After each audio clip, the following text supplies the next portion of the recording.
Yo, what's good, Shinobi Nation? Welcome back to Justashinobi, the home of the craziest Naruto what-ifs. Today we're jumping into a massive one. What if Naruto trained 10x harder? His true potential revealed?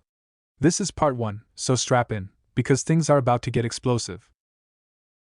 If you're new to the channel, make sure to smash that subscribe button, hit the bell so you don't miss the next chapter, and share this video with your whole ninja squad.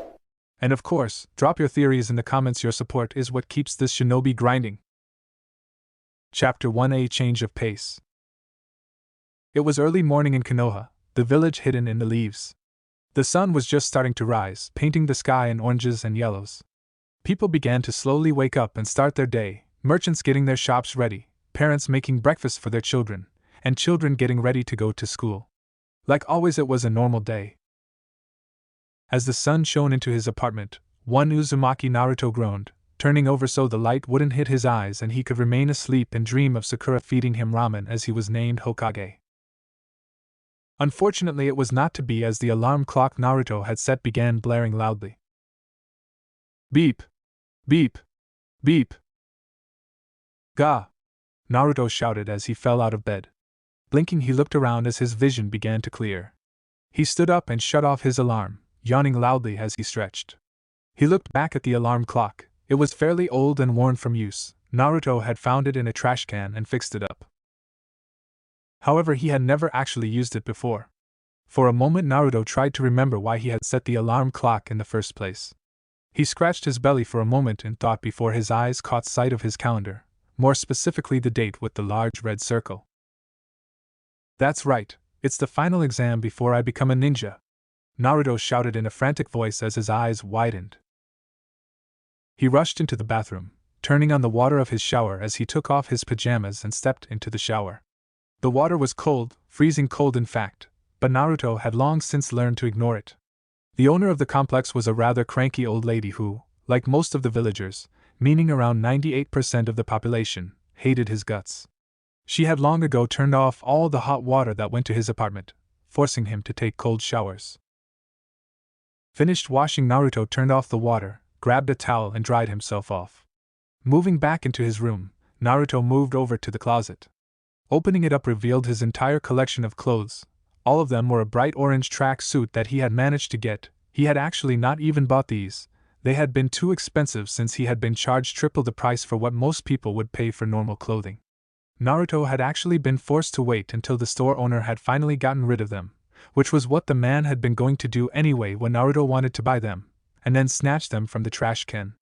He grabbed one of them and went over to the dresser, opening a drawer and grabbing some underwear.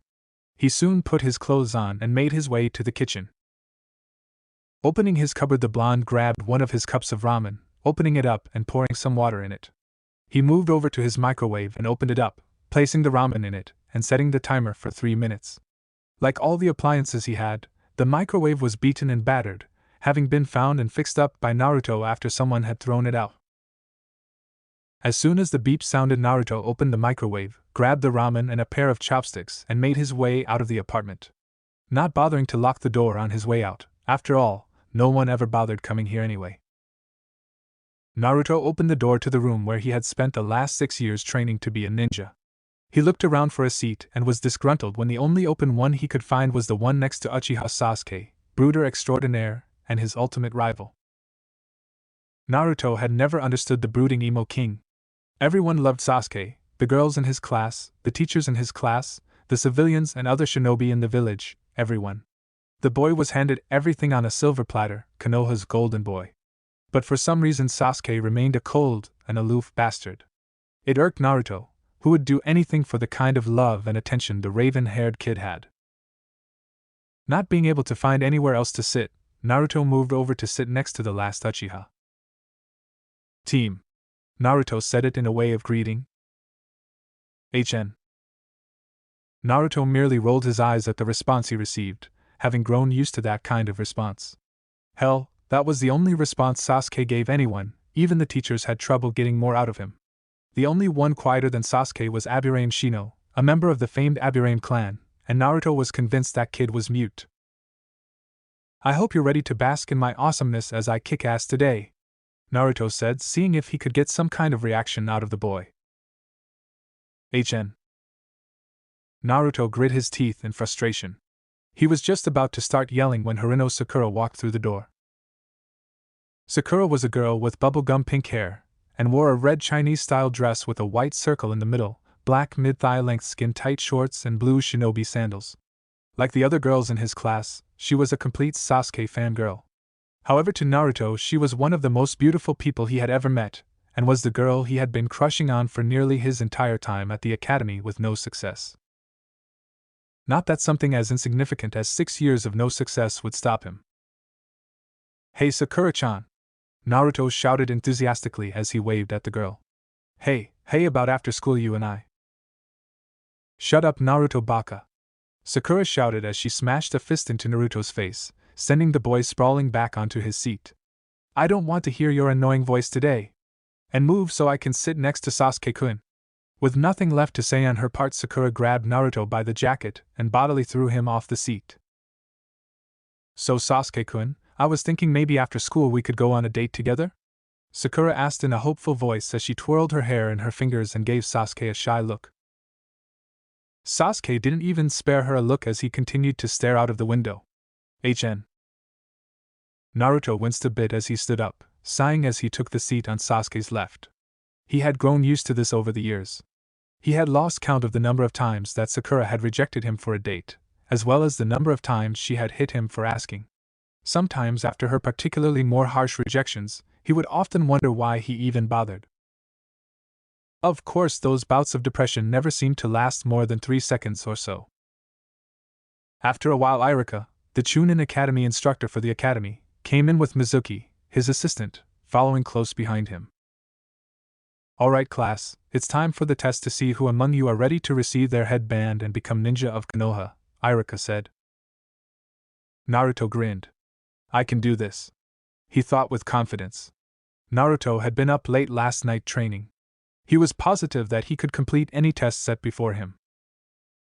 "Now when I call your name I want you to come into the next room and perform the Bunshin no Jutsu, transform," Irika continued, looking down at his roster as he began to call the names of the genin hopefuls.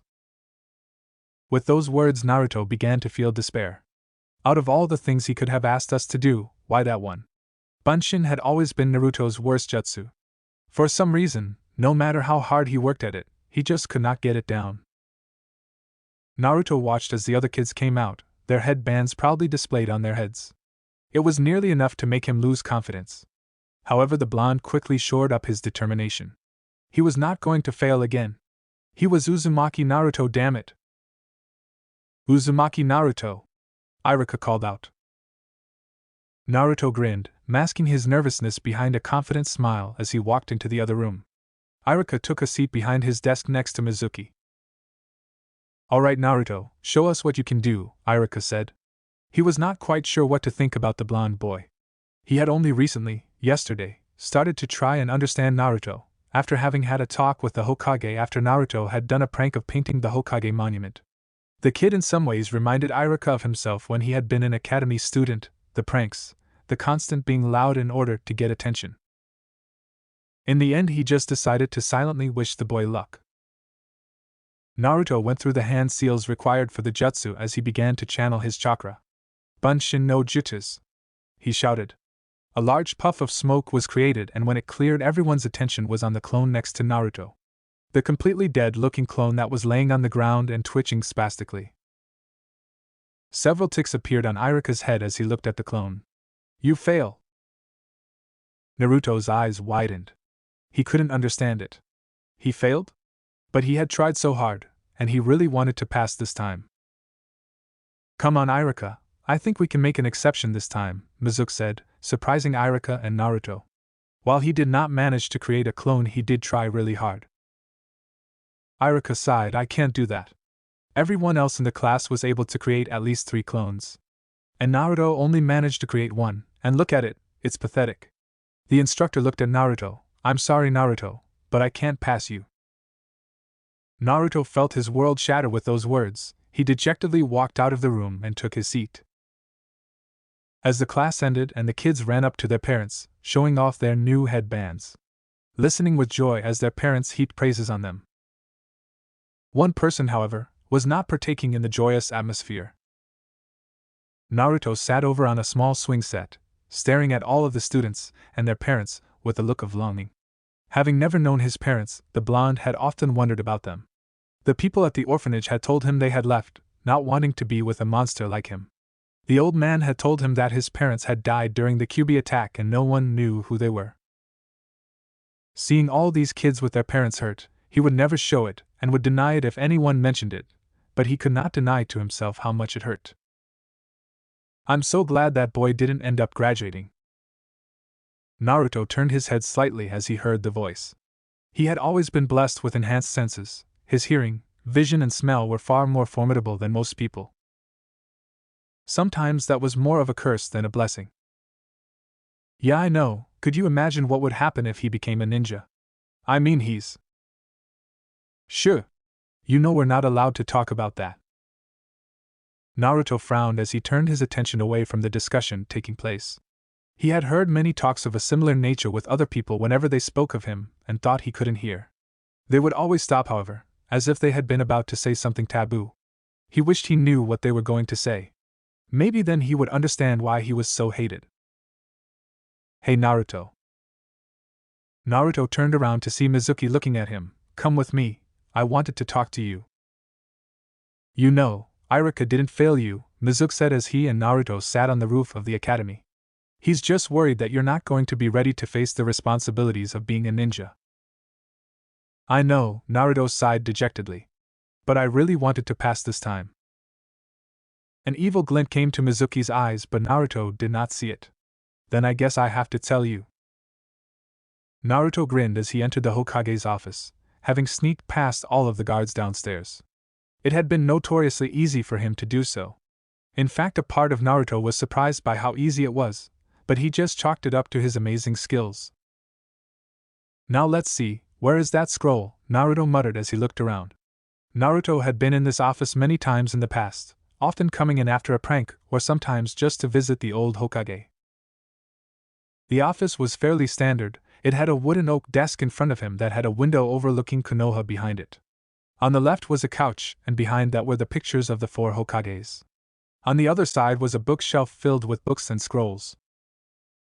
Walking over to the shelf, Naruto looked at the scrolls.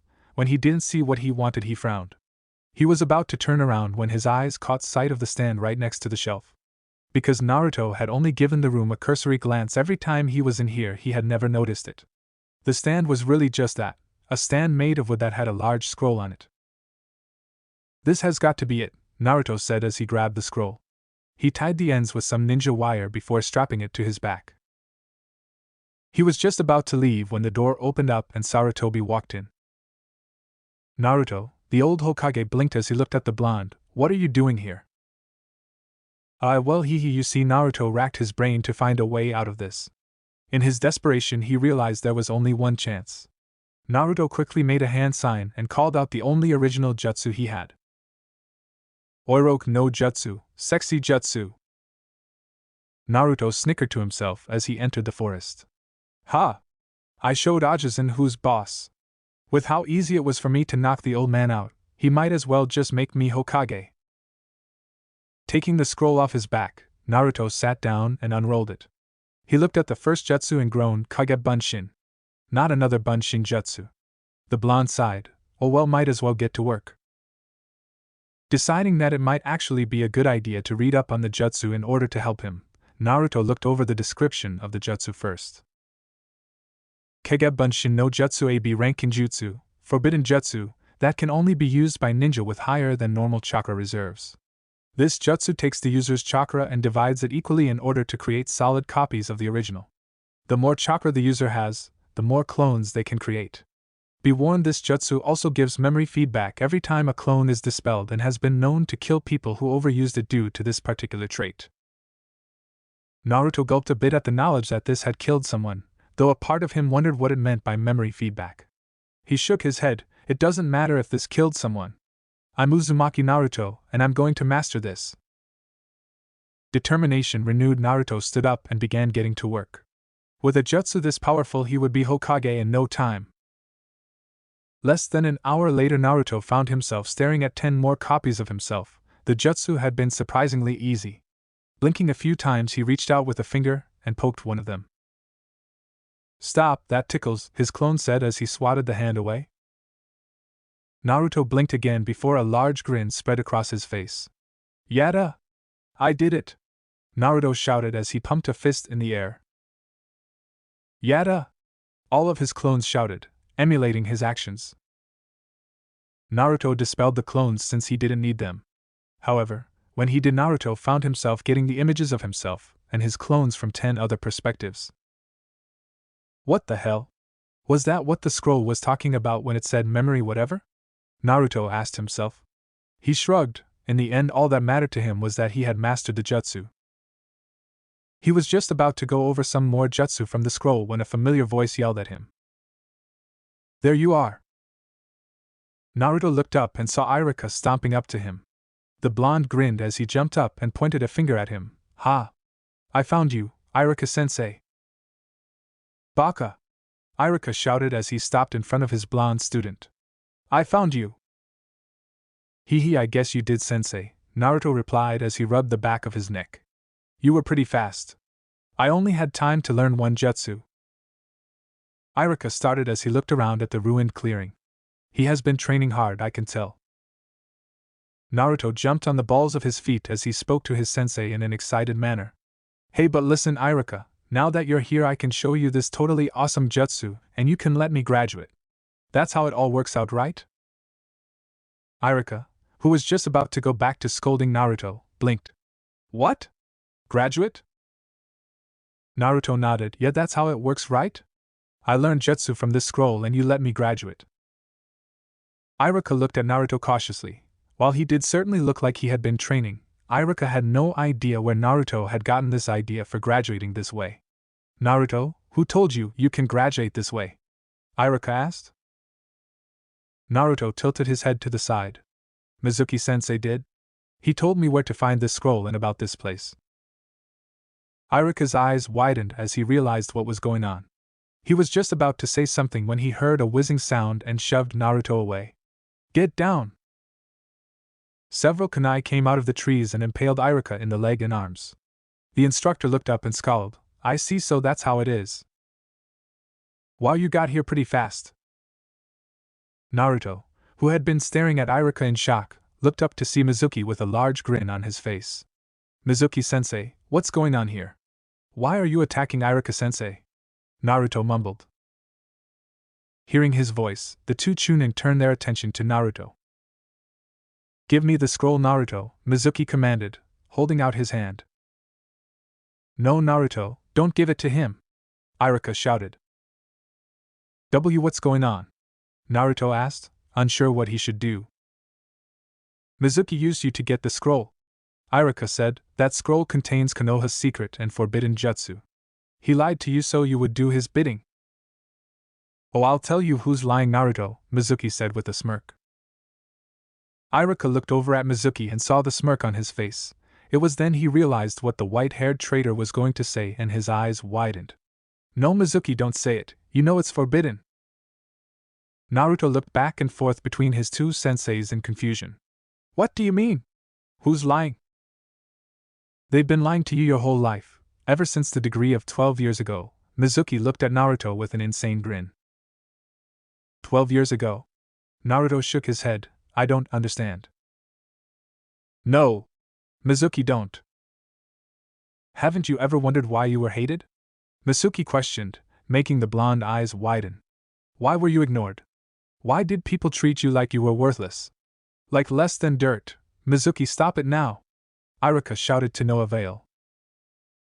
"I'll tell you why, Naruto," Mizuki sneered. "You see, what they don't want you to know was that the Yondaime did not actually kill the Kyuubi. Instead, he sealed it away inside of a newborn baby." Naruto began to tremble. While he never paid attention and didn't like to study, he had never been dumb. Stupid? Maybe a little. But living on his own since he was 5 had forced him to develop a little faster than most. No, he was not the brightest person, but he did have a decent amount of common sense and a keen ability to read others, something that had helped him immensely in the past when he had run into several drunken villagers. He knew that Mizuki was telling him this for a reason, that the child who the Kyuubi was sealed into and he were in some way tied. Mizuki confirmed his theory a few seconds later. You are the child he sealed the Kyuubi into. You are the nine-tailed fox. Naruto slumped to his knees. Everything made sense to him now. The glares, the hatred, the people muttering behind his back, telling their children to stay away from him. A part of him was actually angry that he had not realized this. His birthday was the day of Kyuubi's defeat. People hated him with a passion. The one time he went out during the Kyuubi festival because he wanted to celebrate his birthday, he had been beaten by a group of drunken villagers. All of it made sense. So I'm a demon then? Naruto was so caught up in his turmoil that he did not even see the giant Fuma shuriken heading his way. A second later, Naruto found himself staring into Iruka's tear-streaked face. He looked over to see a giant shuriken sticking out of his sensei's back. Why? Naruto asked, his voice cracking with emotion. Because we're the same, Iruka said with guilt lacing his words. I was just like you. Back when I was in the academy I was so lonely, so I played the fool. I know what it's like to feel that kind of pain. It hurts, doesn't it? I'm so sorry, Naruto. I should have done more to help you. Ha ha. Mizuki laughed behind them. That's a good one, Iruka. But we both know you hate him more than anyone. After all, it was the demon who took your parents away. Naruto's eyes widened when he heard that. Naruto did the only thing he could do given what he was being told. He grabbed the scroll and ran. Naruto! Iruka's voice sounded after him. Naruto continued jumping through the trees as fast as he could to get away from the two. Naruto! Turning around, the blonde saw Iruka coming towards him. Naruto! Mizuki was lying. He was just saying that stuff to confuse you. The academy teacher held out his hand. Give me the scroll so we can keep Mizuki from getting it. However, Naruto merely spun around and launched himself back at Iruka, smashing his head into the Chunin's gut. The two tumbled down the trees and onto the ground. How? Iruka questioned as he held onto his stomach. How did you know? There was a puff of smoke. That I wasn't Iruka? Asked the Mizuki. Naruto smirked because there was a puff of smoke. When it cleared, it revealed Iruka. I'm Iruka. Mizuki scowled. Why are you protecting that demon anyways? You know what he'll do now that he has his hands on the scroll. Naruto is just like me. He'll use the power that's inside the scroll to destroy Konoha. That's what demons are like. You're right, said Iruka, surprising Mizuki. That is what a demon would do. Naruto, who had taken to hiding behind a tree as he listened in, froze at those words. I see, he thought sadly. So Iruka only sees me as a demon too. But that's not what Naruto would do. Iruka's words caused Naruto and Mizuki to snap their attention back to him. Naruto is not the demon. He's my student and a proud ninja of Konoha. Sure, he does not always get things right and he's really clumsy and doesn't act all that smart. But he's nothing like you. Naruto is a one-in-a-million kind of person, and I believe in him. Naruto went from depressed to elated. Iruka believed in him. For as long as he could remember, only the old man and a nice father-slash-daughter couple at Ichiraku Ramen believed in him. Having another person who believed he could succeed was an elating feeling. You know, Iruka, I was going to save you for later, but I've changed my mind. Mizuki sneered as he began spinning his shuriken on his arm as he got ready to launch it. Die! Just as Mizuki got ready to throw his Fuma shuriken at the Iruka, a blonde and orange streak crashed into him, launching a foot into his face. The Chunin trader scowled as he landed several feet back, glaring at the person who had hit him. If you lay one hand on my sensei, I'll kill you! Naruto declared, giving his opponent a defiant glare. Ha! I'd like to see you try the demon! Mizuki shouted with an insane grin. Naruto put his hands in a ram's seal and began amassing his chakra for another jutsu that he had seen in the scroll. Tajukage Bunshin no Jutsu. Both Iruka and Mizuki gaped as hundreds if not thousands of Narutos appeared within the forest. They were everywhere, a literal sea of orange that almost blocked out all of the green of the forest. What's wrong with the Mizuki team? I thought you were going to kick my ass, one of the clones shouted. Another cracked his knuckles. Well, if you're not coming to us, I guess we'll just go to you.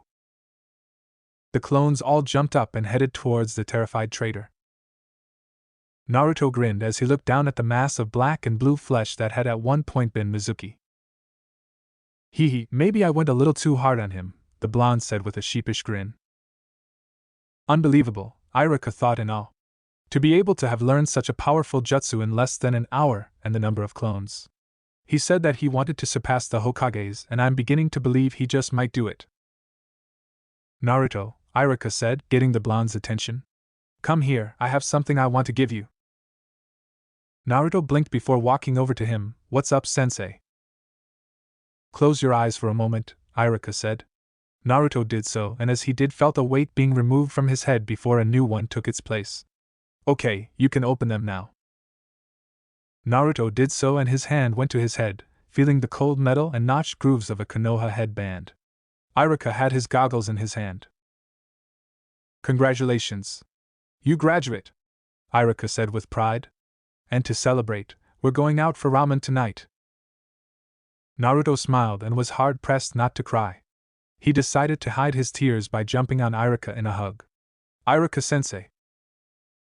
Oh wow, Naruto, that hurts, Iruka said, though he was pleased to see the boy so excited. Thank you, Iruka-kun, you may leave for now, Sarutobi said as Iruka escorted Naruto to his office. It was late and Iruka and Naruto had just gone out for some ramen after a clone had given Sarutobi the forbidden scroll. However, he had wanted to talk to Naruto and make sure he was alright. I'm sure, Hokage-sama, Iruka said. I'll see you in a week, Naruto. As Iruka closed the door behind him, Sarutobi turned to look at Naruto. Naruto, Sarutobi started, only to stop as Naruto launched himself at him, grabbing onto the old Hokage as he cried. Sarutobi was actually surprised. In all his years of knowing the blonde, he had only ever seen him cry once. The one time he had gone out to the Kyuubi festival and gotten beaten by a group of drunk villagers. I guess what he learned today was too much for him to take, Sarutobi thought as he wrapped Naruto in a hug. Sorry, Gigi, Naruto said with a small hiccup. For what? Sarutobi asked, amused.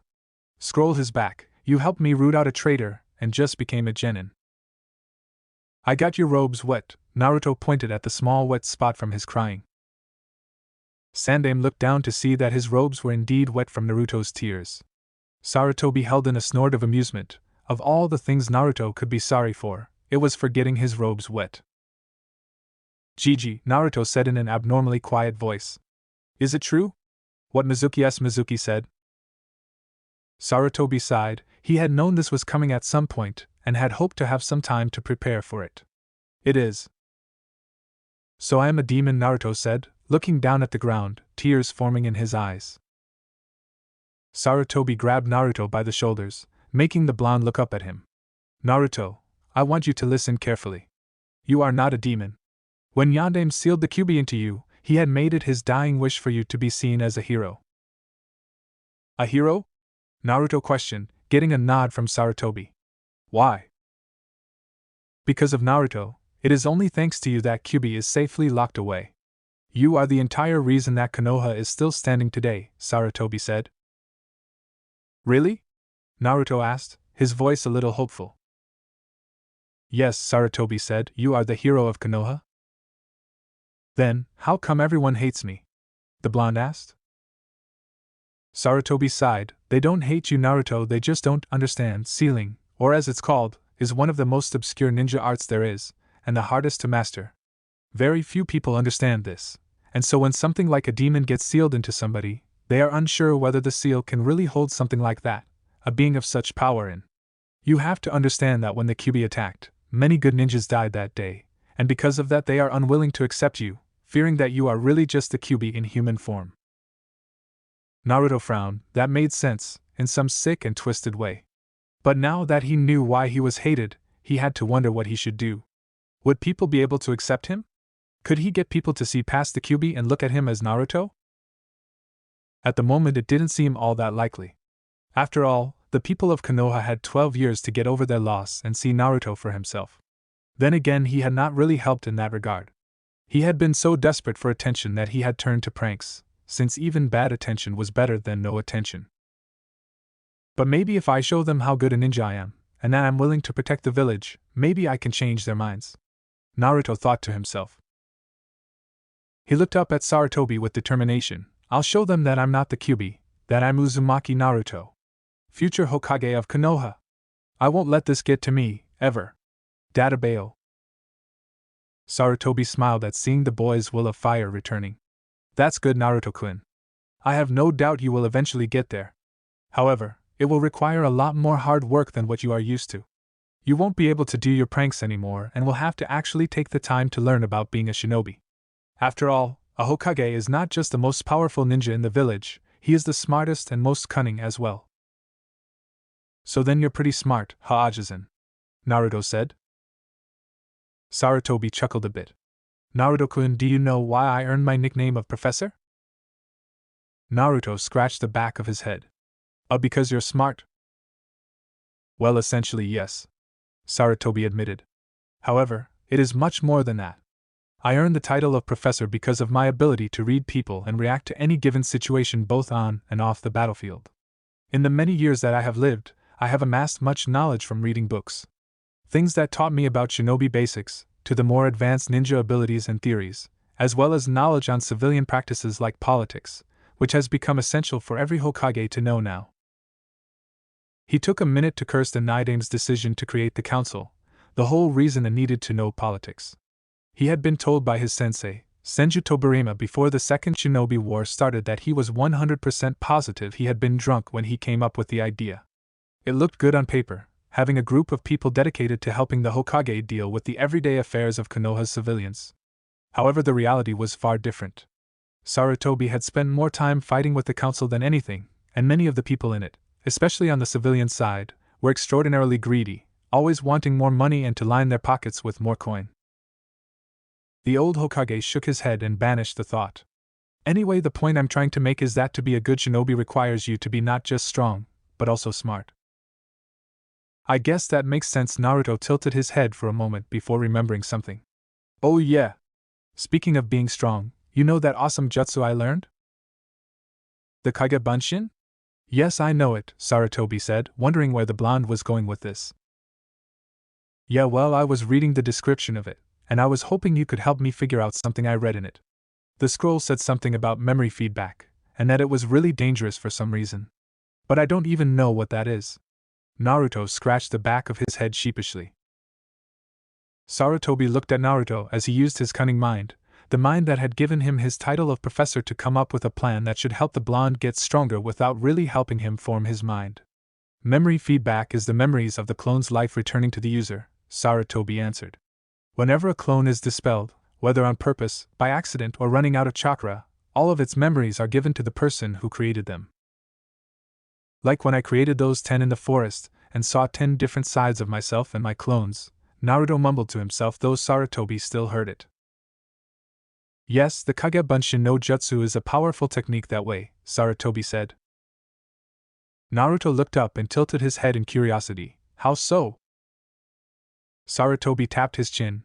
Well, originally the clones were created because they were the perfect spying tools. You could have one of your clones infiltrate a base without any danger to the original, and when they dispel, they would give a complete layout of the base.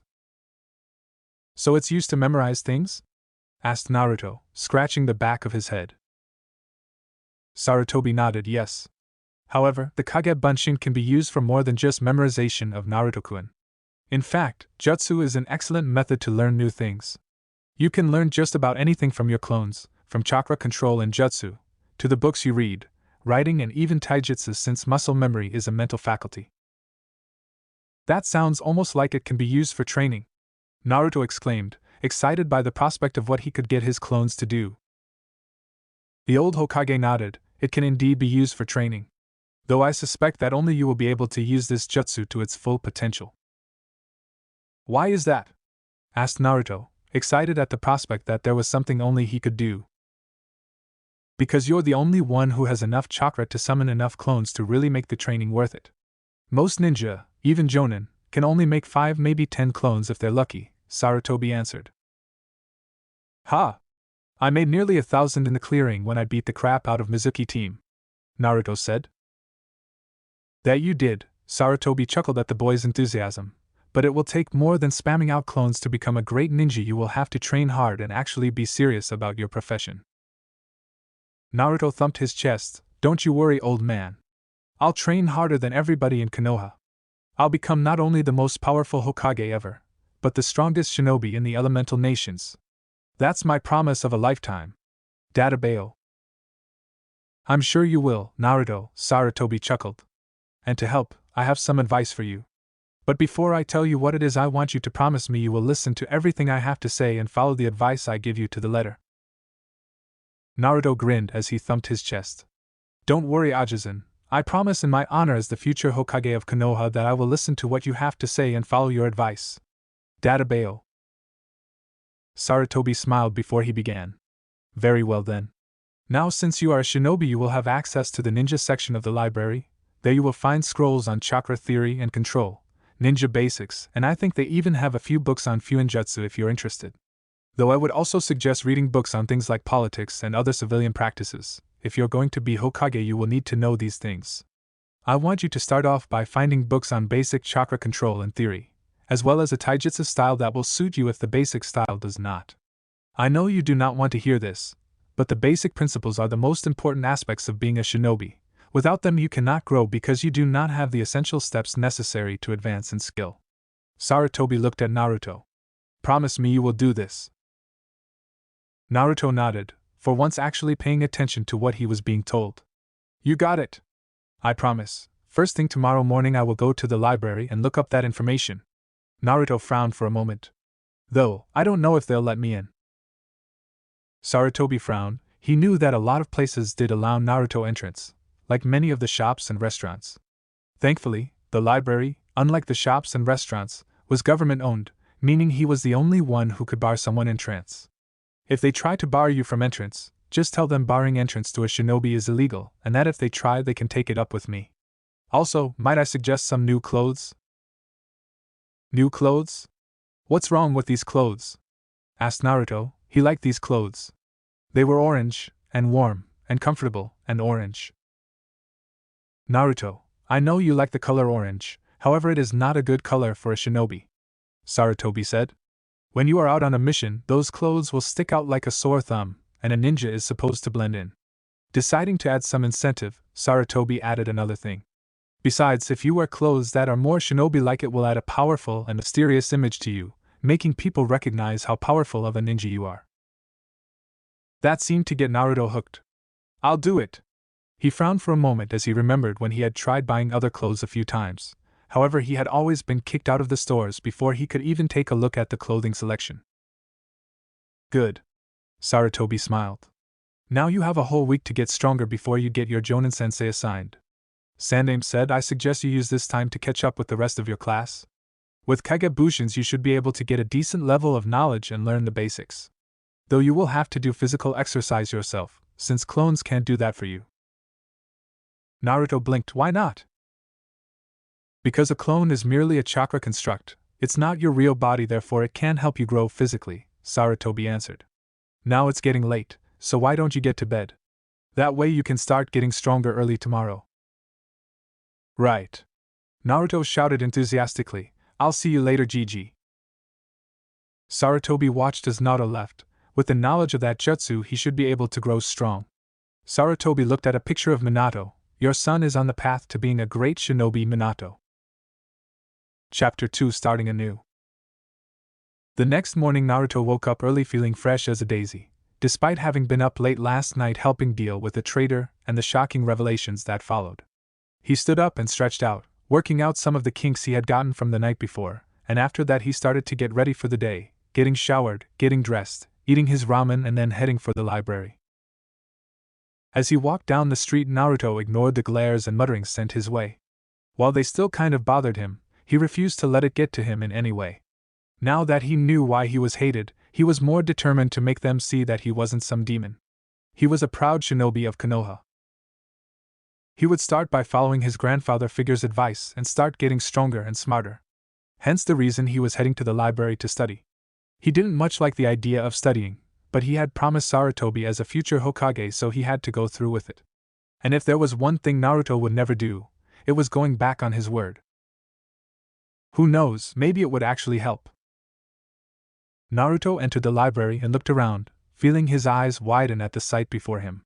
He had never been to the library before and was amazed at how large the place was.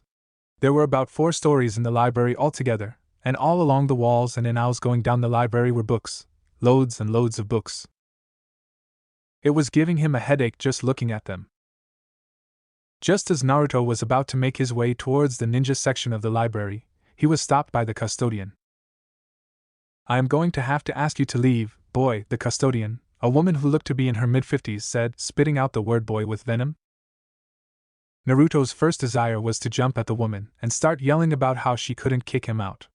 However, he had promised Ajisen that he would be an amazing ninja, and ninja were mature and did not lose their emotions over something as simple as this.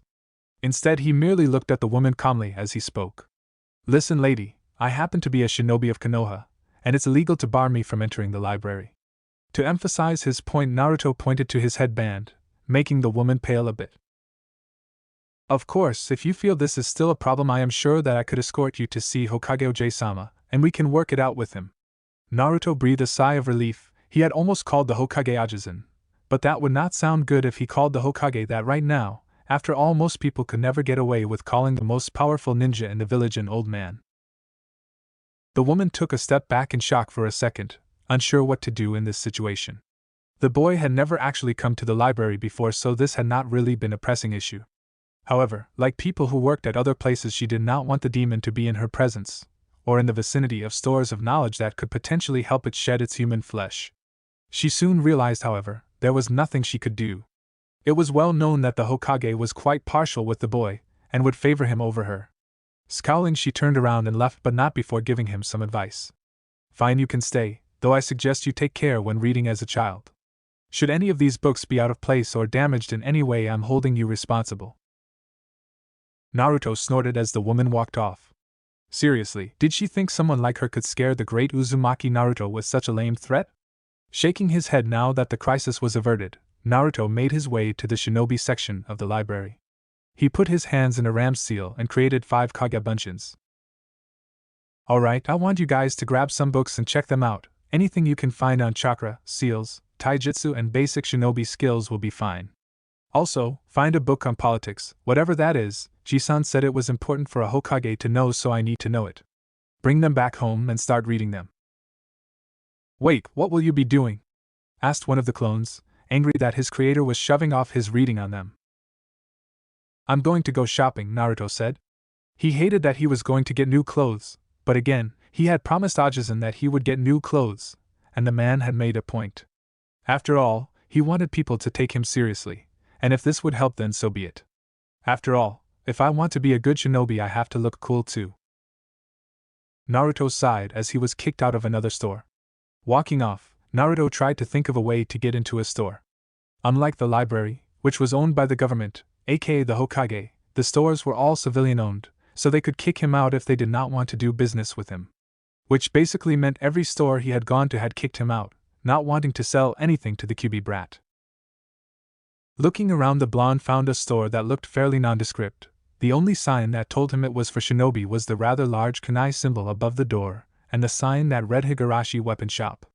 Deciding to give this place a try, Naruto walked in. Looking around, the first thing Naruto noticed was that whoever owned this place had an obvious love for weapons. There were racks upon racks of weapons lining the entire shop. Swords, staffs, size, it seemed that anything anyone could name was there.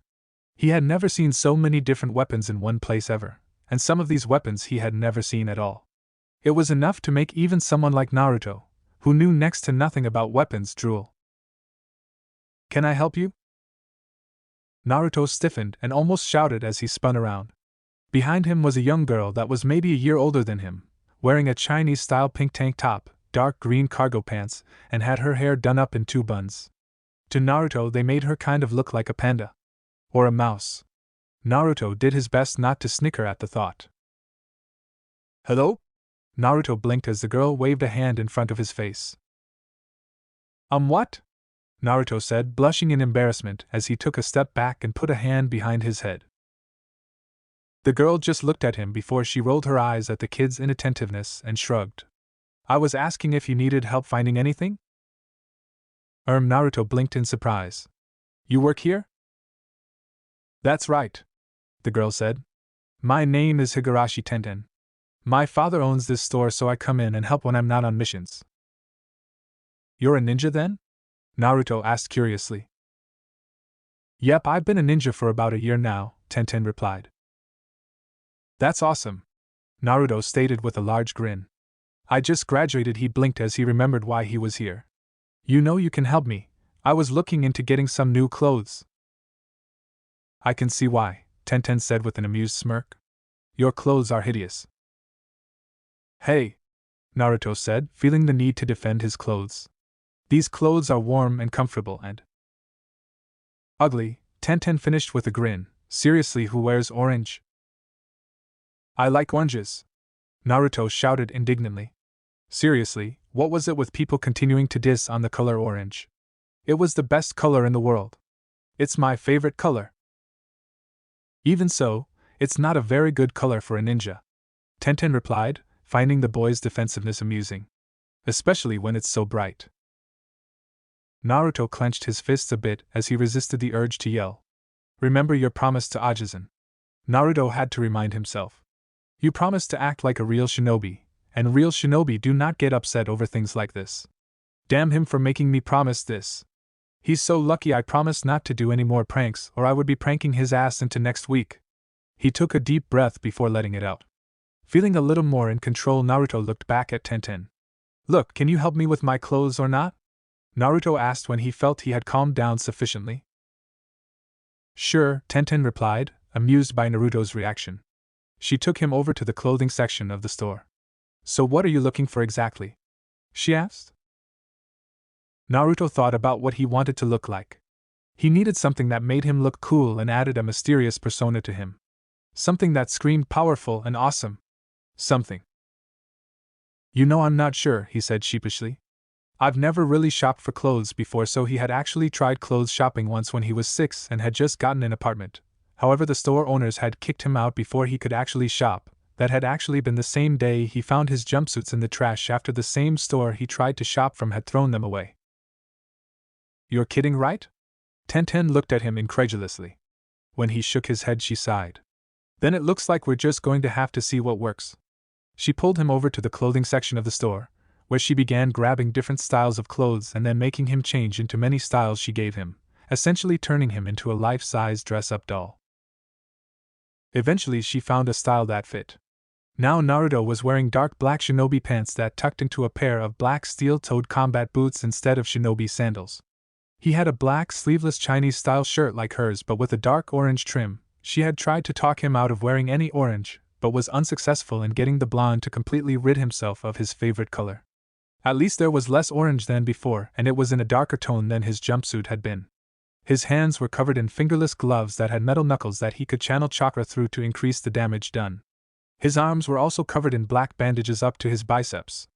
Over this, Tenten threw on a black cloak that covered his form down to the ankles.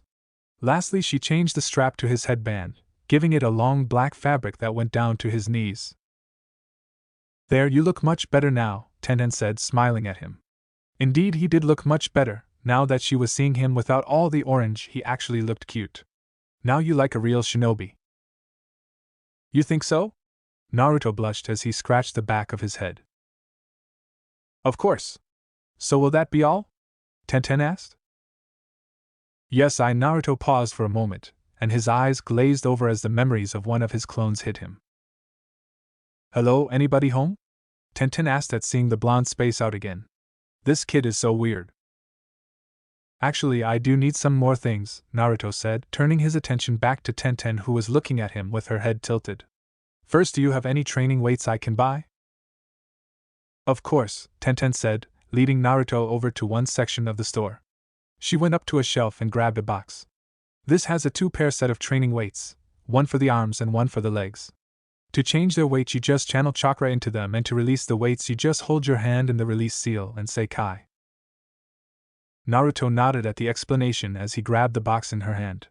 Next up, I need a standard set of kunai, shuriken, explosive notes, smoke bombs, ninja wire, flash tags, a sealing scroll to put it all in, and Naruto closed his eyes as the information of another clone hit him, This was going to take some getting used to. And a bow staff. A bow staff, huh? Well, you're in luck because we have all of those things, Tenten said, once more leading him around the store. Now then, what kind of staff are you looking for? She asked as she grabbed some of the other equipment he had asked for. Naruto blinked as he went through the information of his clone. It needs to be made of a light material, but have heavier ends for added force. If I can get something that has studs or some kind of protrusions to do more damage, that would be awesome too. And I want to be able to channel chakra through it. Wow, that's quite a detailed item you want. Ga/Kia. Both Naruto and Tenten yelled as they spun around. Naruto found himself staring at a bull of a man. Large and built like a brick shit house. The man had muscles on every part of his body that Naruto could see. He even had muscles on his muscles. He had brown hair and brown eyes much like Tenten. He was wearing an off-white shirt, brown pants and a pair of brown boots. Damn it, Two-san! Tenten shouted as she clutched a hand to her chest. How many times have I told you not to sneak up on me? And especially when I'm with a customer. Tenten's dad merely laughed. Ah, take it easy, Tenten. Besides, aren't you ninjas supposed to be more aware of your surroundings? Do you want to be used as target practice again? Tenten asked with a maniacal gleam in her eyes and had one of her hands inside her kunai pouch. Her dad merely sweat dropped before he coughed and turned his attention to Naruto. So I heard what you want. That's a pretty descriptive weapon. You're fortunate that I have just the thing. Naruto watched with a mixture of shock and weariness as the man led him and Tenten to the back room, which turned out to be a forge. Getting a ladder, the large man positioned it above a shelf and climbed up. Not finding what he was looking for, he got off and repeated this process several more times. I know I put it somewhere, but where? Aha! Here we are, the man said as he came back down the ladder with a large object that was wrapped in cloth. This was actually custom made for someone else, but well, he had died before I could give it to him. Since it's just been collecting dust over the years, I figured I may as well get rid of it. Naruto and Tenten followed the large man back to the front where he rang Naruto up. Now all that stuff you got there will come to around 10,000 yen, Tenten's dad said. Naruto cringed a bit but got out the necessary money. It would put him back by a lot, especially since he would no longer be able to gain a stipend from the Hokage since he was a ninja. That meant he would have to find some other way to get food, so he could use the money he had left to pay for utilities. I think you missed the staff, sir, Naruto said as he realized that the staff should be a lot more expensive than all of his other stuff combined. Nah, it's good, the man gave a dismissive wave of his hand. You can have it to commemorate your first time shopping here. Tenten gasped. Her father had never given anything away, ever. Yet, he had just given what Tenten could tell was one of her father's finest pieces of work, and to someone he just met. Naruto was even more shocked. This man had to know about his status as the QB container. There was no possible explanation for him not to know. Ajisen had told him that everyone who was old enough to remember that night knew of his status. Yet here he was giving him something that looked like it had taken more time and effort to make than all the time and effort that Naruto had put into all of his pranks combined. Why? Naruto asked in an uncharacteristically quiet voice. You know who I am. Both Tenten and her dad saw Naruto's hand unconsciously go to his stomach. One looked at him with understanding while the other was just confused. Because I'm not like most of the fools in this village, kid, the brown-haired man smirked at the blonde. Besides, it's not like I'm giving this away for free. Naruto looked up at him. I expect you to come here for all your shinobi needs. Naruto looked at the man with shock. He realized that this man was also someone he could count on to see him for who he was and not what he held. He gave the two there one of his most brilliant smiles. Thanks, Mr. Kaido, the man replied. Thanks, Kaido-san. Naruto bowed before grabbing his equipment and running off with a grin. I'll make sure this staff becomes famous when I'm Hokage, he yelled out as he left. Tenten looked over at her father in undisguised curiosity. What was that about? She asked. Nothing that concerns you for now, Tenten, Kaido replied as he looked at where the blonde left. Minato, Kushina, I hope that this will help your legacy grow. It's all I can do for him. The next day found Naruto in a training field working on several different shinobi aspects. He had summoned around 100 clones to help him and had them divided into groups of 25. The first group was working on chakra control. From what Naruto's clones had read yesterday, the whole reason he could not do a standard bunshin was because he had extremely large reserves and next to no control. At least, that was the theory he had come up with from what he read.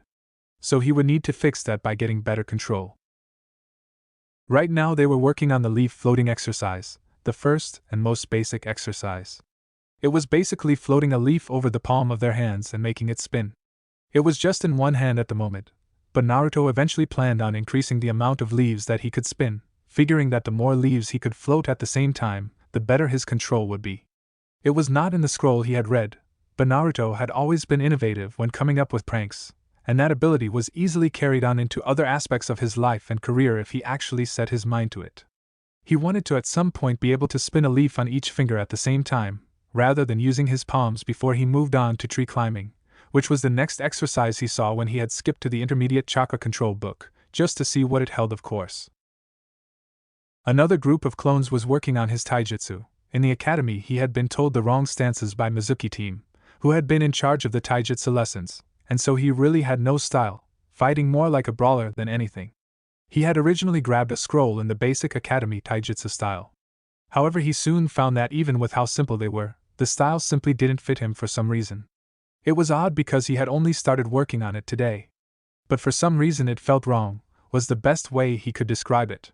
Like his body type just didn't have what the style called for, or maybe that his mindset did not work for it. Whatever the case, the style did not work, and he had to find another one. Thankfully, his clones had found several other styles that they felt would be useful. He planned to learn them all so that he could find out which style would work best and eventually combine the styles into something that he could call his own style, which would be totally awesome, and then he could shove it in Sasuke team's face that he had created his own style. One of the things he had read, his clones had read, that led to his decision to eventually create his own style was the knowledge that most shinobi stick with one style that suited them, and only one style. But Naruto had read from one of the basic scrolls that certain styles worked better against other styles. Like the Uchiha clan's fighting style worked well against most styles but was particularly good against styles that relied on taijutsu techniques that they could copy and use against their opponents. But it was susceptible to styles that relied on being faster than your opponent, and styles that relied on unpredictable and untelegraphed movement. He figured that with the Kage Bushin he could learn them all, even if he was not proficient with them, and turn them into something better. Right now he was learning a style called Muay Thai, a style that relied on stand-up striking along with various clincher techniques. The taijutsu was also known as the art of 8 limbs because it relied on punches, kicks, knee strikes and elbow strikes rather than just fist and feet. So far this style was the one he was most comfortable with, since it was a more of a straightforward style and Naruto was always a bit of a brawler. Once he got this style down he would start building his own around this one once he started adding other styles to it. Another group was working with his new staff. He had found an old scroll and had decided that a good weapon would help him get stronger. He had decided on the staff because of his admittedly short reach, something he hoped to rectify soon. Like his taijutsu clones, they were going through the style of katas slowly at the moment, making sure that the muscle memory would be engraved in their minds for when they transferred. There was only really one problem with using Kage Bushin to train in a physical activity like taijutsu and weapons training. They could learn the katas of a style due to the fact that muscle memory was a mental faculty, but without a proper sparring partner it would only do so much. He could completely master all of the katas in a style, yet even then, if he were faced with an opponent with more experience than him, he would lose. Still, at the very least this would mean that he could make his taijutsu as impeccable as possible before he found a sparring partner to really get better. His last group was divided into two. One group was reading, most of it was on chakra theory, the use of hand seals, trap making, and various other shinobi aspects. All of them were beginner books written to teach the basics. The other group was working on his calligraphy.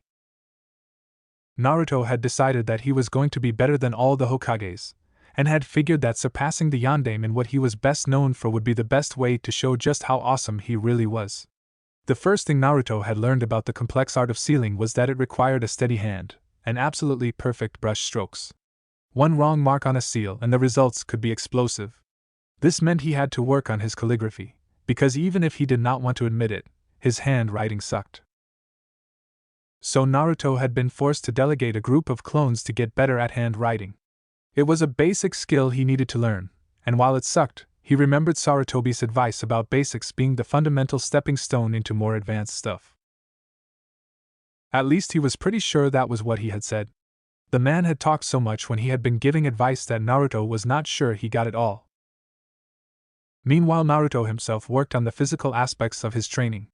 He would start off with laps around the training field he had chosen, Training Ground 43, a training ground right next to the Forest of Death, not that he knew that, since it was completely secluded. He was currently doing 20 laps around the training ground, with his added weights which were at 20 pounds for his wrist bracers, and 30 pounds for his legs, even though he got tired. He planned on increasing the amount of laps he could do within 1 hour to increase his speed. He also did 50 push-ups, 50 sit-ups, 50 pull-ups on one of the trees, 100 squats, 100 long punches with each fist, and 100 kicks with each leg.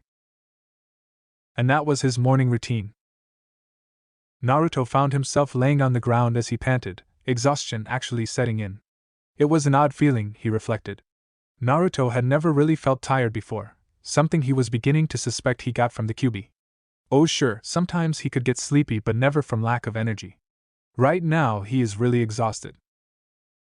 With a sigh, Naruto sat up. He was done with his morning workout, but he still had half a day left. Turning to his clones, Naruto gave the order to dispel.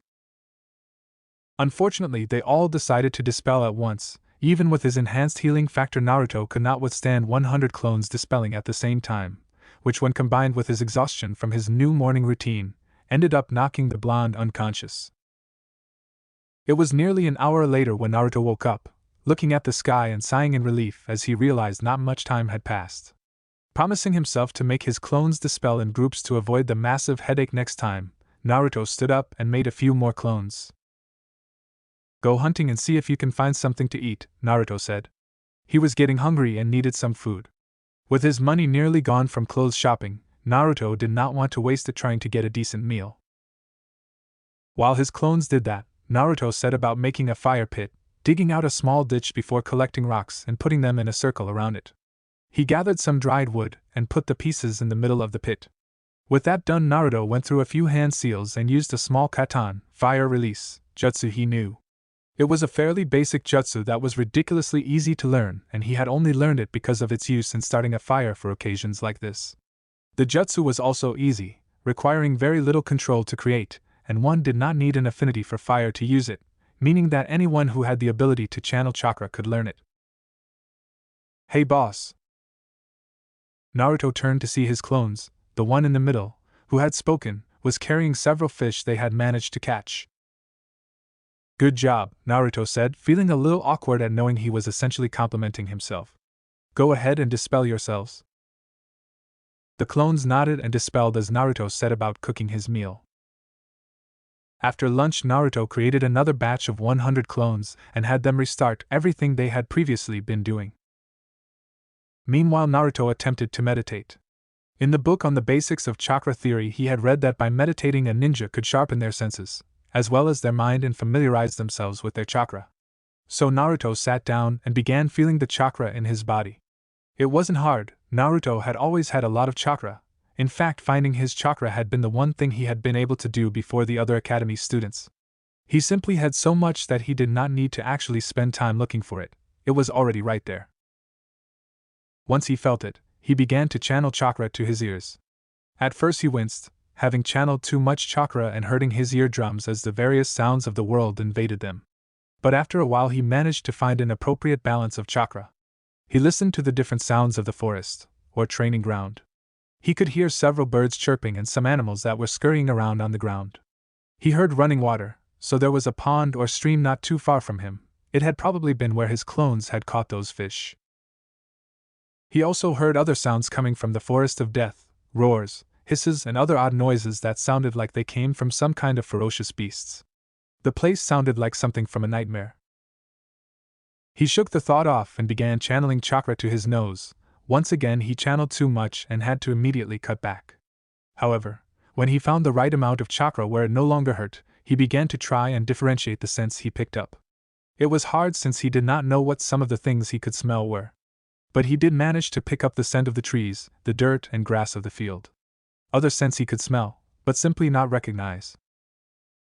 After a while Naruto stood up. He did not know how long he had been meditating, but he was getting bored.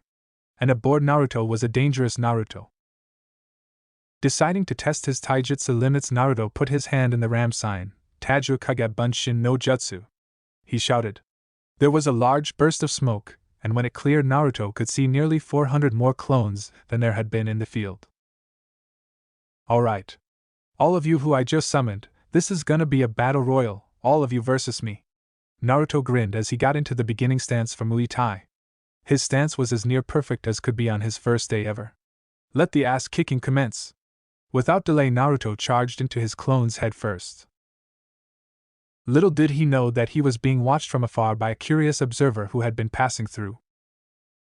Naruto groaned as he flopped onto his bed, not even bothering to take off his clothes. He was not only utterly exhausted, but also sore in places that he did not even know existed. The numerous cuts and bruises he had all over his face and body were just now beginning to heal. Maybe fighting against 400 of his clones had not been such a good idea. Ass kicking, yeah right, more like getting my ass kicked. Naruto rubbed his sore ass where several of his clones had actually kicked him. Despite the pain Naruto was in, he felt good, really good. All that hard work had given him an odd feeling of satisfaction, and while Naruto did not feel like he had gotten super strong from that one sitting, he believed that he had made decent progress. This day had also been an eye-opener for the young blonde. Before today, Naruto had never really trained. He did occasionally go out to an empty training field on occasion, and he would exercise quite often. But he had never done anything like this. Most of his time was spent throwing kunai and hoping they hit, or trying to come up with some bizarre move that he thought would look cool, with a name like Uzumaki Barrage or some other egoistical name. He realized that those times he had never really made much progress. He also felt that he was a little more mature. Maybe it was because of the clones he had been using, perhaps they accelerated his mental age since he technically lived all of those clones' lives, or at least remembered those clones living their lives from their perspective.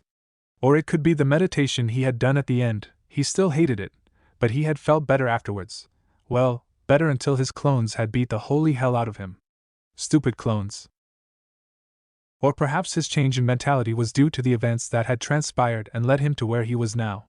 Before, Naruto had been ignorant. He had not known why he was hated, or why he was treated unfairly in class by the majority of teachers, or why the other students constantly made fun of and belittled him. Now he did. The Mizuki incident had opened his eyes. And he had promised not just himself but the Hokage, a man he looked up to as a grandfather, that he would become the best shinobi and Hokage ever.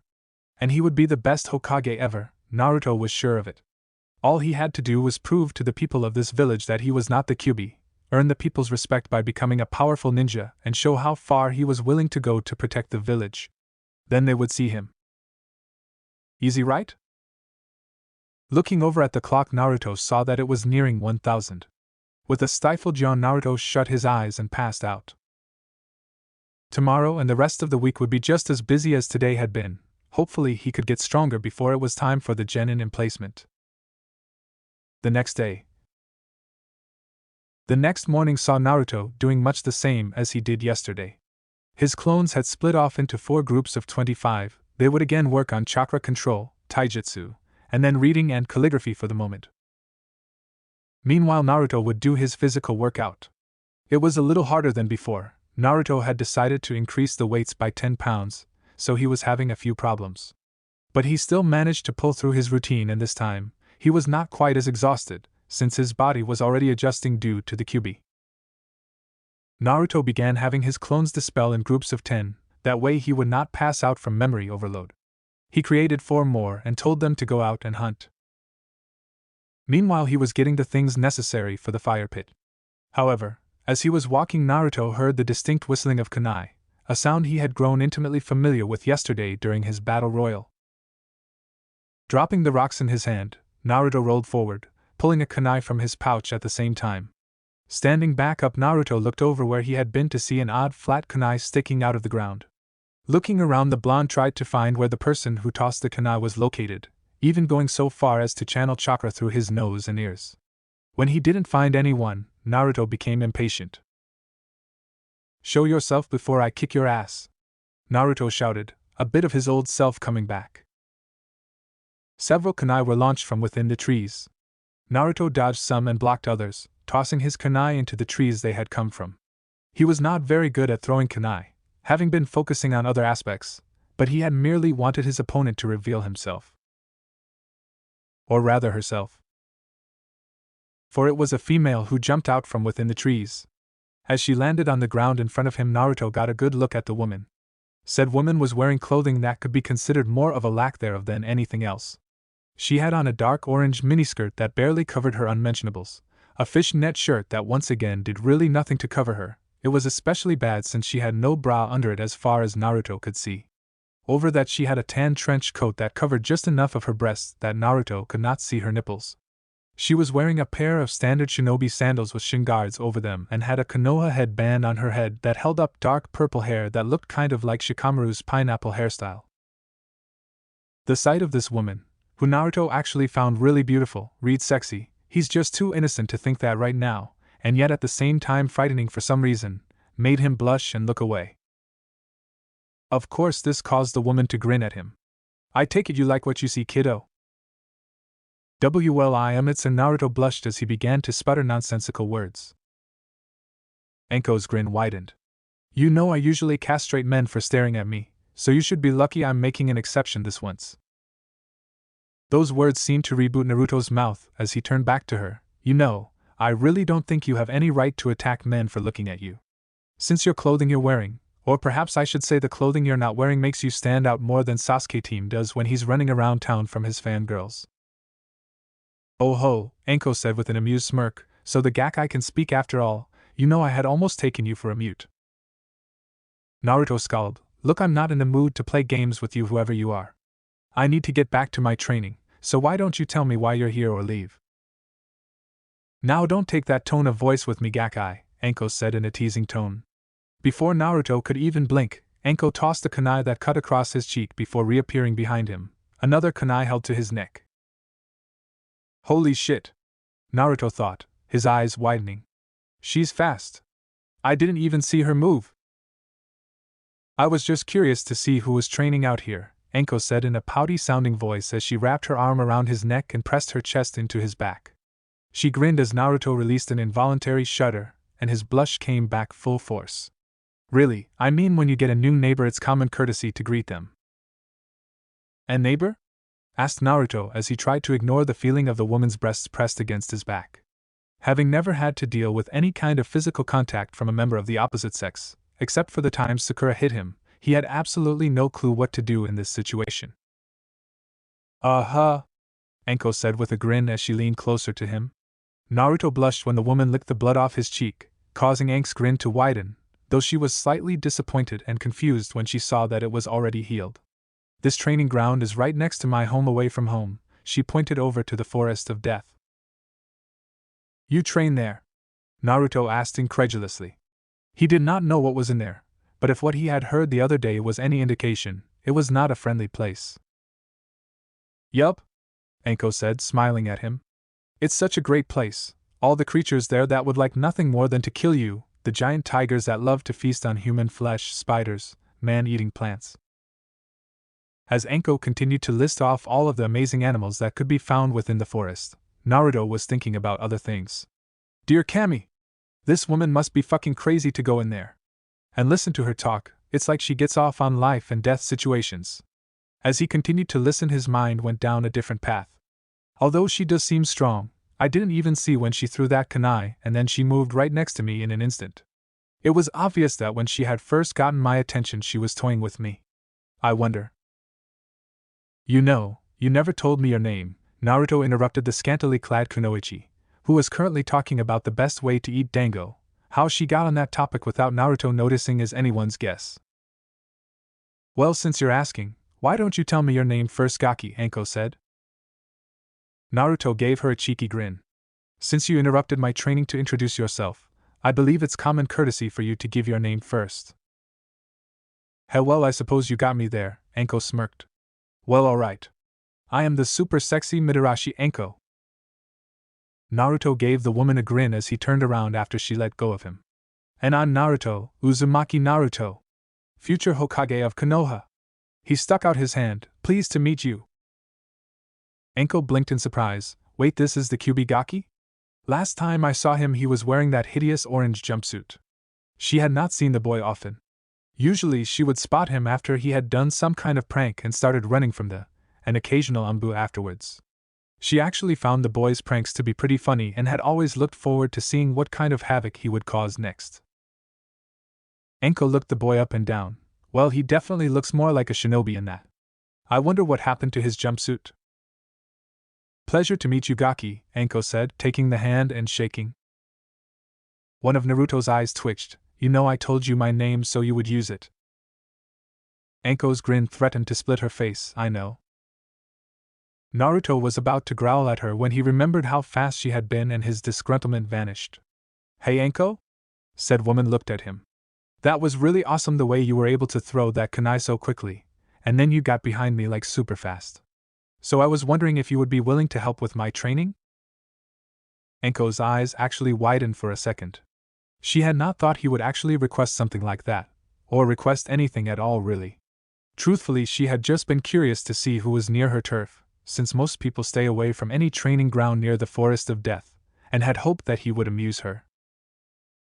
However, she thought about the request. She would not be able to spend much time with the boy, but she was curious. She knew of the child. Hell, everyone knew of Uzumaki Naruto. Aside from being just a Kyubi brat as some of the civilians had called him, he was also known as the prankster king from hell, as well as the dead last of his class. In fact, she had heard that the only reason he graduated was because he managed to help Chunin Academy teacher Iraka catch Mizuki with a high-level jutsu. Yet here he was, training with a buttload of Kagebushin, truly an ingenious training method and something she suspected only he could really do. He was still totally rough around the edges. She could tell that he had just started learning his taijutsu style. Even with the clones his moves were sloppy. Better than most on their first day, but still sloppy. What makes you think I would want to train a brat like you? Asked Anko. Naruto growled as his eyebrows twitched. Hey! I'm not a brat. Used to. He stopped right there and clenched his hands together, taking several deep breaths. Getting himself back under control, he looked at Anko and smirked.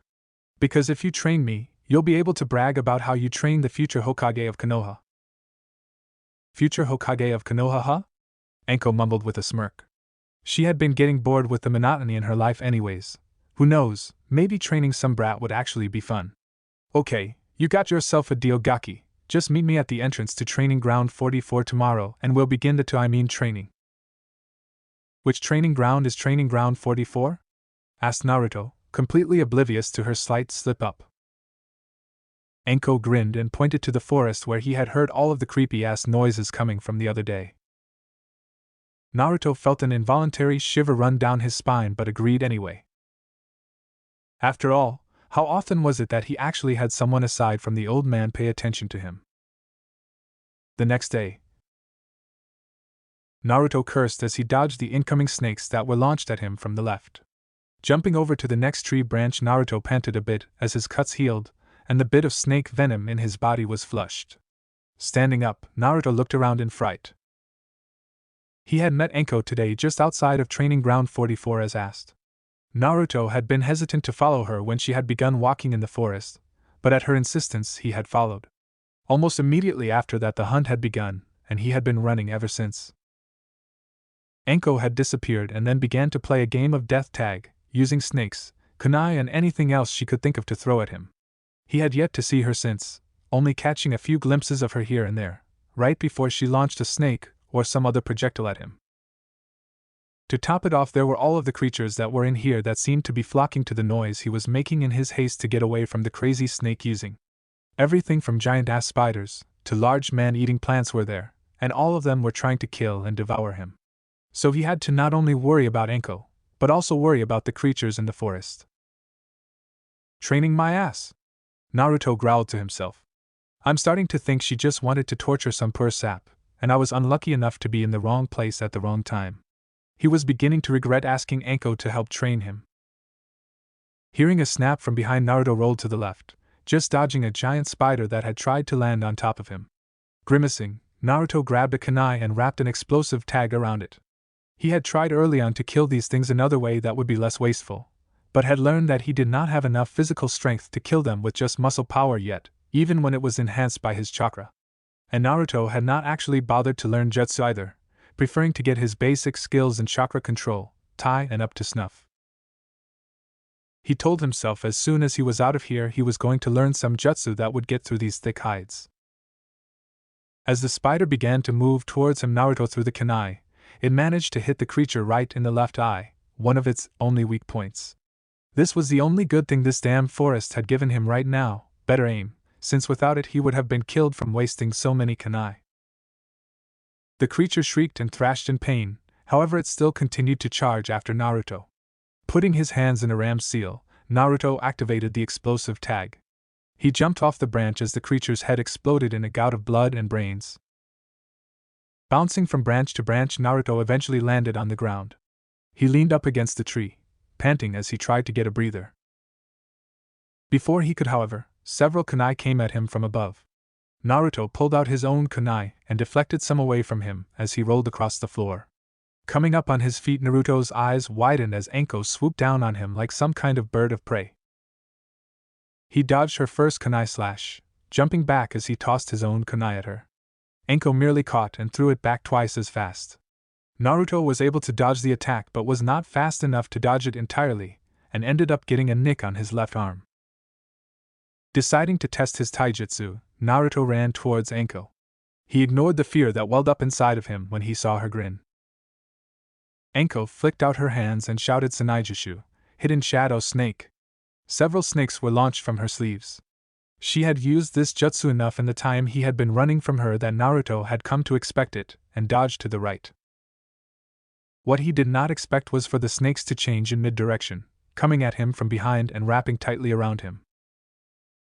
You know, charging at an opponent who is clearly superior to you is just stupid, Anko said with a large grin on her face. She had actually had fun today. Naruto winced as his bones compressed. Yeah, I kind of figured that out, but at the moment I don't have many jutsu to use. Kage Bunshin, Henge, Karawimi, and my own Oiroku no Jutsu, and that's it. None of those can be used for long-range attacks, and you're too fast for me to track to even think of using my kunai. Anko nodded. This is true, but you should have taken the time to think ahead and set up some traps or something instead. It's kind of hard to do that when you're busy fighting for your life, Naruto deadpanned as Anko's snakes disappeared in a puff of smoke. Anko rubbed the back of her head. Yeah, I suppose it is, huh? Naruto's eyebrow twitched. But then again, in real life, you're going to have to think quickly or you'll get yourself and others killed in the field. Naruto winced as he rubbed his sore ribs. Yeah, I know. Now then, Anko rubbed her hands together. Since I was kind enough to help you train, you're going to buy me some dango. What? Naruto asked, thinking he hadn't heard her clearly. Yep, that's right, you're going to buy me some dango since I was gracious enough to help you, Anko stated. But I find.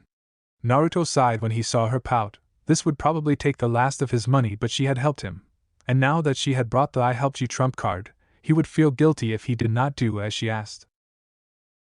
Where are we going? He held his head down as he mourned the coming loss of his money.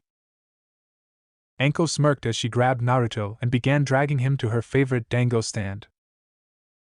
Ah, that was good, Anko said, patting her satisfied stomach. She had taken him to the place she usually got dango from, and like she had asked, commanded, he had paid for her meal. Of 14 plates of dango. Naruto was actually unsure whether to be shocked or impressed that this woman seemed capable of eating almost as much as he could. Glad you liked it, Naruto said dryly, listening to his stomach gurgle a bit. Anko blinked as she too heard the sound. If you're so hungry, why didn't you eat as well? Naruto sighed, thinking about lying to her, but he had been talking to her, or at least he had listened to her ramble, and found out her profession was in torture and interrogation, so she would specialize in catching lies. You already cleaned me out of money, Naruto said with a sigh, holding up his empty frog wallet. Until I begin going on missions, I don't even have enough money to pay for utilities.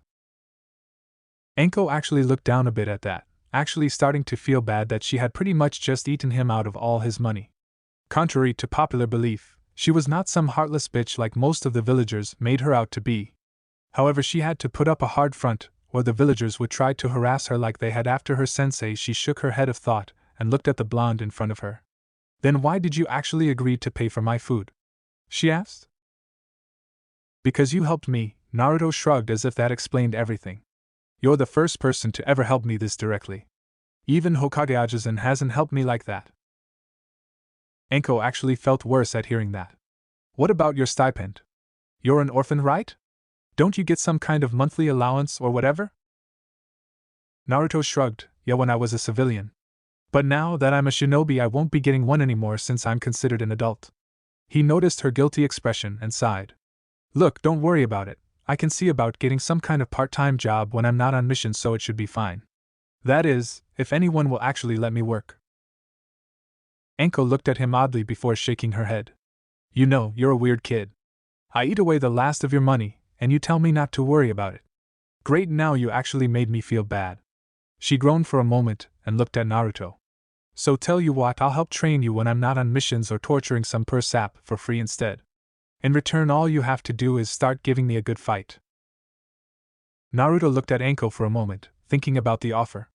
It wasn't bad, all things considered. Yeah, she kind of scared the shit out of him, actually she really scared the shit out of him. But she was also super strong from what he had been able to determine today. Strong enough to wipe the floor with him at least. He gave her a large grin. You've got yourself a deal. Sanaijishu, Hidden Shadow Snake, C-rank offensive jutsu. Allows the user to project several snakes from their wrist as they make punching motion towards their intended target. The snakes bite and wrap around the given target, potentially inflicting multiple wounds. They are also capable of poisoning a victim. Henge Transform, E-rank supplementary. A basic technique taught in all academies. This creates an illusionary transformation which can be used to transform into objects, such as items, animals, or other people. This technique is merely an illusion and upon being displaced by an object passing through will dispel. Karuimi Body Replacement, E-rank supplementary. This lets the user quickly switch places with another nearby object, usually a log, but can be done with others like a plant, animal, or even a person, leaving the opponent to counterattack. Many forms of debate have gone about as to what kind of jutsu this is.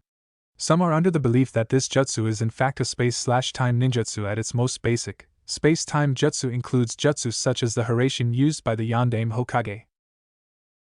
Oroiki no jutsu, sexy jutsu, E-rank, or a rank, depending on who you ask.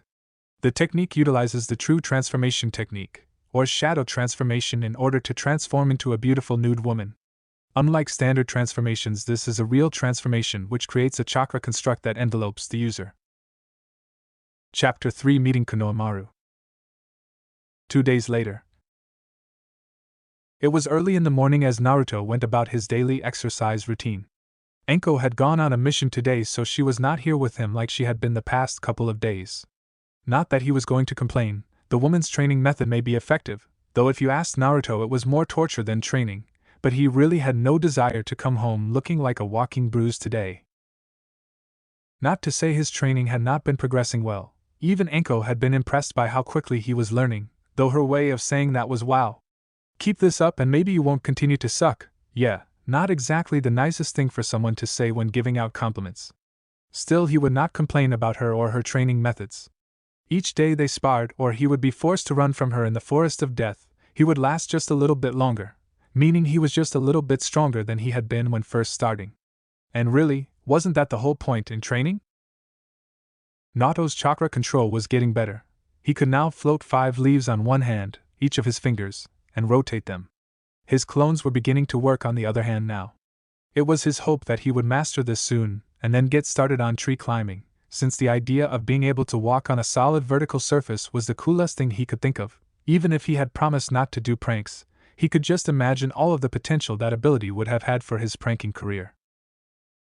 His taijutsu was better, still nowhere near enough to beat a jonin like Enko, or even one of the better, but it was still good enough that Enko had been impressed with the short amount of time it took for him to learn it.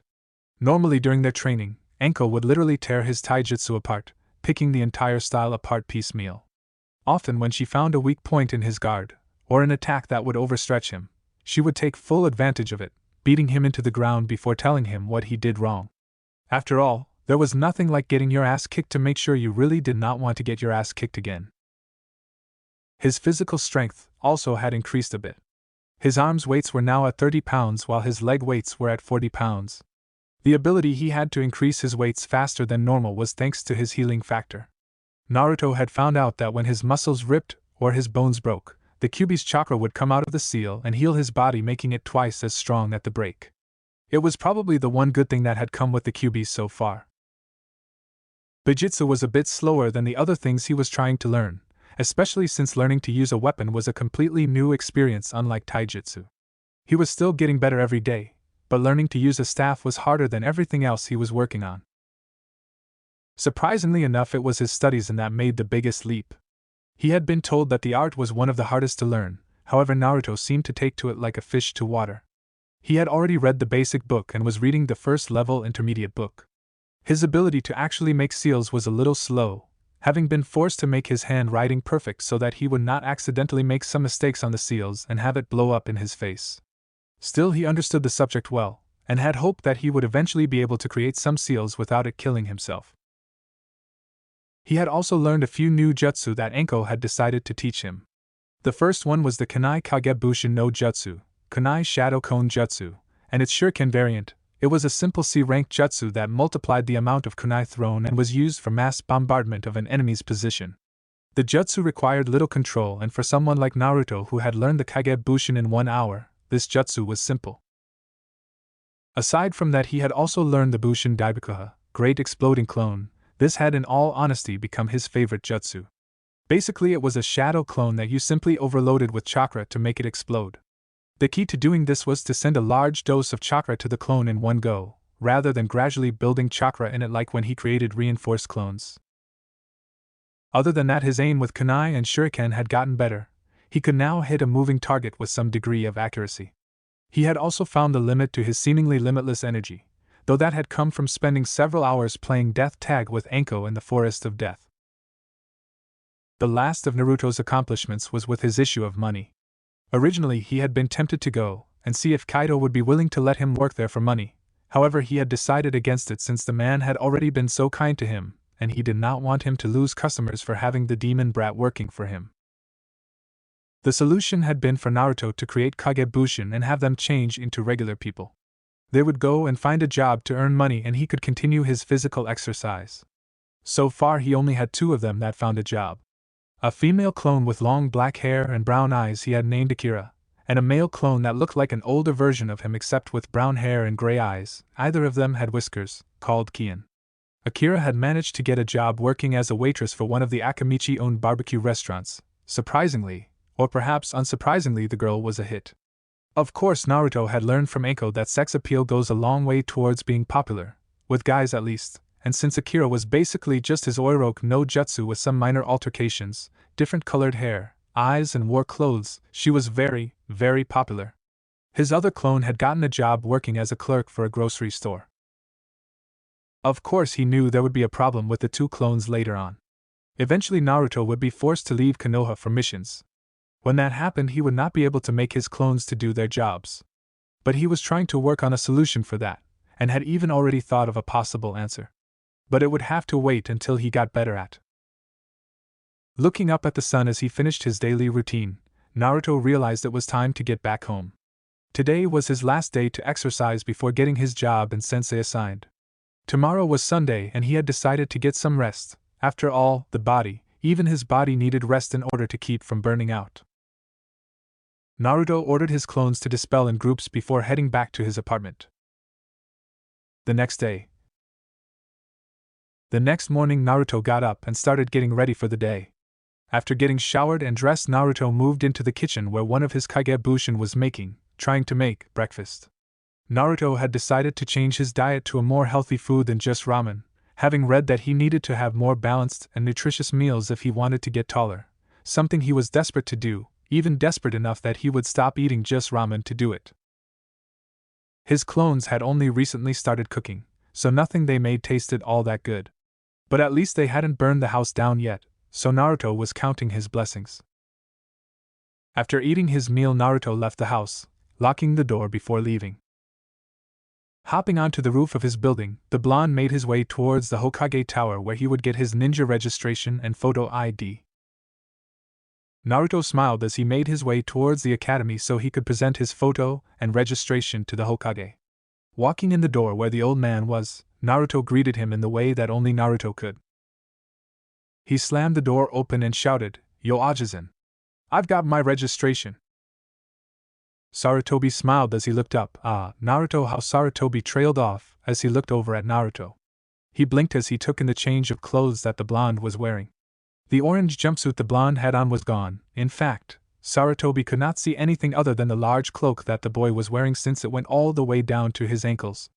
He had only managed to catch a small glimpse before Naruto had moved his hand away from the door, but what he had seen was infinitely better than that orange jumpsuit he used to wear. The boy actually looked like a real shinobi with that outfit. It was surprising actually. He had not seen Naruto since the incident. In fact, no one seemed to have seen him since then. It had actually caused a bit of commotion among the villagers who had feared some kind of grand prank from the prankster king. Sarutobi himself had been concerned that the boy may have had some trouble coping with the new knowledge that he held the Kyuubi. However, it seemed as if he had been worried over nothing. Shaking himself from his thoughts, Sarutobi offered the boy he thought of as his grandson a smile. "Well, this is certainly a surprise for Naruto-kun, though I am glad you took my advice. I like the new look, you look like a true shinobi." Naruto blushed a bit in embarrassment. "You think so? Well, I thought if I was going to be a real ninja, I should change into something that made me look a little more ninja-ish." Sarutobi chuckled a bit. "Indeed, I take it you are here to give me your registration?" Naruto nodded as he gave the old man a grin. "Yep." Walking up, he handed Sarutobi his ninja ID and registration. Naruto moved over to one of the seats and waited for Sarutobi to approve it. After a few moments of studying the information and picture, Sarutobi nodded. "The picture looks good. I can see you have matured greatly." Naruto beamed at the old Hokage's praise. "To be honest, I expected you to do something like paint your face, or some other childish act." "Hey!" Naruto shouted indignantly, standing up and pointing at Sarutobi.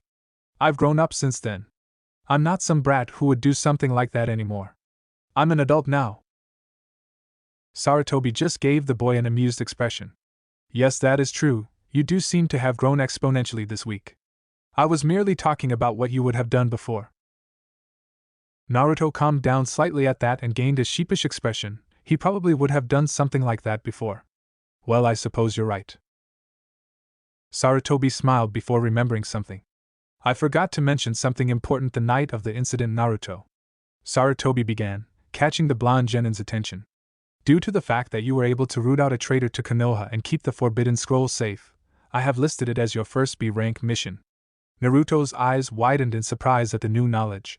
"So I want you to come to my office later today so you can receive your mission pay." "Really?" Naruto asked. At Sarutobi's nod, he pumped his fist in the air. "That's awesome.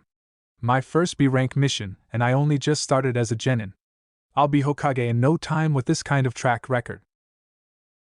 Sarutobi just chuckled at the overenthusiastic blonde. "I am sure you will like Naruto. Speaking of Hokage, you might as well give me that hat right now, Ajisen. Seeing as how I beat you that night," Naruto said with a grin. Sarutobi blushed a bit, remembering just how he had been beaten. "I am afraid that did not actually constitute a fight with Naruto-kun," the old Hokage replied smartly. "Therefore I can't actually give you my hat." "Oh?" Naruto asked with a devious smirk on his face. "So if I were to beat you now, would you? Maybe you need a little reinforcement of just how badly you lost." Sarutobi paled as he saw the blonde putting up a familiar hand sign. "Naruto, wait, don't. Oiroke no Jutsu." A cloud of smoke covered Naruto, and when it cleared enough to see, it was no longer Naruto that Sarutobi was looking at. He was now staring at a young blonde woman who looked to be about 18 years old. She had long blonde hair that was done up in two pigtails which traveled down to her butt. Her face was heart-shaped and lightly tanned, and she had a set of sky-blue eyes that held an alluring quality to them. She had a small nose, and on either side of her nose were 3 symmetrical whisker marks that seemed to add an exotic quality to her. Her lips were a light, moist pink that contrasted a bit with her skin and gave her a pouty and seductive expression. Her body was what one could only describe as perfection. Luscious-looking C-borderline D-cup breasts that, while not as large as his former student Tsunade, were amazingly round and perfect. A narrow waist with a flat-toned stomach led into flared hips with a perfectly round and firm butt. Going down even more were a set of mile-long legs that seemed to go on forever. She was also completely naked, with only small bits of smoke covering certain key areas. Yet that only seemed to add to her allure, leaving just enough to cover her with and make you want more. The Sandaime Hokage took all of 4 seconds to notice these key features about the woman. When he did, it only became a matter of time before he gave the inevitable perverted reaction. Boom! Like last time, the old Hokage was thrown back as a geyser of blood flew out of his nose. Ha ha ha ha ha! Looks like I got you good, Ajisen! Naruto shouted as he turned back into himself with a puff of smoke and held his stomach while trying not to fall on the floor. A few seconds later, Sarutobi managed to pull himself back up and set himself in his chair, dabbing his nose with a tissue. That jutsu again, I must admit it's very clever, but very dangerous. I'm going to have to list it as a kinjutsu. Naruto blinked as he looked over at the old man. So you're going to make this a forbidden technique? Sarutobi nodded. It seems much too dangerous to be placed in the wrong hands. The grin that stretched across Naruto's face threatened to split it in half. That's awesome. Ha! I just graduated and I already made kinjutsu. I'll be Hokage in no time if I keep this up. Who kicks ass? That's right, Naruto kicks ass. Sarutobi looked at Naruto with an expression somewhere between amusement and exasperation as the blonde did a victory dance. Naruto, he watched as the blonde completely ignored him and continued dancing. Naruto! His voice was a little louder, hoping it would catch the blonde's attention. When it didn't work, he shouted, Naruto! What is Ajisen? Naruto asked as he stopped his victory dance. You need to calm down, you're a shinobi, remember? Reminded Sarutobi. Naruto rubbed the back of his neck as a sheepish grin crossed his face. Right, sorry. Sarutobi sighed, I swear sometimes. The old Hokage was interrupted as the door opened and a little kid rushed in with a wooden shuriken in his hand. Now I've got you, old man! The child yelled, after I defeat you I'll become Hokage. Naruto blinked as he watched the kid run. He was wearing a head cap and a blue scarf that was several feet too long for him. If he keeps running like that he's going to trip. As if on cue, the young boy's feet got caught up in his scarf and he tripped, landing flat on his face. Oh wow! The boy yelped as he put his hands on his face and rolled back and forth along the floor. Oh boy, Sarutobi thought as he sighed, if it's not one thing, it's another. The old Hokage pulled his Hokage hat down over his face in embarrassment. Naruto merely stared at the kid, wondering how the hell he could actually be dumb enough to wear a scarf that was so large. At the same time, a man wearing dark plain clothes and sunglasses appeared in the doorway, panting a bit. Gah! Dang, did someone set up a trap to trip me? The kid shouted as he sat up, holding his head. Honorable grandson, are you alright? The man wearing the sunglasses asked. And pardon my observations, but there are no traps here, the surface is completely flat. The man said as he regained his composure, pushing his sunglasses up on his nose in what Naruto thought was a snooty gesture. Naruto just continued to look on at the scene, one eye twitching. Kami, I don't even think I'm that clumsy. The boy got up from the floor and looked around, noticing Naruto staring at him. At the same time, the man with the sunglasses spotted Naruto as well. It's him. The QB brat. He's the worst kind of troublemaker around, the man thought as he sneered at Naruto. Naruto, however, did not notice the man's sneer of disgust as the boy stomped up to him and pointed. It was you, wasn't it? You're the one who tripped me, he accused angrily, pointing a finger at him. Naruto's first reaction was to smack the kid, but he took a calm breath. It would not do for a ninja to hit a civilian. Slowly and deliberately, Naruto reached out and grabbed the boy's scarf, flinging it back and forth in front of the child's face. This, Naruto said in a slow voice as if talking to someone who was retarded, is what you tripped over. Seriously, if you're going to wear something like this, get one in a smaller size so your clumsy feet can't trip over it. No, no, no, and oh! The boy shouted as he stomped his feet on the ground. You did it! I know you did! Just admit it, you coward! That was enough for Naruto. No one called him a coward. Standing up, Naruto lifted the boy off the ground by the scruff of his shirt. Now you listen here, you damn brat! Naruto shouted through gritted teeth. I'm not a liar and I'm not a coward. You should be more careful when you're speaking to a shinobi, or someone might just end up putting you in your place. Uzumaki! Take your hands off of him this instant! The sunglasses man shouted. He is the honorable grandson of our leader Sandaime Hokage-sama. Naruto paused as he turned to the man in the sunglasses, thinking about what he said before turning to the kid in his grip. Huh, so this brat's related to the Hokage Ajisen. Naruto thought, since the sunglasses man did not have any reason to lie to him. That's right, the boy thought with a smirk. He's just like the rest, stopping from doing something as soon as he learns who I am. Feeling confident that nothing would happen to him now, the young boy took this opportunity to gloat. What's the matter, tough guy? I thought you were gonna teach me a lesson. Afraid because the Sandaime Hokage is my? Despite being held up in the air, the young child puffed out his chest. Naruto's eyes twitched several times. I don't care if he's your Oba-chan. Naruto yelled as he dropped the boy on the floor and smashed a fist onto the top of his head. Konohamaru, who had tried to get up from being dropped, fell back to the floor as Naruto smashed a fist on his head. These guys different, thought Konohamaru as he hit the ground again. The man wearing the sunglasses looked scandalous. He just assaulted the honorable grandson. Sarutobi merely sighed and shook his head. What a mess, he muttered. Damn brat, Naruto grumbled. He looked up at Sarutobi. I'll be heading to Ajisen, I need to clear my head. Naruto walked out of the room grumbling about stupid brats needing to learn their place. The sunglasses man whirled on his leader.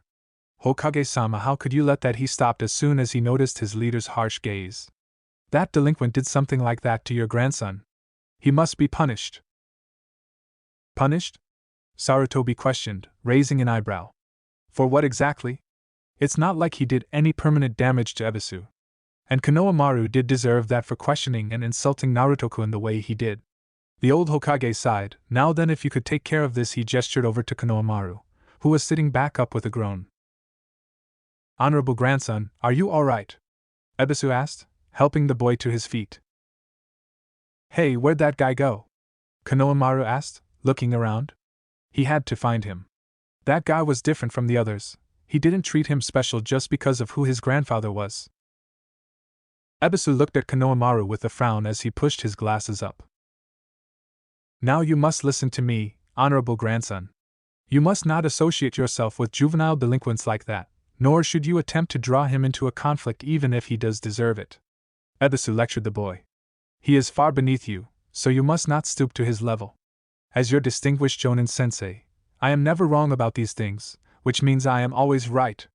Ebisu smirked to himself as he turned to look at the village through the open balcony on the left side of the room. I'm above the more mundane trainers, so you must heed my every word. Your goal is to become the next Hokage, and I can teach you the best way to go about it. Indeed, stick with me and you will gain the shortcut to becoming Godaime Hokage. You understand, don't you, honorable grandson? Ebisu asked as he turned around, only to find himself talking to thin air. Where did he go now? Ebisu wailed. I believe he followed Naruto, but I have no idea where they headed. Sarutobi offered up in a calm and casual tone as he lit his pipe. What? Ebisu shouted in shock and consternation. This is a disaster. Ebisu ran out of the room and down the hall. How did Konohamaru-kun turn out to be like that? The old Hokage had to wonder, sighing a bit as he took a puff of his pipe. He's quite determined. That was his 10th sneak attack today alone. He thought to himself as he blew out a few smoke rings.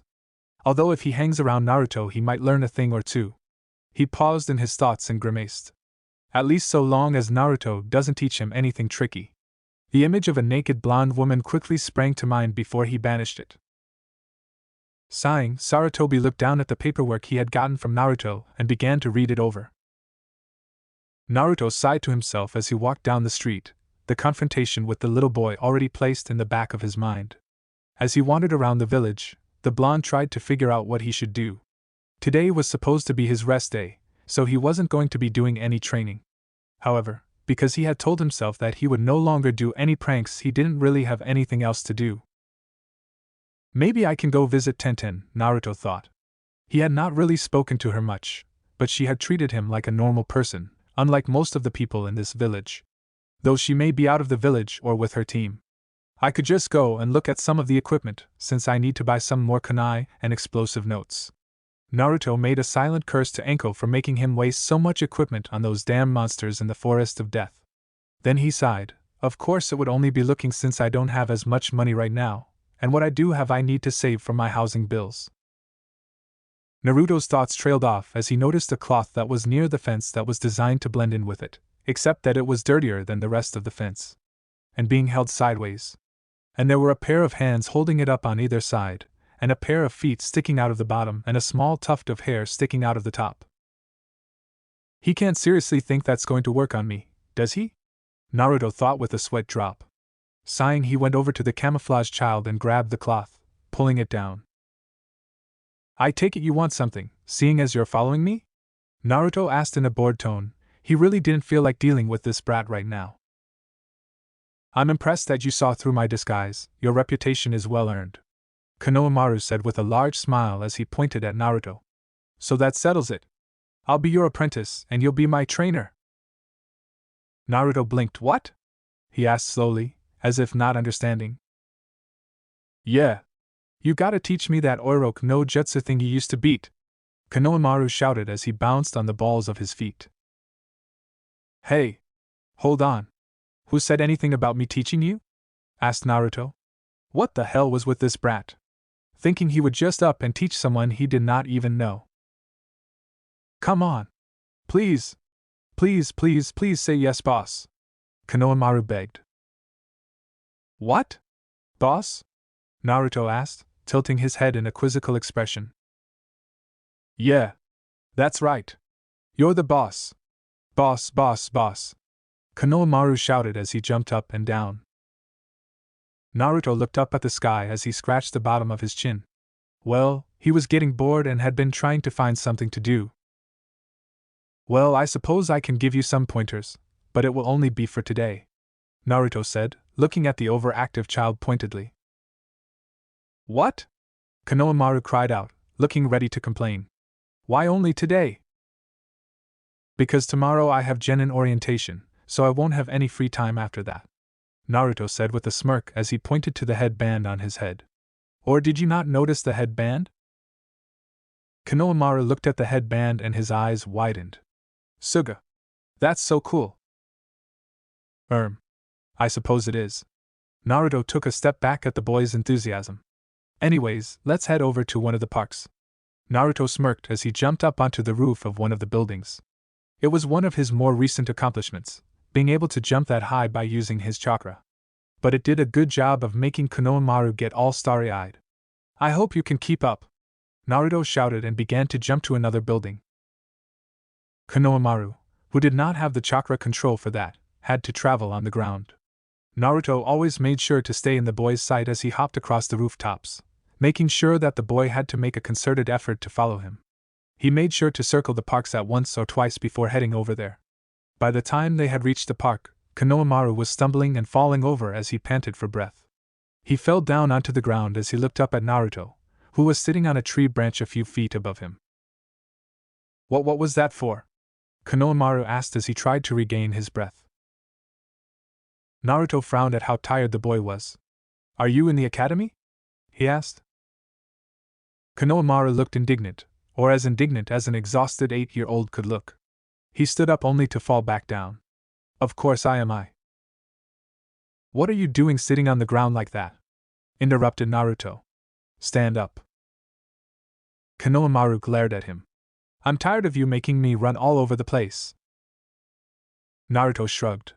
That wouldn't even constitute for my morning runs. If something as mildly strenuous as that made you tired, then you're obviously not training your body enough.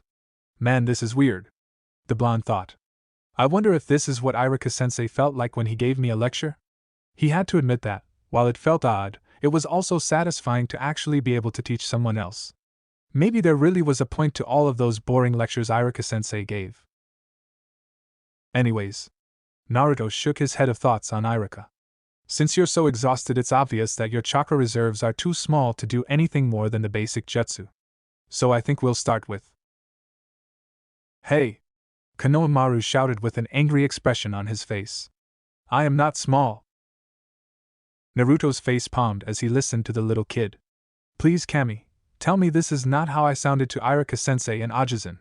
If it is, I swear I'll never be such a brat again. I said your chakra. Chakra. Naruto pronounced the word chakra extra slowly. I made no comment on your height.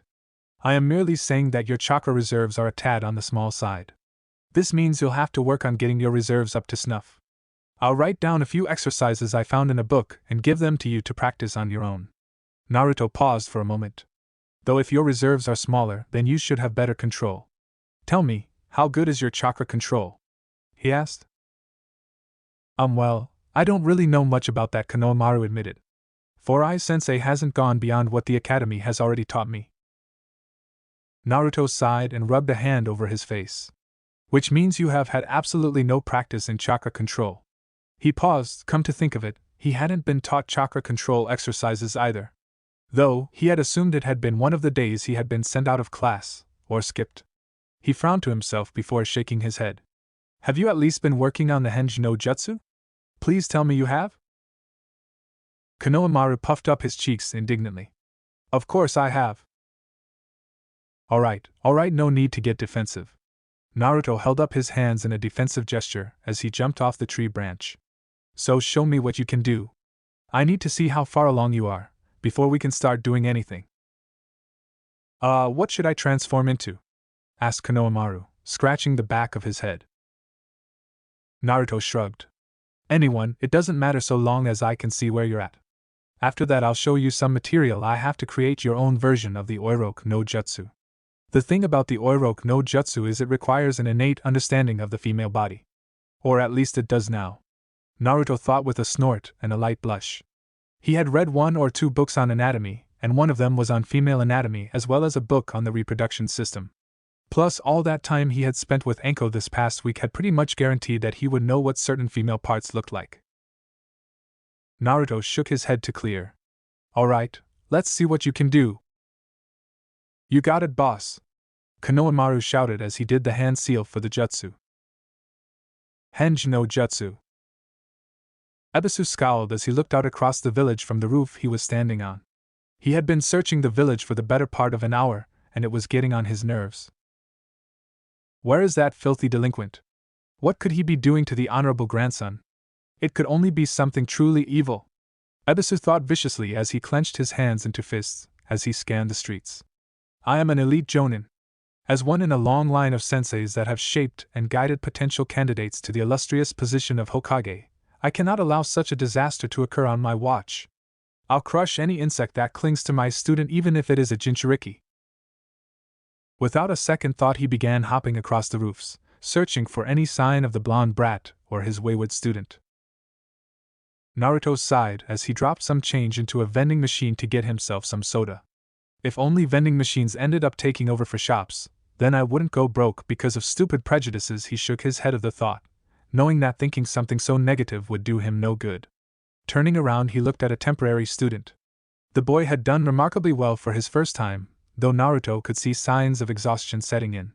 Though Naruto attributed his success to the fact that he had less chakra, therefore more control to use jutsu, making learning something like this easier. Walking over to Konohamaru he sat down, popping his soda can and taking a long gulp. So tell me, what was going on with you and Ajisen?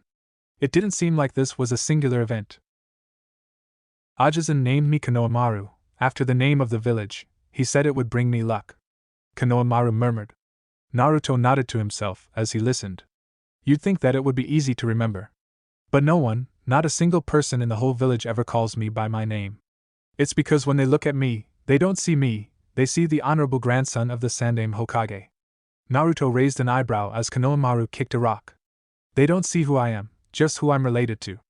It's like I'm invisible, hidden behind Ajisen's shadow, and I'm so sick of it that's why I'm going to become Hokage now. So people will know who I really am. This kid has the reverse problem of me. Naruto thought incredulously. He's still basically ignored, but it's more of ignoring who he is, rather than his existence. The kid reminded him a lot of himself, how he used to be before the Mizuki incident. Not that something like this would make Naruto give the kid any sympathy. If anything, Konohamaru needed an ass-kicking. Naruto snorted. You think it's that easy? Konohamaru looked up at Naruto. If you could become Hokage so easily, then everyone would try to be Hokage. The Hokage is not just the strongest ninja in the whole village, but he's also the smartest and the one who's dedicated his life to serving the village as its protector. You have to think of each villager as if they were a member of your family, and be willing to put your life on the line to keep them safe. That is what being Hokage is about. And it will take hard work, dedication, blood, sweat, and tears to get there. Not just anyone can be Hokage. Naruto suddenly grinned. Besides, if you're going to be Hokage, you're going to have to defeat me first. Naruto stopped as he watched Konohamaru, who was gaping at him, waiting for the boy to say something, when he heard a rustling of leaves.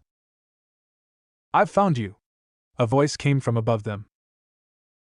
Naruto and Konohamaru turned to see Ebisu standing on a tree branch. That filthy Uzumaki Kyubi no Kitsune. Ebisu glared down at Naruto, who could not hold in a flinch at those icy eyes. Those eyes, he recognized them as the same ones that some of the more hateful members of the village gave him. The kind of people who he was sure would kill him if they had the chance. The kind who would try to beat him if they caught him when they were drunk and had lost any inhibitions they might have once had. Leaping down from the tree, Ebisu landed on the ground and approached the two.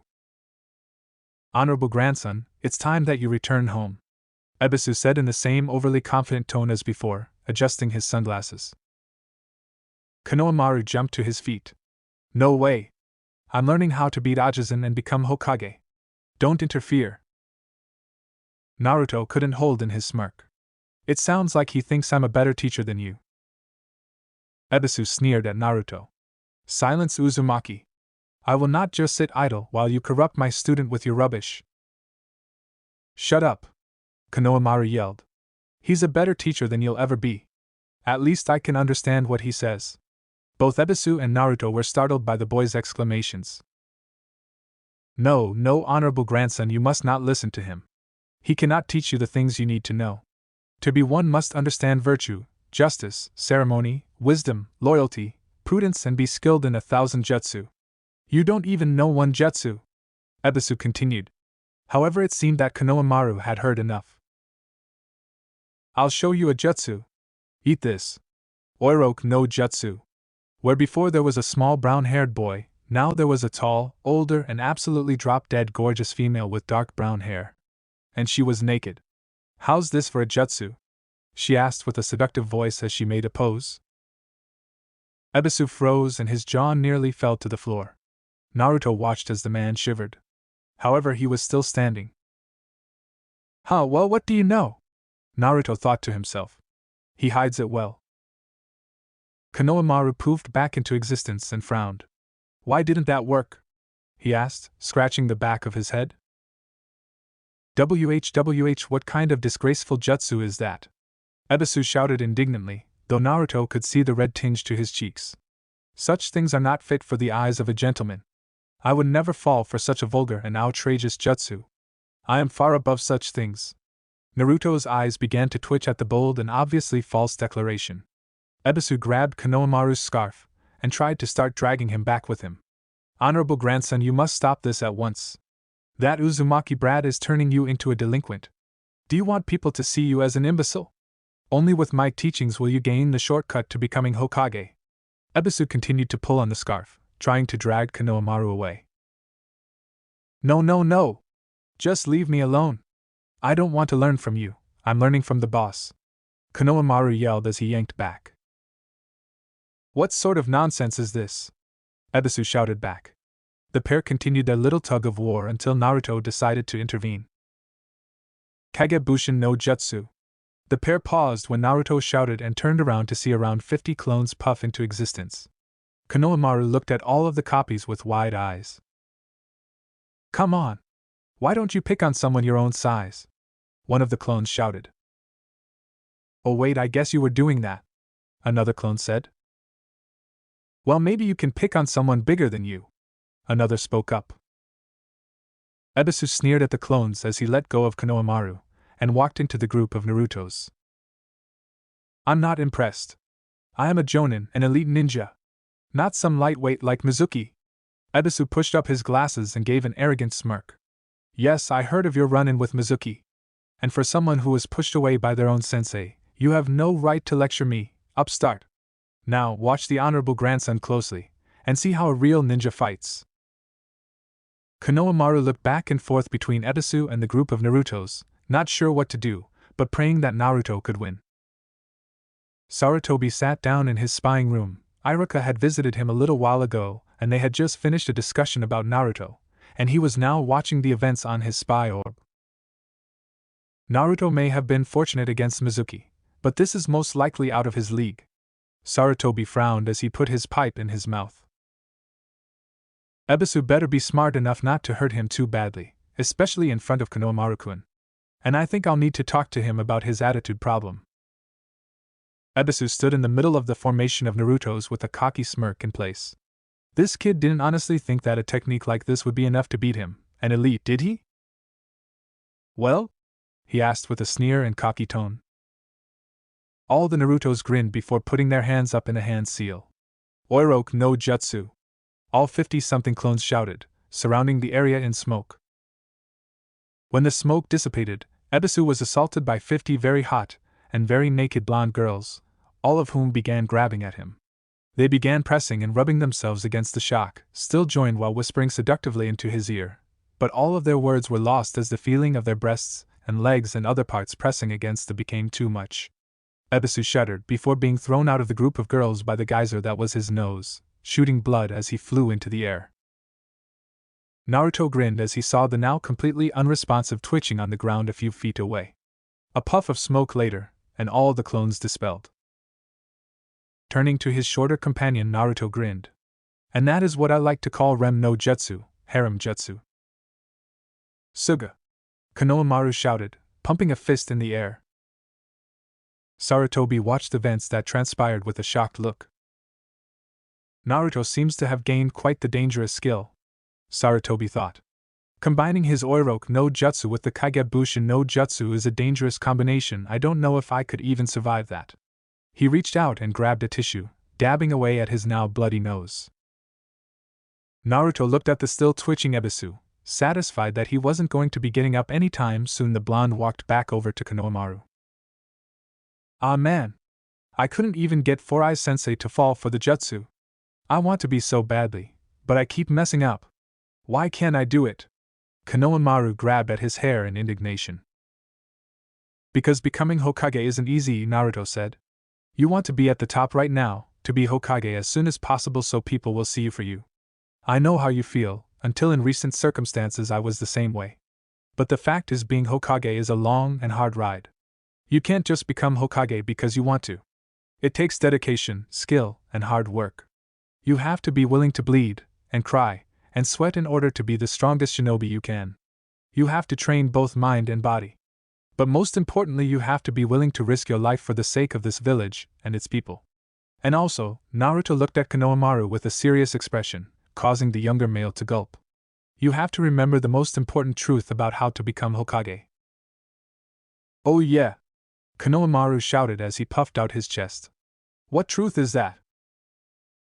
That there are no shortcuts to becoming Hokage, Naruto said, his eyes taking on a fierce and determined look. By trying to take the easy path, you limit yourself, you weaken yourself, because you weren't willing to take the harder road. Weren't willing to train until you dropped, or work until you felt all of your muscles straining against each other. No ninja in this village would respect a Hokage who took the easy way out of everything. Sometimes Hokages have to make hard choices and deal with the consequences of those choices. It takes a kind of commitment that very few people have, and those who don't have it need to get out of the way for those who do. Naruto stared at Konohamaru, the boy a little red in the face and looked like his eyes were on the brink of turning into swirls. He was trying to come to terms with all of the information he had just received and felt completely overwhelmed. However, one of the things Naruto had said rang through his mind. Besides, if you're going to be Hokage, you're going to have to defeat me first. Konohamaru turned away from Naruto and stuck his nose up. Who do you think you are? Lecturing me like that? Naruto smirked a bit at Konohamaru's reaction. That's it. I won't be your apprentice any longer. From now on we're rivals. Got it? Naruto just gave the kid a grin. Well, that's cool. This was a one-time deal anyway, because I'm getting assigned to my Jonin sensei tomorrow. However, Naruto's grin widened, stretching the whisker marks and making him look like a fox. I accept your challenge to be my rival. But keep this in mind, you're going to have a lot of catching up to do if you want to be at my level. You're going to have to train hard if you want to even think of competing against me for the title of Hokage. Naruto looked at the sun and sighed. He had just wasted a whole day training a kid. Well, it was fun and I was resting today anyway. Naruto thought with a chuckle. It was nice being able to act like nothing more than an overly cocky kid and show off to someone else, something that he knew he probably would not get to do again. Well, I'm off. But don't for 1 second think you can just slack off. You never know when we might meet again, and I find out that you've been slacking. Naruto trailed off with the implied threat causing Konohamaru to gulp. Alright then, I'll see you later, Konohamaru. Konohamaru felt his eyes widen as Naruto turned around and tossed a wave over his shoulder. Sarutobi smiled as he leaned back in his chair and watched Konohamaru give a salute to the leaving Naruto. Thank you, Naruto-kun, for helping Konohamaru-kun, the true path of a ninja. He sighed. I just wish he hadn't taught Konohamaru-kun the Oiroku no Jutsu. Kunai Kagebushin no Jutsu, Kunai Shadow Cone Jutsu, a basic C-rank jutsu that creates copies of thrown projectile weapons. Used for mass bombardment of enemy positions, distractions, and creating distance between the user and his/her foes. Bushin Daibakuha, Great Exploding Clone, a rank kinjutsu. Basically a Kagebushin that is overloaded with chakra that will explode either when the user activates it, or it gets hit in some way. Rem no Jutsu, Harem Jutsu, S-rank kinjutsu. This jutsu is simply a combination of the shadow clone technique and the sexy jutsu. It is used to create any number of clones of beautiful, nude women. This technique is known to many in Konoha as the pervert killer due to the massive nosebleeds many perverts have suffered from it. This includes Sandaime Hokage, Sarutobi Hiruzen, who after suffering massive hemorrhaging decided to rank the jutsu as a Forbidden South class ninjutsu and place it in the Forbidden Scroll of Sealing. Chapter 14-7. It was early morning, the sun hadn't even risen yet. But one Uzumaki Naruto was already up and about, getting ready for his first day as a ninja. After a quick rinse in the shower, and a somewhat decent breakfast of eggs and toast, Naruto was ready to start the day. He looked himself over in the mirror, checking his clothing and equipment to make sure everything looked good. He wanted every one of his classmates, former classmates he reminded himself, to leave with a good impression of him. He looked at his bow staff attached to his back, angling over his shoulder slightly for easy access. Nodding to himself, the blonde genin left, and began making his way towards the academy. He had decided to walk to the academy instead of roof hopping, even though he had come to enjoy the activity. There were not any people out at this time, being so early that the sun was just beginning to rise, so Naruto did not have to suffer through any glares this morning, and since it was so early he could afford to take his time. However, as Naruto turned around a corner he stopped when he noticed a small section of the fence that was dirtier than the others. And sideways. And had a pair of feet sticking out of the bottom, a pair of hands on either side and a tuft of hair sticking out at the top. Naruto sighed and shook his head. Seriously, you think he would have learned yesterday? Naruto thought as he started walking forward again. Just as he passed the sheet, Naruto pulled out 4 kunai, tossing each one into a corner of the sheet, pinning his rival to the fence. Yak! Hey! What the, let me go! Get me out of here! Came the muffled response from inside of the cloth. Naruto grinned as he walked up and rapped his knuckles against Konohamaru's helmeted head, making the currently complaining kid quiet down. So can I help you, Konohamaru? He asked, amusement leaking from his voice. Ha! You saw through my disguise again. That's why I respect you as my rival. Konohamaru tried to get out of the restraining cloth by slipping through the sides, but the kunai had stretched the sheet enough so that they were too tight to slip through and too deep to pull out from his position. Now can you let me out? Naruto grinned as he grabbed the kunai and pulled them out, letting the covering drop to the ground. So I take it there's something you want from me? The blonde asked. I challenge you! Konohamaru shouted as he pointed at Naruto. Naruto laughed at the kid. Sorry, but I can't. Remember, I have to head over to the academy today to get assigned my sensei. Oh yeah? Konohamaru said, his eyes getting stars in them. Man, that's so cool. I wish I was a ninja. Well, just make sure you work hard and don't slack off. Naruto looked up at the sky and saw the sun had risen. He would have to hurry now if he wanted to get to the academy before the glares started coming his way. Anyways, I need to head over to the academy, or I'll be late. See ya. Naruto tossed the energetic kid a wave as he ran off.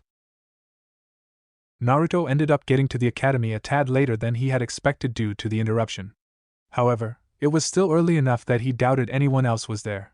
Making his way to his homeroom, Naruto walked up to the door, opening just as Iruka was about to walk out. Iruka blinked in surprise when he laid eyes on Naruto and for a moment, didn't recognize him.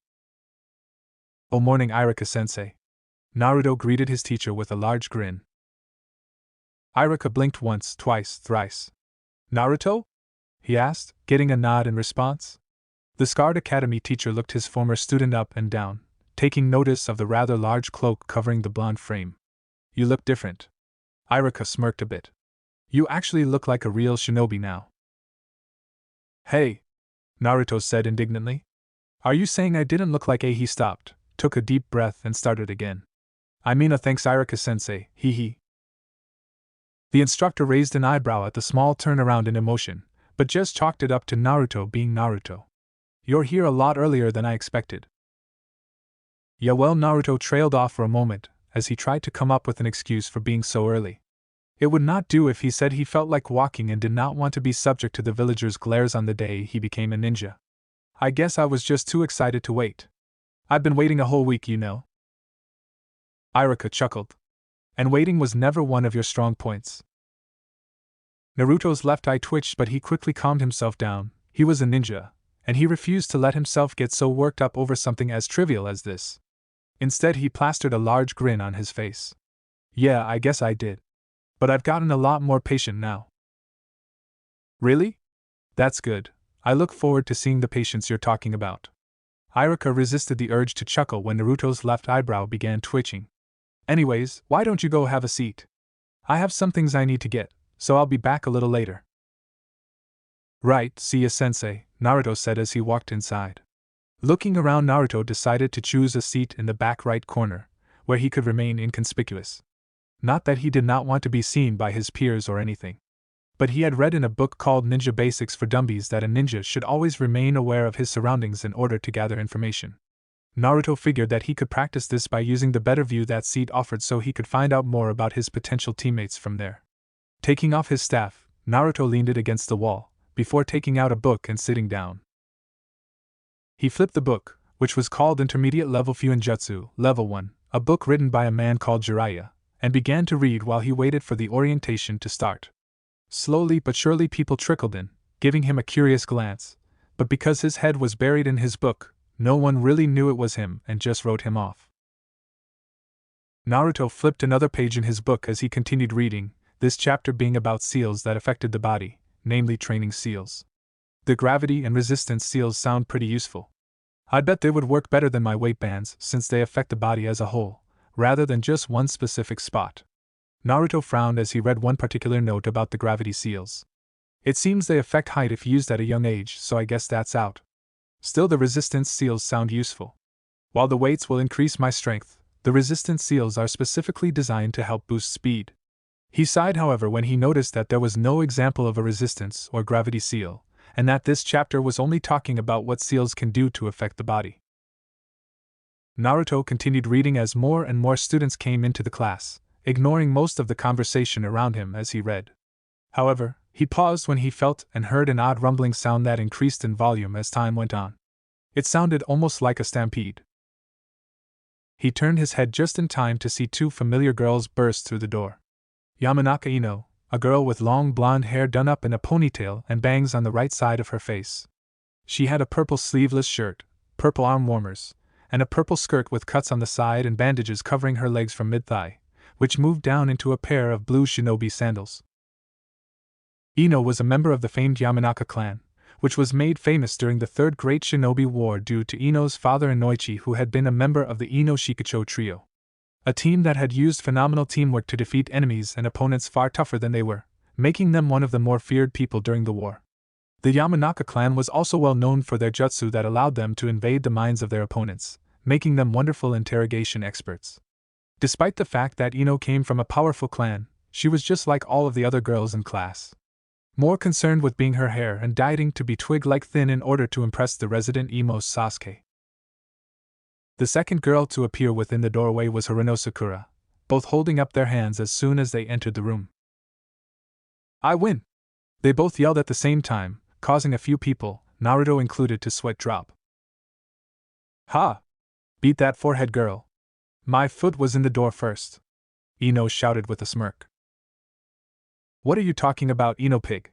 Sakura asked with a sneer. "My foot was at least a quarter of an inch in the door before yours."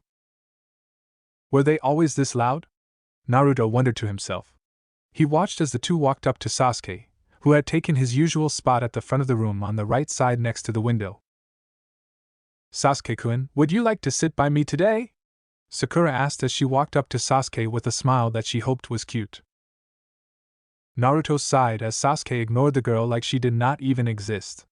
"I wish she would look at me like that." He shook his head. He had not actually thought about the girl who he had a crush on this past week. What, with all the time he had been spending with Anko?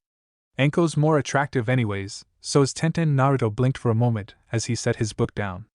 Where had that come from? He shook his head and was just about to start reading when Ino decided to make her displeasure of letting Sakura sit next to Sasuke known.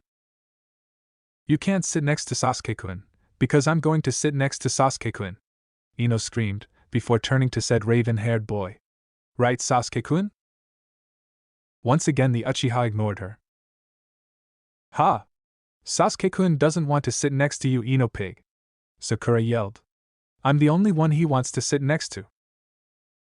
Naruto sighed as he put the book down, finding it impossible to concentrate with all the noise they were making.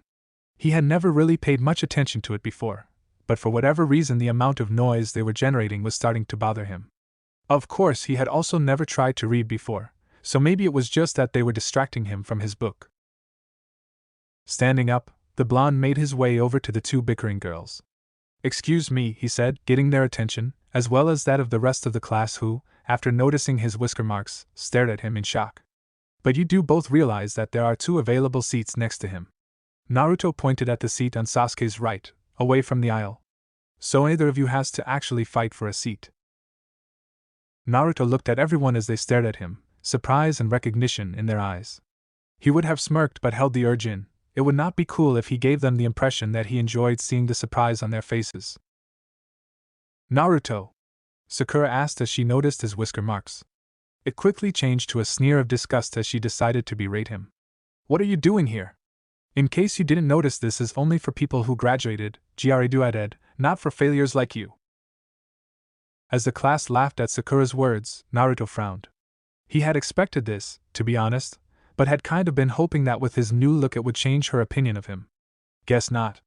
He sighed lightly, before deciding that he didn't want to put up with her abusive words right now, especially since for whatever reason they hurt more. "If you had used those two eyes stuck in your orbital sockets to look up, you would see that I have a headband." Naruto pointed to his head where Irika's headband was sitting. "So I have graduated, thank you very much. Perhaps you're not as smart as I thought." Naruto walked off and moved back up to his seat, leaving a stunned crowd behind. "Did he really just insult me?" asked Sakura as she tried to comprehend what had just happened. That had never happened before. Naruto would always ask her out, and she would always hit him because it made her feel better about herself.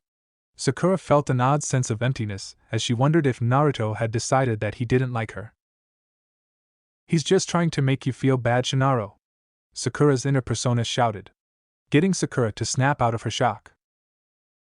"You're right. I bet Naruto Baka's trying to make me feel bad for him, so I asked him out on a date. Well, it's not going to work." Sakura sat on Sasuke's right as her and Ino once again began to fight over said Uchiha. As the rest of the class got back to what they were doing, one girl kept her eyes on Naruto.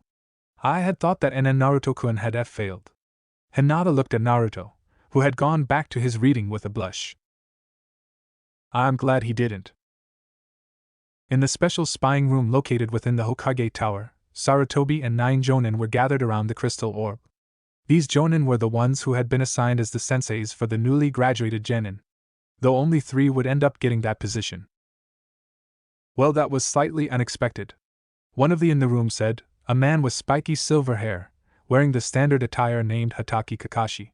He looked into the spy orb with a lazy expression, though if one looked close enough they could see him analyzing everything. And that one must be Uchiha Sasuke, the most promising student and rookie of the year. Yes, the one with the dark hair and blue shirt is Uchiha Sasuke, Sarutobi replied evenly. Truthfully, he did not think Sasuke was deserving of his title, especially when the teachers in class handed the boy everything, but he would not deny the boy was at least mildly talented. He's the sole survivor of the Uchiha clan, spoke up A with curly black hair and exotic red eyes. She was anew, but had quickly risen as the most prominent genjutsu expert. Her name was Yuhi Kurenai. At least the only Uchiha still left in the village, Sarutobi countered, making the red-eyed woman wince. The crystal ball changed view to close in on some of the genin, one such view showing Naruto, who had gone back to his seat and picked up his book. Uzumaki Naruto, Kakashi muttered to himself. Naruto frowned as he continued to read his book, doing his best to ignore the new stares he was getting. Why did I do that? Naruto wondered as he thought about what he had said to Sakura. He had never actually insulted anyone before, and Sakura was the last person he would have expected to insult. Yet something about what she had said just then had rubbed him the wrong way. Her words had hurt, of course, even more than it normally did. But he couldn't just chalk it up to that. Maybe it has something to do with learning about the Kyuubi. He considered that thought. After learning about Kyuubi being sealed inside of him, the villagers' hatred made sense. However, that still couldn't quite explain why he had been rude to Sakura. After all, from what Gigi said, only the adults knew of his status as a Jinchuriki. Like most of the kids in his class, Sakura often berated him. In fact, out of all the people in the class, she was the one who treated him the worst. But it had not always been like that. The first time he had met her, she had been getting picked on by some bullies due to her large forehead, and Naruto had seen it and chased them off. After that, she spent the day with him. It had been his first and only time he had gotten to spend with someone his own age, and the first time he had really had any fun in his childhood. Sakura had even promised to be his best friend during their time together. However, when her mom saw them together, she took Sakura away and told her to never go near the blonde again. Sakura had followed her mother's advice, and Naruto had not seen her after that until he entered the academy. When he did see her again, the blonde had been ecstatic at seeing his first friend. However, she had either not remembered him, or had become heavily influenced by her mom, because the first thing she had done when he had tried to say hi was to hit him and tell him to leave her alone. That had of course not stopped him from trying to get his friend back. He had tried again and again to no effect. Eventually, despite the amount of abuse he had taken, Naruto had become so desperate to get his first friend back that he developed a crush on her. After that, he had begun asking her out on dates, not really understanding what the difference between a date and a get-together with friends were, since he had never had the talk because he was an orphan. This only seemed to further aggravate Sakura, who had started developing a crush on Sasuke. This in turn caused her reactions to become more and more violent. Now she was easily the most abusive person in class, at least to him. No one really liked him, and everyone made fun of him, but she was the only one who had ever actually hit him. Naruto shook his head, thinking about things too much made it hurt, so he decided to just let whatever he was feeling run its course. A few minutes later, Irika came into the room and noticed that it was oddly quiet, only a few people huddled about whispering to each other. That's odd. I would have expected everyone to be jumping around and yelling their heads off at finally graduating.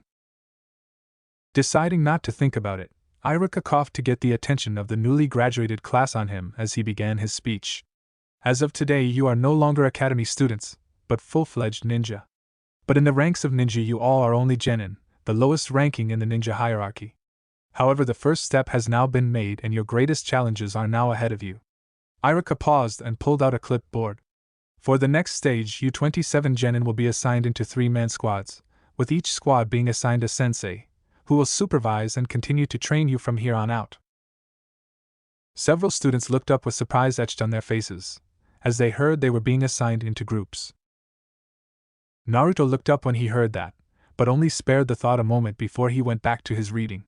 He had already known he would be assigned a team when he had recently read a book on shinobi basics. Sakura and Ino were busy ribbing each other and making comments about who would get to be with their Sasuke-kun. Much to said Bruder's annoyance, since he was in between the pair and had to listen to them. Sasuke narrowed his eyes as he heard Irika's words and tried to ignore the two useless fangirls bickering. A squad of 3 will only slow me down. Irika coughed into his hand before he continued. Now then, the squads have been arranged to give each team a balance of abilities and skills. I will now read the roster, so pay attention to when your name is called, and who you will be teamed up with. Irika looked at his clipboard and began to call out names. Team 1 will be. Naruto stopped reading and began paying attention as the genin squads were called, not wanting to miss who his teammates were. I kind of wish I had some friends that I could be in a squad with. Shikamaru and Choji are okay, but we're not really friends. Kiba, I suppose, could be considered a pranking rival, but now that I'm trying to be a serious ninja, he shook his head of his thoughts and just concentrated on paying attention. Team 7 will be Harino Sakura. Uchiha Sasuke. Irika was forced to stop and wince as Sakura let loose an ear-splitting victory screech. And Uzumaki Naruto. What? Came the voices of both Naruto and Sakura. Irika-sensei, how could you even think of putting me in the same team as him? Naruto shouted as he pointed at Sasuke. Acting like mature ninja be damned. This had to be corrected now. We don't get along, we can't work together, we aren't friends. Now I'll concede to you the team isn't friends with anyone. He seems to enjoy spending more time sticking that 20-foot-long metal pole further up his ass and practicing his brooding pose. But out of all the people in this class, we get along the least. The guys in the class laughed when they heard Naruto's words, well, everyone except for Sasuke, who scowled intently at the blonde. Meanwhile, the girls were fuming at the insult to their Sasuke-kun. They began leaking a pathetic amount of killing intent at Naruto, who ignored it, having gotten far worse from Anko. Naruto, Irika said with a sigh. As I said, these squads are assigned to balance out. Sasuke got the best scores in class, you got the worst. Naruto's head slumped down a bit as the class now snickered at him. The Hokage assigned these squads, and they are not negotiable. I'm sorry, but you'll just have to deal with it. Now Team 8 will be Hyuga Hinata, Aburame Shino and Inuzuka Kiba. Team 9 is still in circulation, so Team 10 will be Yamanaka Ino, Naro Shikamaru and Akamachi Tsuji. Naruto sighed as he slumped into his chair. Despite his slight outburst at her earlier, he still wouldn't mind being with Sakura. However, Sasuke was a different story. Throughout his entire time at the academy, he had considered Sasuke his rival, always trying to outdo the raven-haired ninja, who in turn always ignored the blonde like he was not even worth his time. The last thing Naruto wanted to do was be on the same time as him. Now then, you'll all meet your Jonin senseis after lunch. Until then, class was dismissed. Irika said, gathering his stuff and leaving. The assembled genin all got up and hurried out of the room. Sasuke-kun! Sakura called out as she walked out of the academy and looked around for the elusive raven-haired genin. Now where did he go? And I was hoping since we were the same team now he would have lunch with me. Hey Sakura-chan! Naruto said, making the pink-haired girl go rigid, even more so than usual because of his insult in class today. What do you want? Sakura hissed with venom in her voice as Naruto came up to her. Naruto winced a bit but pressed on. Well, I wanted to apologize for getting angry at you, I didn't mean it. Sakura stopped glaring as she looked at him with shock and curiosity. I wasn't really myself at the time, so I'm sorry. I can't believe Naruto is actually apologizing. Sakura thought in shock. Naruto never apologized to anyone, even when the teachers tried to force him to play a prank. Heedless to the pinkhead's thoughts, Naruto continued on. I also wanted to know if you wanted to go have lunch with me so we could get to know each other better. We could even see if Sasuke wants to. However, he didn't get any farther than that as Sakura hit him on the head. I should have known that's what you wanted.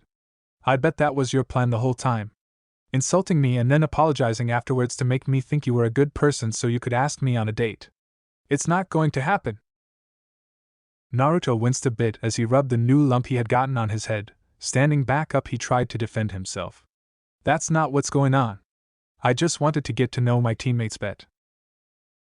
Shut up, Baka! Sakura screeched as she smashed a fist into Naruto's face, sending the young blonde flying. God, why do you keep asking me for dates? I'm never going to go out with you. You're annoying. Naruto watched as Sakura walked off with a huff. She didn't even try to hear me out. A few odd tears stung the corner of his eyes, but he banished them before they could fall.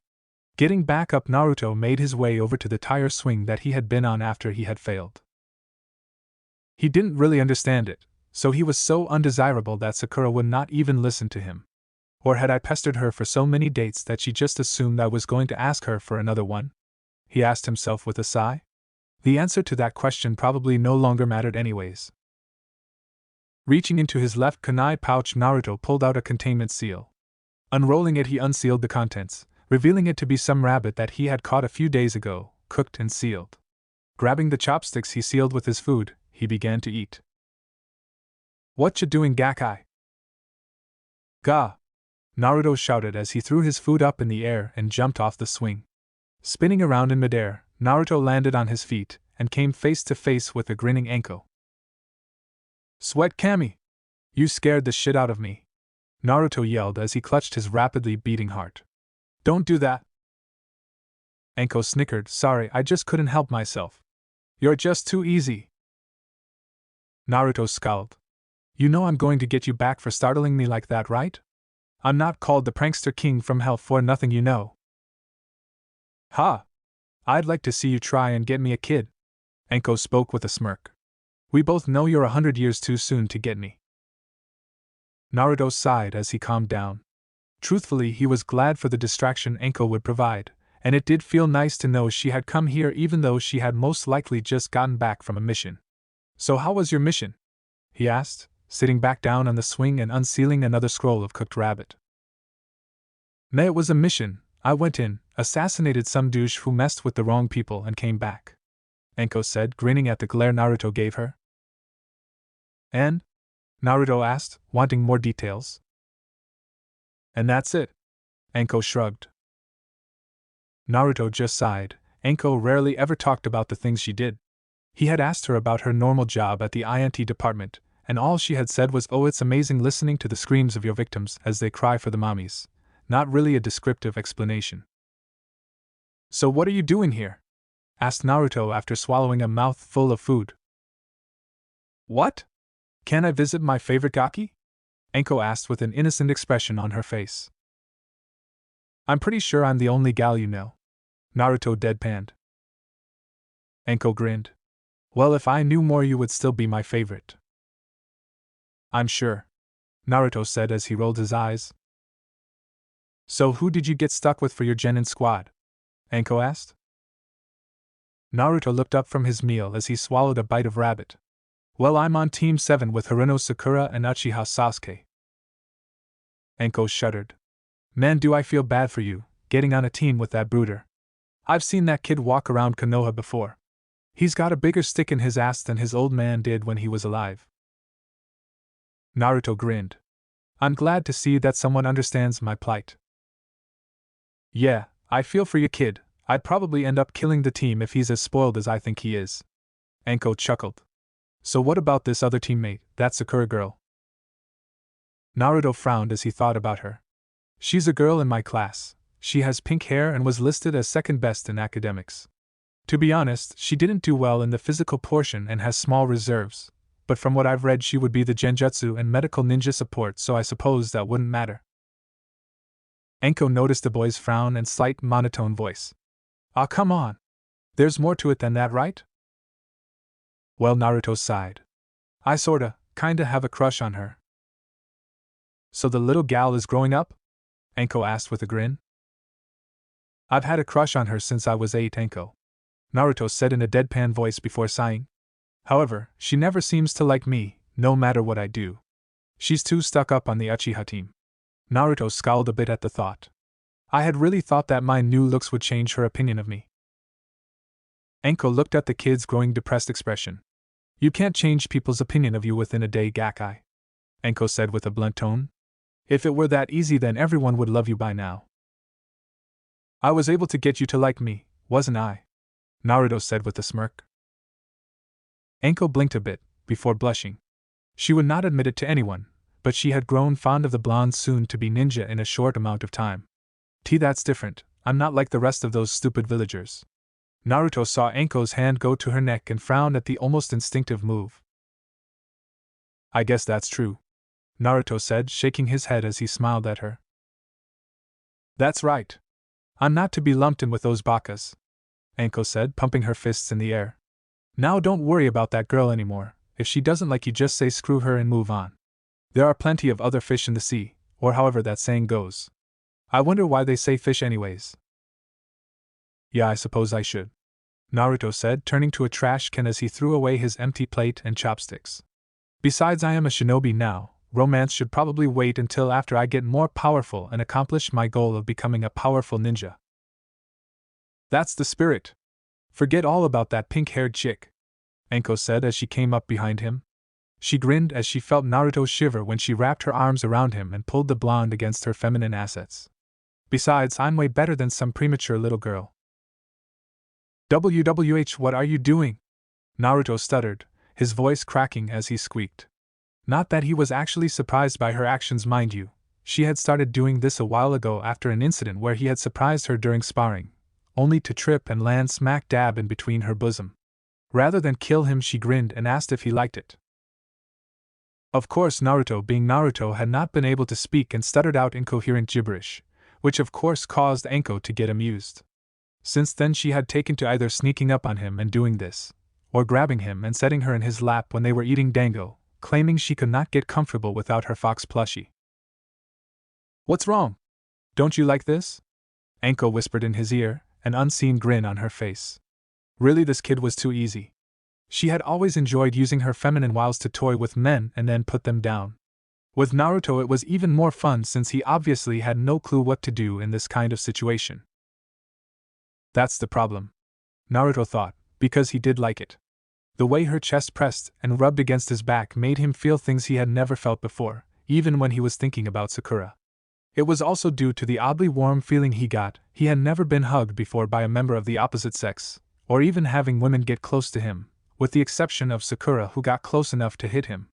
So having someone who was actually willing to be this close and physical with him was, well, it felt nice to say the least. That is to say, you and Naruto tried to get out something, but like the last time she had done this, all that came out was gibberish. Ha ha! Anko started laughing as she let Naruto go. Gakkai, you are far too easy to fluster. You better hope some enemy kunoichi from another village doesn't try to seduce you, or you'd be in deep shit. Naruto scowled as he watched Anko clutching her stomach and trying to get her breath back. However, he could not give her any retort, finding it impossible to come up with anything suitable to say due to his scattered brain. Anko's laughing calmed down to an occasional snicker. So who's your sensei? She asked at last. Naruto fought down his blush and re-established a mental link with his mind as Anko brought about an abrupt change of topic. However, he shrugged her ability to randomly switch subjects easily enough. He had gotten used to it over the past week. I think his name was Kakashi. Hatake Kakashi? Anko asked before snorting. I suppose I shouldn't be surprised. He had always had a soft spot for that spoiled Uchiha brat, given his own past relations with that clan. So you know about my sensei? Naruto tilted his head in curiosity. Know about him? Anko scoffed. Gakkai, everyone knows who your sensei is. He is one of the best ninjas in the village, known as Sharingan no Kakashi, or the copycat ninja. Only a few of our can rival him in power. Naruto looked at Anko before a grin formed on his face. So what else can you tell me about my sensei? Where the hell is our sensei? Naruto sighed to himself as he flipped another page of his book, trying to ignore Sakura's rather loud exclamations.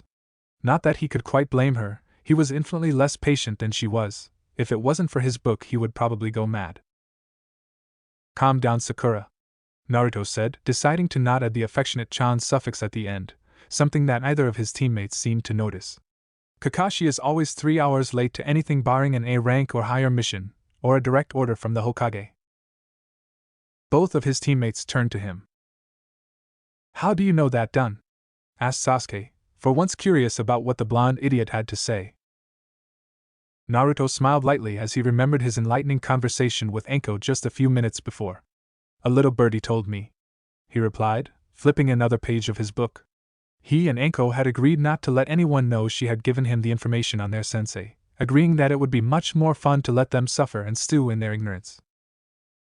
Both Sasuke and Sakura waited to see if he would elaborate. When Naruto didn't, Sasuke scoffed and turned away, while Sakura went back to what she had been doing, switching between pacing and staring dreamily at Sasuke. Several minutes later, exactly 3 hours after all the other genin had left, a man with silver hair entered the room and looked at them. Team 7? He asked in a bored tone. Naruto almost snickered as he saw the man's lazy half-dropped eye and slumped posture. It seemed that Anko's assessment of the man was right on the dot. That's right, who's asking Cyclops? Kakashi ignored the blonde's statement as he continued studying the group. How should I put this? My first impression of this group. He paused for a moment to build up suspense. You're all boring and I think I hate you. Sakura's face faltered, while Sasuke's left eyebrow gained a twitch. Naruto just looked at the man and snickered. Meet me on the roof. Kakashi disappeared in a puff of smoke. Was that a Sunshin? Naruto asked himself, having seen Anko perform a technique similar, except it used leaves instead of smoke. I'll have to see if she can teach me that later. Naruto, Sasuke and Sakura walked up the stairs and onto the roof, seeing their Jonin sensei sitting on the rail. The three sat on the steps below him with Sakura in the middle, Sasuke on the left, and Naruto on the right. Alright, since we're all here, why don't you all introduce yourselves? Kakashi suggested in a voice that said he really did not care who they were. Introduce ourselves? Sakura asked in a quizzical tone. What are we supposed to say? Naruto blinked as he looked over at Sakura. Did she really just ask that? He shook his head and for a moment, he tried to recall why he liked her in the first place. Oh, you know the usual. Likes, dislikes, hobbies, dreams for the future, stuff like that. Kakashi said in a dismissive tone. Well, since we already know a little bit about each other and nothing about you, how about you go first? Suggested Naruto. Kakashi looked over at the blonde before shrugging. Sure, I don't see why not. Let's see, my name is Hitaki Kakashi. My likes, I don't feel like telling you that. Dislikes are none of your business. Dreams for the future, well, I have lots of hobbies. Dear Kami-sama, Anko really was in the book with this guy. Naruto thought before grinning as an interesting idea took hold. This would be fun. Your name is Hitaki Kakashi, you're reading your porn, called Ika Ika Paradise. Dislikes are anything or anyone that tries to take you away from your porn.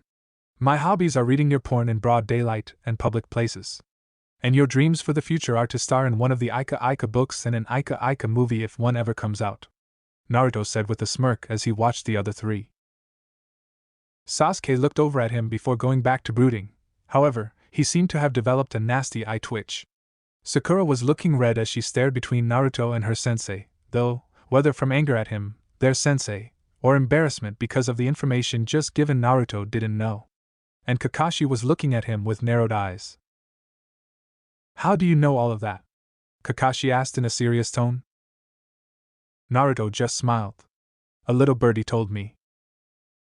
Everyone stared at him with a mixture of confusion and incredulity. None of that stuff is common knowledge. Kakashi thought to himself before blinking. Well, some of that stuff is common knowledge. He corrected. After all, he did often walk down public access ways reading his precious Ika Ika. However, some of that other stuff is only known by a handful of people. That means Naruto knows one of my associates, and somehow convinced them to part with that information. But who? And how did he convince them? The shook his head, and decided he would figure this out later. Well, since you were kind enough to talk about me, why don't you go first, Goldilocks? Naruto raised an eyebrow at the man as if to say, is that the best you can do? Well, alright then. My name is Uzumaki Naruto. I like ramen, training, and a little birdie. Naruto smiled as he saw Kakashi's visible eye twitch. He was really going to have to thank Anko for telling him about this guy. I dislike arrogant fools who can't tell the difference between a kunai and the scroll it's sealed into. Naruto scowled. The other two genin just looked at him oddly, but Kakashi's brow furrowed. I had been told that he knew of his tenant. It seems he's taken a dislike of people who can't see past their hatred. Kakashi resisted a sigh. I hope this doesn't become a problem. As well as the 3 minutes it takes to cook ramen. My hobbies include training, and well, that's it for now, I guess. Naruto rubbed the back of his head sheepishly. And my dream is, he thought about it for a moment. He still wanted to become Hokage, but there was also something else he wanted even more. It was the original reason he had wanted to become Hokage. I have 2 dreams for the future. The first is to earn recognition and respect from the people of this village by becoming the most powerful shinobi in the world. The second is to become the greatest Hokage the world has ever known. While his two teammates scoffed at him, Kakashi analyzed the boy in surprise. Interesting, he doesn't seem anything like what the reports say he is. I was expecting him to be loud and obnoxious, screaming at the top of his lungs about wanting to be Hokage. Hell, I was expecting some kind of prank when I came here. The boy was definitely becoming something of a surprise, which was not quite what Kakashi wanted, having learned to dislike surprises. Either the academy teachers had a biased opinion of him and put it in their report, quite possible given that most people have an irrational hatred of him, or the incident with Mizuki affected him more than we thought. Kakashi put his thoughts on the back burner for now as he pointed to Sakura. Alright, you, Pinky, you're next. Sakura scowled at being called Pinky but answered anyway. My name is Haruno Sakura. What I mean the person I like is she looked over at Sasuke and blushed. My hobbies are she looked over at Sasuke, blushed and giggled. And my dream for the future she looked over at Sasuke, blushed, squealed and got a slight nosebleed. Kakashi and Naruto both sweat dropped. Sasuke was too busy brooding to sweat drop. This is great, I've got a perverted fangirl. Kakashi sighed to himself. Is there anything you don't like? He asked. Naruto baka, Sakura screeched. Naruto winced at the volume of her voice before sighing as he realized that kind of answer was to be expected. What else is new? He mumbled under his breath. Alright then, Kakashi picked out his ear with his pinky finger. You, the broody one, you're next. Sasuke scowled but otherwise did not rise to his sensei's remarks. My name is Uchiha Sasuke. I don't particularly like anything, and I dislike too many things to name. What I have is not a dream, because I will make it a reality. I'm going to restore my clan and kill a certain someone. As Sasuke finished his speech, the people around him had varying reactions. Oh man, Sasuke-kun is so cool! Sakura squealed in delight. Cha! He's so hot! Inner Sakura let her opinion be known. So he wants to kill someone, Naruto thought to himself. I wonder if it has something to do with the person who killed his clan. It's just as I thought. Kakashi sighed. He had figured that this was how Sasuke would be. I can only hope he'll eventually turn away from this path. Good, he said out loud, keeping his lazy expression and not letting a hint of his thoughts betray him. You've all got your own opinions and you're all unique. He nodded to himself. Now tomorrow we will have our first mission as a team. What kind of mission? Asked Naruto, eager to finally prove he could be a great ninja. Are we going to be fighting some missing ninja? Or maybe we'll have to protect a princess? Come on, sensei, don't leave us hanging. Calm down, Naruto. Kakashi spoke in a lazy voice. When the blonde finally stilled, he spoke again. Our task will involve just the four of us. A survival exercise. Kakashi looked over at the different reactions, most of it was surprising. However, Naruto had narrowed his eyes as he looked at Kakashi with a thoughtful frown. Now that surprised Kakashi. A survival exercise?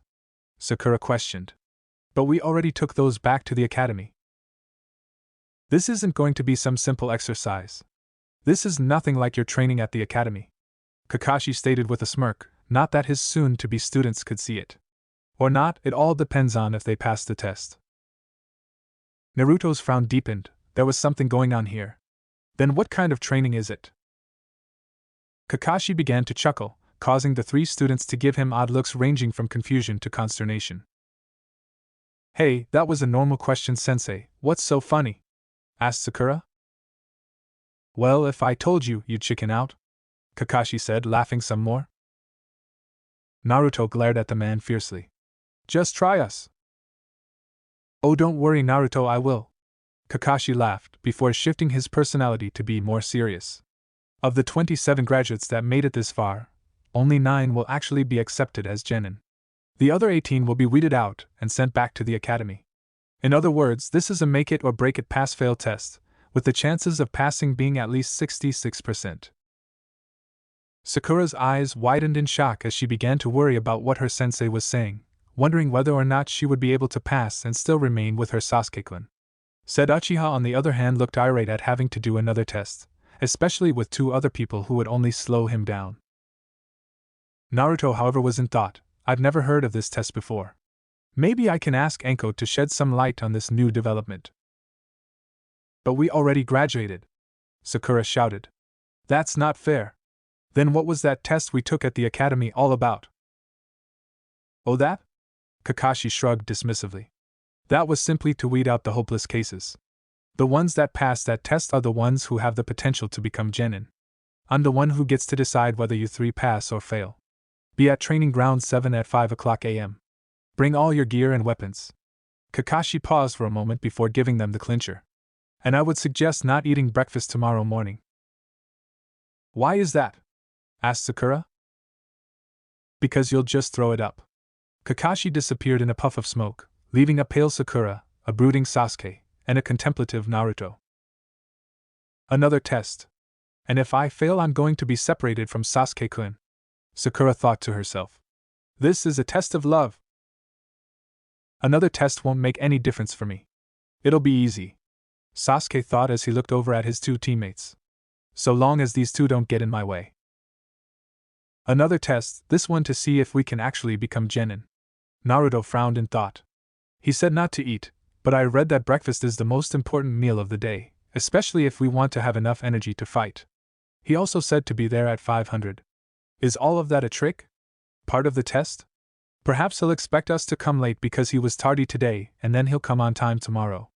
Naruto shook his head. He was starting to think too much, and it was giving him a headache again. The eating part is easy enough to ignore, but I'll have to talk to Anko about whether or not she thinks Kakashi would be late. I'm out of here, Sasuke muttered as he stood up. Oh, Sasuke-kun, maybe we can spend some time together, to make a plan to pass Kakashi's test, Sakura said in a hopeful voice. Sasuke turned around and stared at her for a full minute. I don't need a plan to pass this test. All you'll do is hold me back.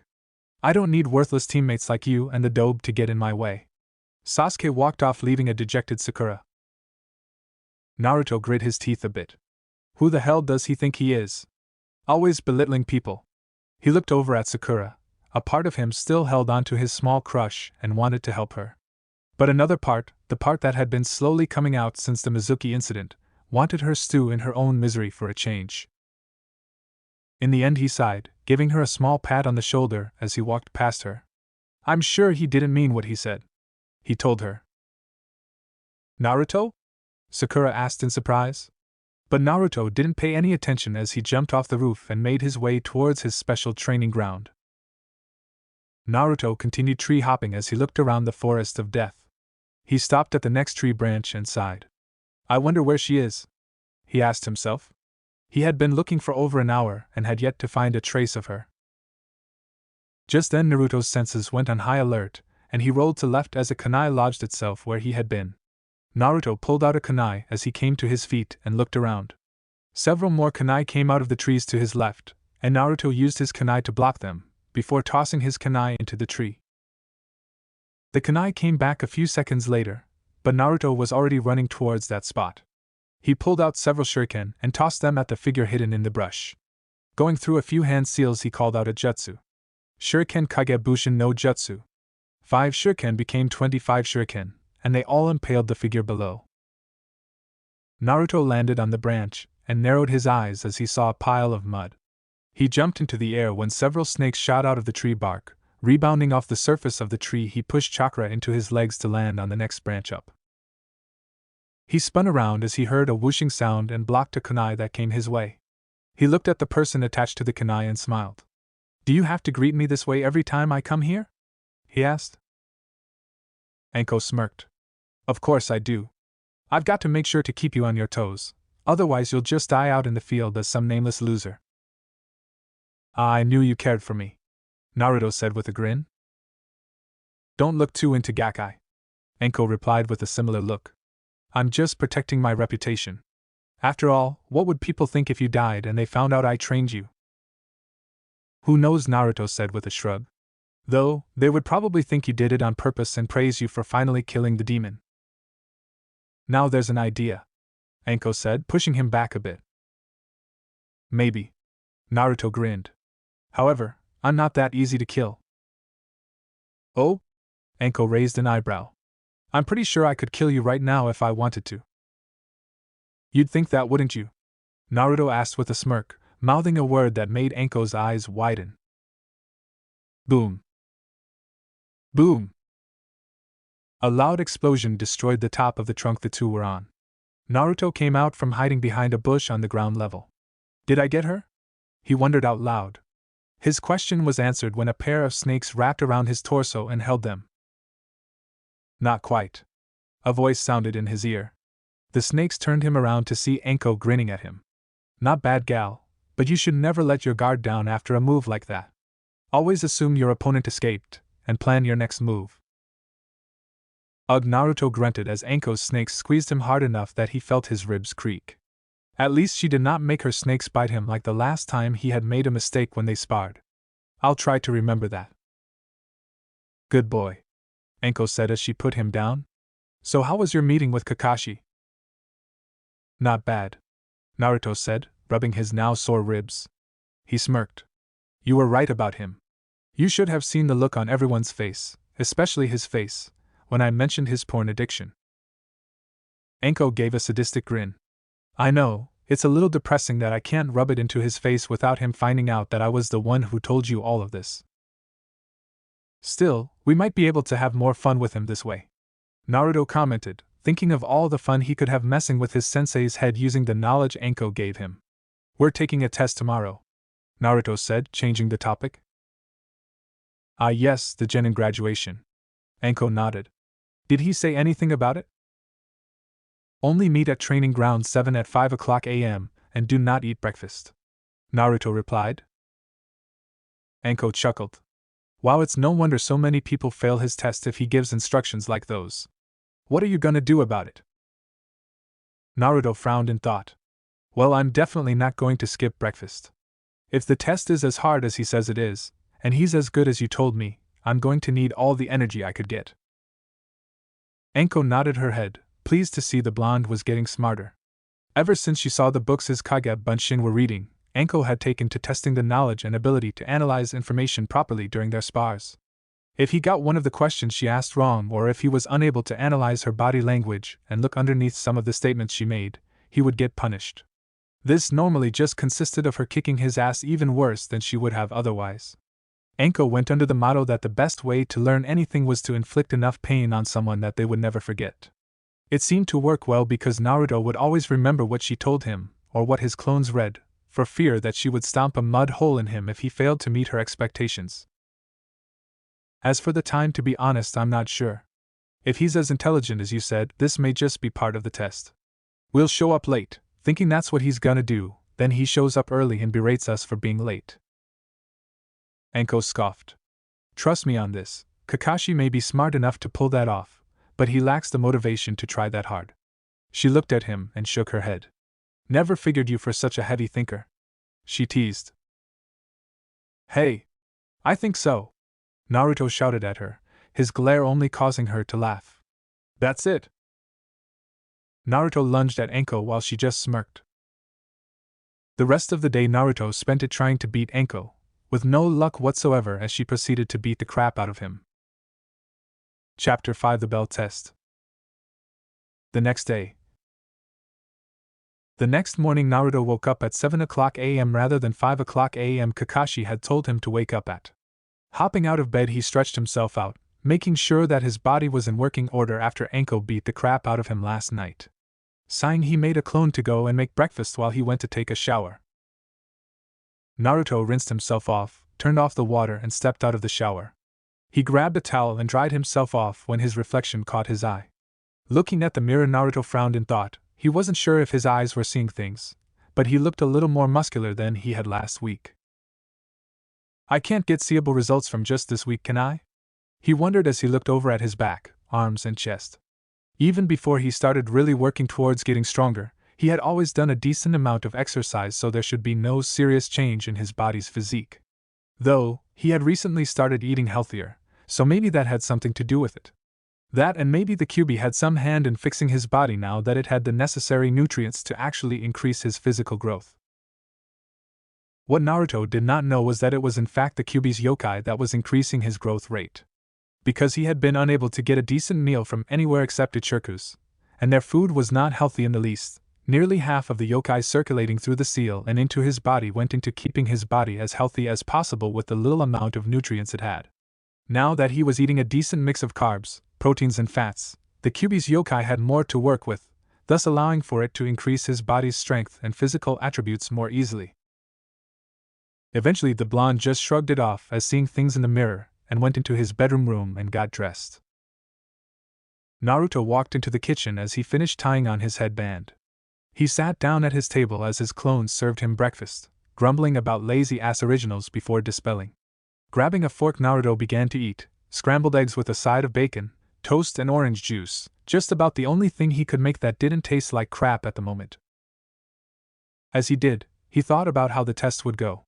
Enko didn't give me any information on what Kakashi's test was, but she did warn me that he was smart and would probably try and trick us in some way. I'll just have to be prepared for anything.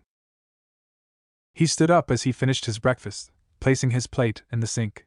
He looked over at the clock and saw that it was 7:30.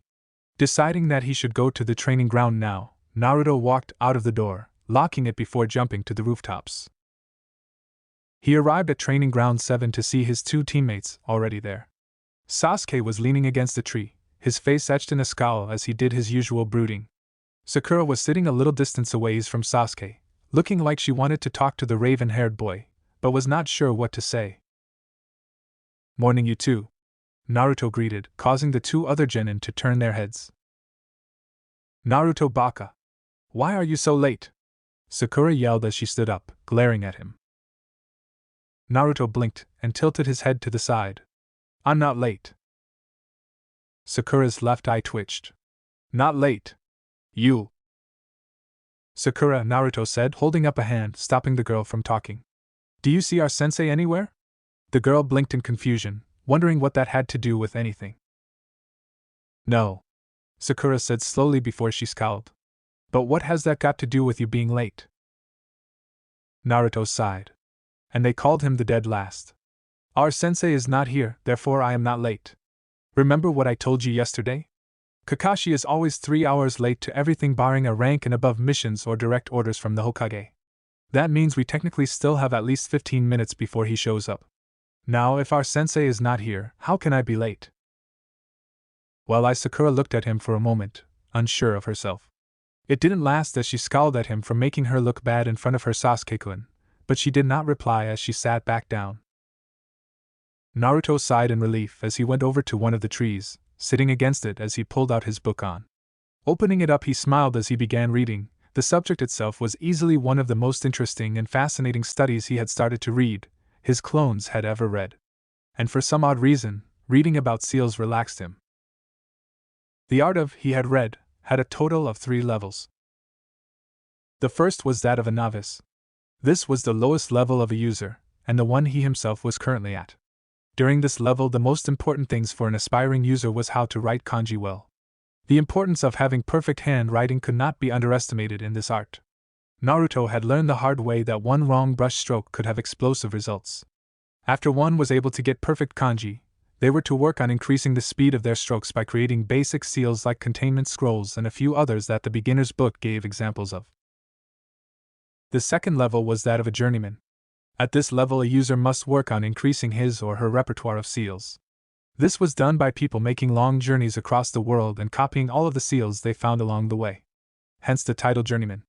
Most people never progressed past this level because they simply lacked the motivation to make long journeys simply to collect seals. At this level, users would also begin modifying basic seals and working on creating some of their own. The third and final level was that of a seal master. This was the level that very few ever reached. Naruto only knew of 2 people who had reached this level before. Jiraiya of the Sannin, who wrote the very book he was reading, and Namake's Minato, the man who sealed the Kyuubi inside of him. At this level, the users dedicate themselves to the creation of original and highly complex seals. Naruto had read that the masters of old were so talented that they had been able to create the summoning contracts for the many summoning animal clans that ninja use today. And Naruto had read that the Yondaime had been able to create a jutsu that allowed him to teleport from place to place in an instant through the use of seals. Naruto was absolutely giddy at the prospect of what seals could do once he reached the level of a master. Unlike Nin and Genjutsu, which was inflexible due to the fact that they had to use hand seals, sealing had no limits on what it could accomplish. Anything was possible so long as one found the correct formula of seals and brush strokes. The only limit was the user's imagination himself. It was because of this and his interest in the subject that Naruto had taken to reading these books himself, rather than have his clones read them. For a few minutes no one spoke. However, Sasuke took some time out of his brooding to spot Naruto reading. "What are you reading, done?" Sasuke asked, curiosity at what could possibly interest the dove into reading, and scoffing at the thought of the blonde loser actually being able to read. Hearing her crushes, Sakura looked over to see Naruto reading as well and scoffed, thinking he was trying to impress her. Naruto looked up from his book, blinking for a moment before he shrugged and went back to reading. "It's a book on Fuinjutsu." Sasuke waited for Naruto to elaborate. When the blonde didn't, he scowled. "And? What do you mean?" asked Naruto, flipping a page in his book. "It's a book on sealing, beginner's level 2. Not much more to it than that." Sasuke scoffed. "Like you could ever understand something as complicated as sealing." "Yeah. That's right. Only Sasuke-kun can understand something as complicated as that. Stop trying to impress me, Baka." Sakura berated Naruto, hoping that it would put her in Sasuke's favor. Naruto growled a bit at the insults, but took a deep breath to keep himself from attacking his soon-to-be teammates. He was already expecting something like this to happen, so it was not as hard to remain calm as it would have otherwise. Feeling calm again, he looked over at Sasuke and smirked. "Now there's no need to be jealous, go back to your brooding." Sasuke scowled but didn't say anything as he went back to plotting the many ways he would kill Itachi, aka brooding. "Naruto Baka! Don't talk to Sasuke-kun like that!" Sakura yelled, shaking her fists at him menacingly. Naruto grunted a bit but did not reply. He was beginning to realize that with these two, there was no way for him to win. "I guess I just have to prove I'm better than I used to be through my actions." He was determined. "That's fine by me. I was always more an action kind of guy anyway." A few minutes later there was a puff of smoke near the 3 training logs, and Kakashi appeared within. "Good morning, everyone." "You're late," Sakura yelled, pointing at the man, and causing all 3 males to wince. "Sorry, I got lost on the road of life," Kakashi replied in an uncaring manner. Sakura turned red and was about to reply when Naruto beat her to it. "I know what you mean," Naruto said, putting his book away and grinning at his scarecrow-like sensei. "That damn road has so many twists and turns, it reminds me of a roller coaster." Kakashi gave Naruto a nice smile. "Well, I'm glad to see someone understands me." Both Sakura and Sasuke twitched. Kakashi ignored them as he reached into his pouch, pulling out a clock which he set on the training post in the middle. Reaching back into his pouch, he pulled out 2 bells, which he attached to his pants, and then pulled out 2 bento boxes. "Now then, I am sure you're all wondering about your test." Kakashi paused for a moment, as he gave them a nice smile. "The test is simple. You have to get these 2 bells from me. Those who don't get a bell will be sent back to the academy for remedial training." This statement was accompanied by 3 different reactions. Sasuke narrowed his eyes and grit his teeth, determined to get a bell. Sakura paled a bit, her confidence wavering. Naruto, however, frowned in thought as he felt something off with that statement, like he was missing something. "But sensei, there are only 2 bells!" Sakura shouted. "Thank you, Captain, obviously." Naruto mumbled so low only Kakashi could hear him. The blonde had gone home last night, and thought long and hard on his crush for Sakura. Why he had it in the first place, and why he continued to chase after her when all she ever did was hit him. He had determined that he was going to do his best to get rid of his crush, and felt that the first step was to note her flaws, rather than see why he thought she was perfect. He chalked her ability to state the obvious as one of her flaws. Kakashi shrugged. "Then I guess that means at least one of you will fail." "Oh. And whoever doesn't get a bell will also be tied to one of these posts, and will be forced to watch as the others eat their meals in front of you." 2 stomachs gurgled at that announcement, both Sakura and Sasuke now realizing why he told them not to eat. Naruto looked at the other 2 with a smile. "Naruto," Kakashi said with a frown beneath his mask. "I thought I told you not to eat." The other 2 genin looked at him and glared. Naruto just shrugged. Actually, you said I suggest you don't eat, Naruto said, putting quotation marks in the air. So I figured you weren't ordering us not to eat, and considering if I didn't eat I wouldn't have the energy to fight you, I thought it would be better if I followed my own advice. Who is this kid? Kakashi asked himself, narrowing his eyes. He's absolutely nothing like the report said. This is getting ridiculous. Someone in the staff had to have messed up because there is no way he could have changed in such a short amount of time, is there? I'm going to have to talk with Hokage-sama about the blatant neglect the academy instructors have shown after the test. I suppose I did, Kakashi said, deciding to let the situation slide. Now then, you can use kunai and shuriken. Remember to come at me with the intention to kill or you won't get a bell. But sensei, what if you get hurt? Sakura asked in shock. Naruto snorted at thinking any of them could actually hurt a jonin. Meanwhile Kakashi chuckled. Trust me, I think I'm good enough to avoid getting hurt. He looked at the three of them. Now then, get ready, set, go. The three genin shot off, disappearing into the grove of trees. Well, at least they know how to hide, Kakashi thought to himself, only to sweat drop as a shadow came over him. You know, compared to the others you're a little weird, Kakashi said as he looked at the genin. Naruto narrowed his eyes on the man. Something's off about this test. Kakashi raised an eyebrow, masking his surprise with interest. Oh? He asked. I've never heard of a three-man squad before, Naruto said, looking at Kakashi. A squad always has 3 genin and a sensei. Could he have figured it out? Kakashi wondered but shook his head. No, he knows something is suspicious, but not what. Well, aren't you just full of surprises?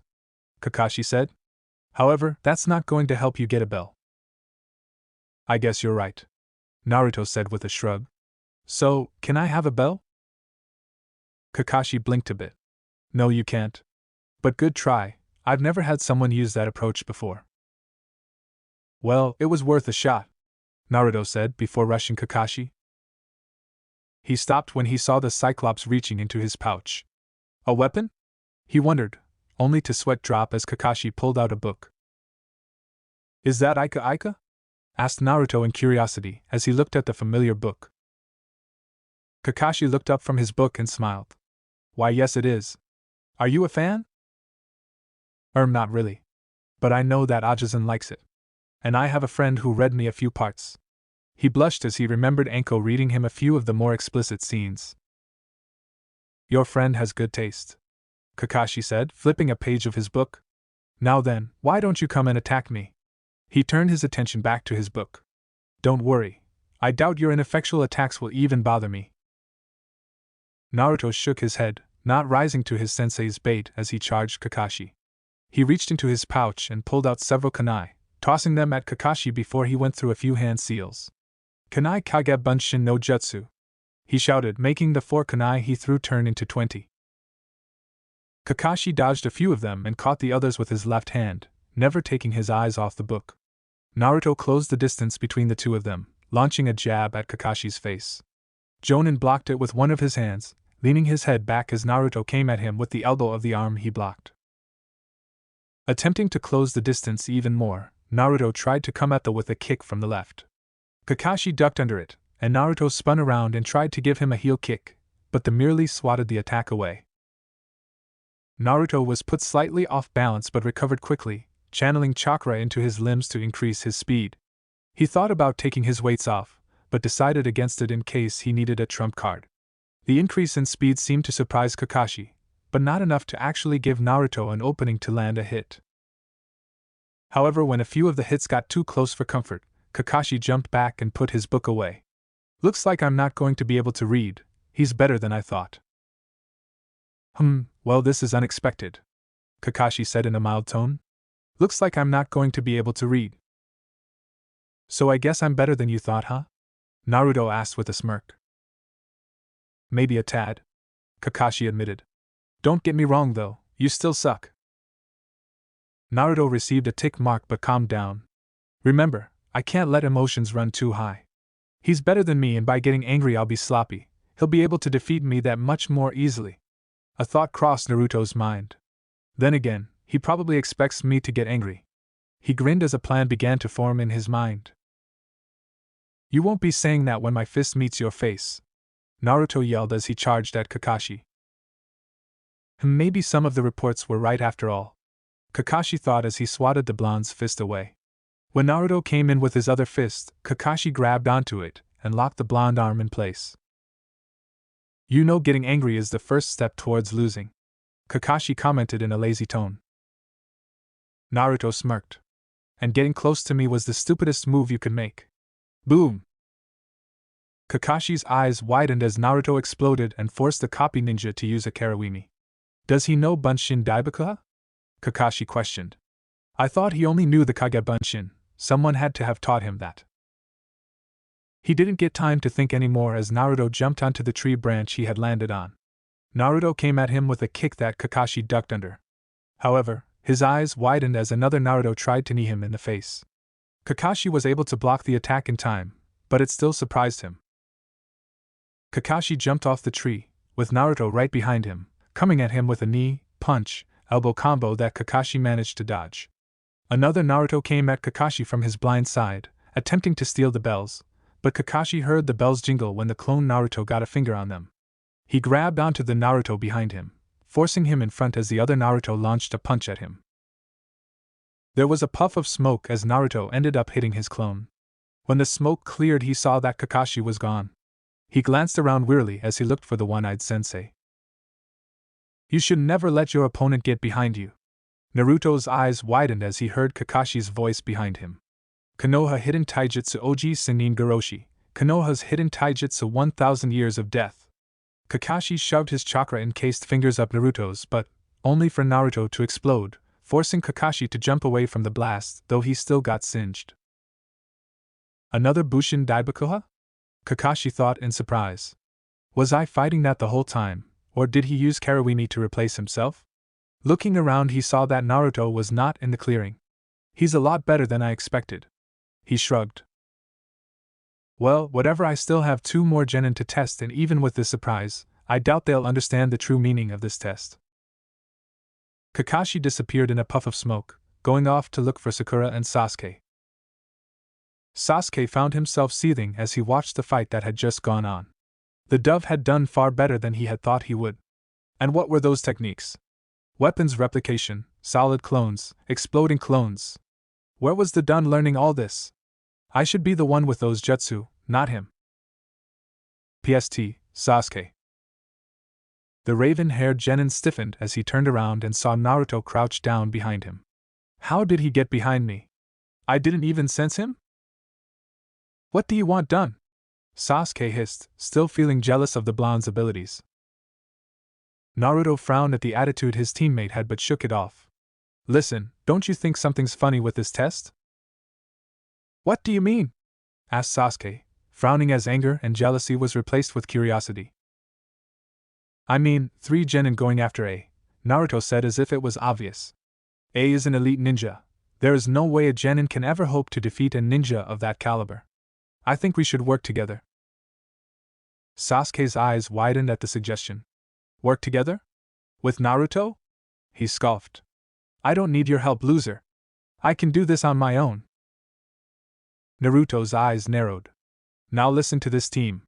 This isn't some average we're facing.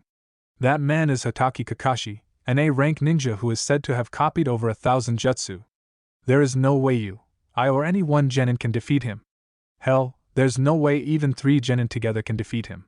But if we work together, then we at least have a shot at getting those bells. Could the dove be right? Sasuke asked himself, frowning a bit as he wondered if Naruto might actually be on to something. If our sensei really is that strong, then he shook his head. What was he thinking? He was an Uchiha, an elite ninja. He could get the bells on his own. I don't need your help. Sasuke stood up and glared at his teammate. I can do this on my own. Naruto clenched his teeth as he watched his teammate leave. Damn it!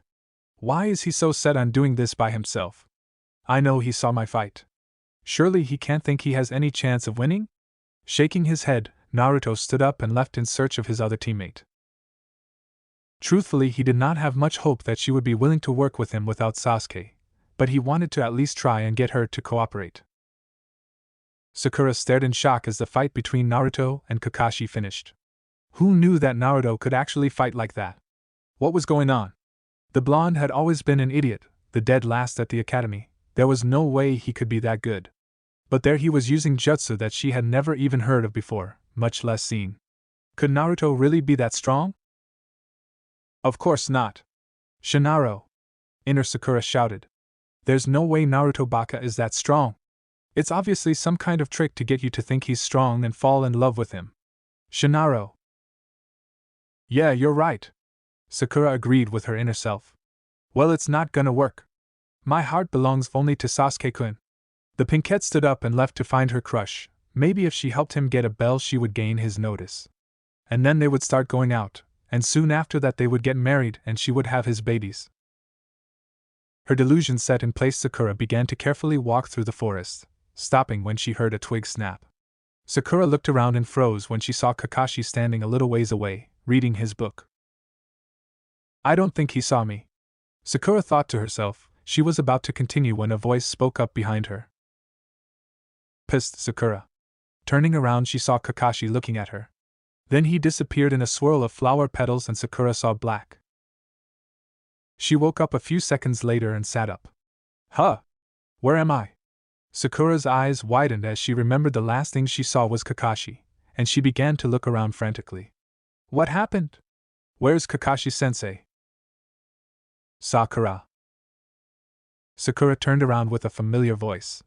Sasuke-kun, she stopped and her eyes widened as she saw Sasuke, beaten, bleeding, with his left arm missing, his leg bent at an awkward angle as he leaned against a tree. Run, Sakura, he said in a strained voice as he lifted his head up and she saw that he was missing an eye.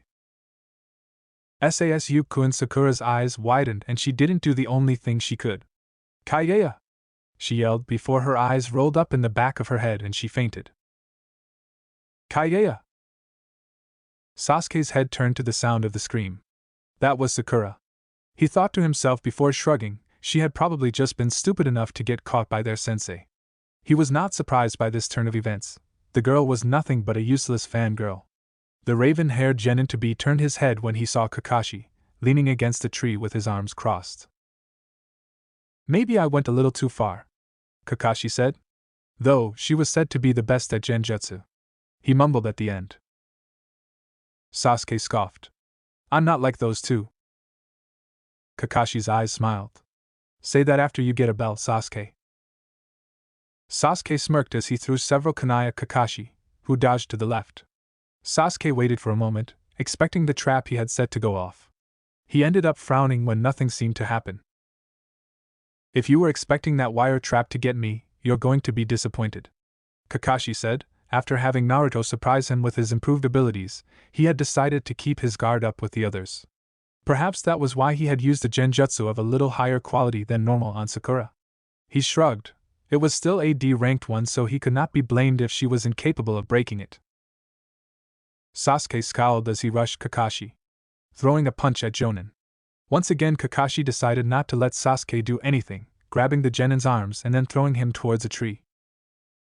Sasuke twisted around and bounced off the tree, shooting back towards Kakashi as he went through several hand seals, ending on the tiger seal. Kakashi's eyes widened. A mere genin can't do that jutsu. It takes too much chakra. Katan go Kaioken no Jutsu, Fire Release Great Fireball Jutsu. Sasuke sucked in a deep breath and blew out a fairly large fireball, sending it crashing into Kakashi. Sasuke landed on his feet as the fireball dissipated and frowned when Kakashi was nowhere to be seen. That should have at least left some ashes, so where is he? To the left? No. To the right? No. Above? Sasuke looked up to see that Kakashi was not there. Below. A voice spoke up from under Sasuke's feet. A pair of hands shot out of the ground and grabbed Sasuke's feet before pulling him down, burying him up to the head. Sasuke looked up to see Kakashi crouched down next to him with an eye smile. I'll admit you're not bad. However, I would say Naruto is about as good as you are. Sasuke sneered as Kakashi stood up. Yeah, you may stand out, but you know what they say, the nail that stands out the most always gets nailed down the hardest or something like that. Kakashi walked off with Sasuke watching him. There's no way that loser is better than me, Sasuke thought with a sneer. I'll show him the true power of the Uchiha. He looked down at his predicament and grimaced. Just as soon as I get out of this. Kaiya! Naruto stopped on a tree branch as he heard the scream, recognizing it as Sakura's voice. Damn! Did Kakashi get to her already? He took off again, increasing his pace. She should be alright. Kakashi's not allowed to kill us. Naruto soon came to the clearing where the scream originated from. Stopping for a moment as he saw Sakura lying in the middle of the clearing, twitching occasionally as she foamed at the mouth.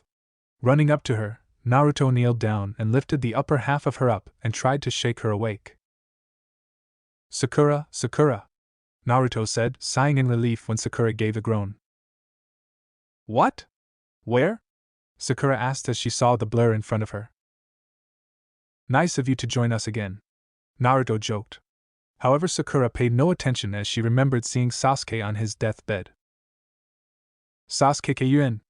She screamed, shooting up and smashing her head into Naruto, who fell on his back and tried to blink the stars out of his eyes. Sasuke-kun! Where are you? Don't worry, I am coming to save you, Sasuke-kun. Sakura stood up and ran out of the clearing in search of her precious Sasuke-kun. Oh wow, that head of hers is like hitting a brick wall, Naruto thought with a groan. Standing up, he sighed. I really should expect this stuff to happen by now. Yet every time I manage to get surprised.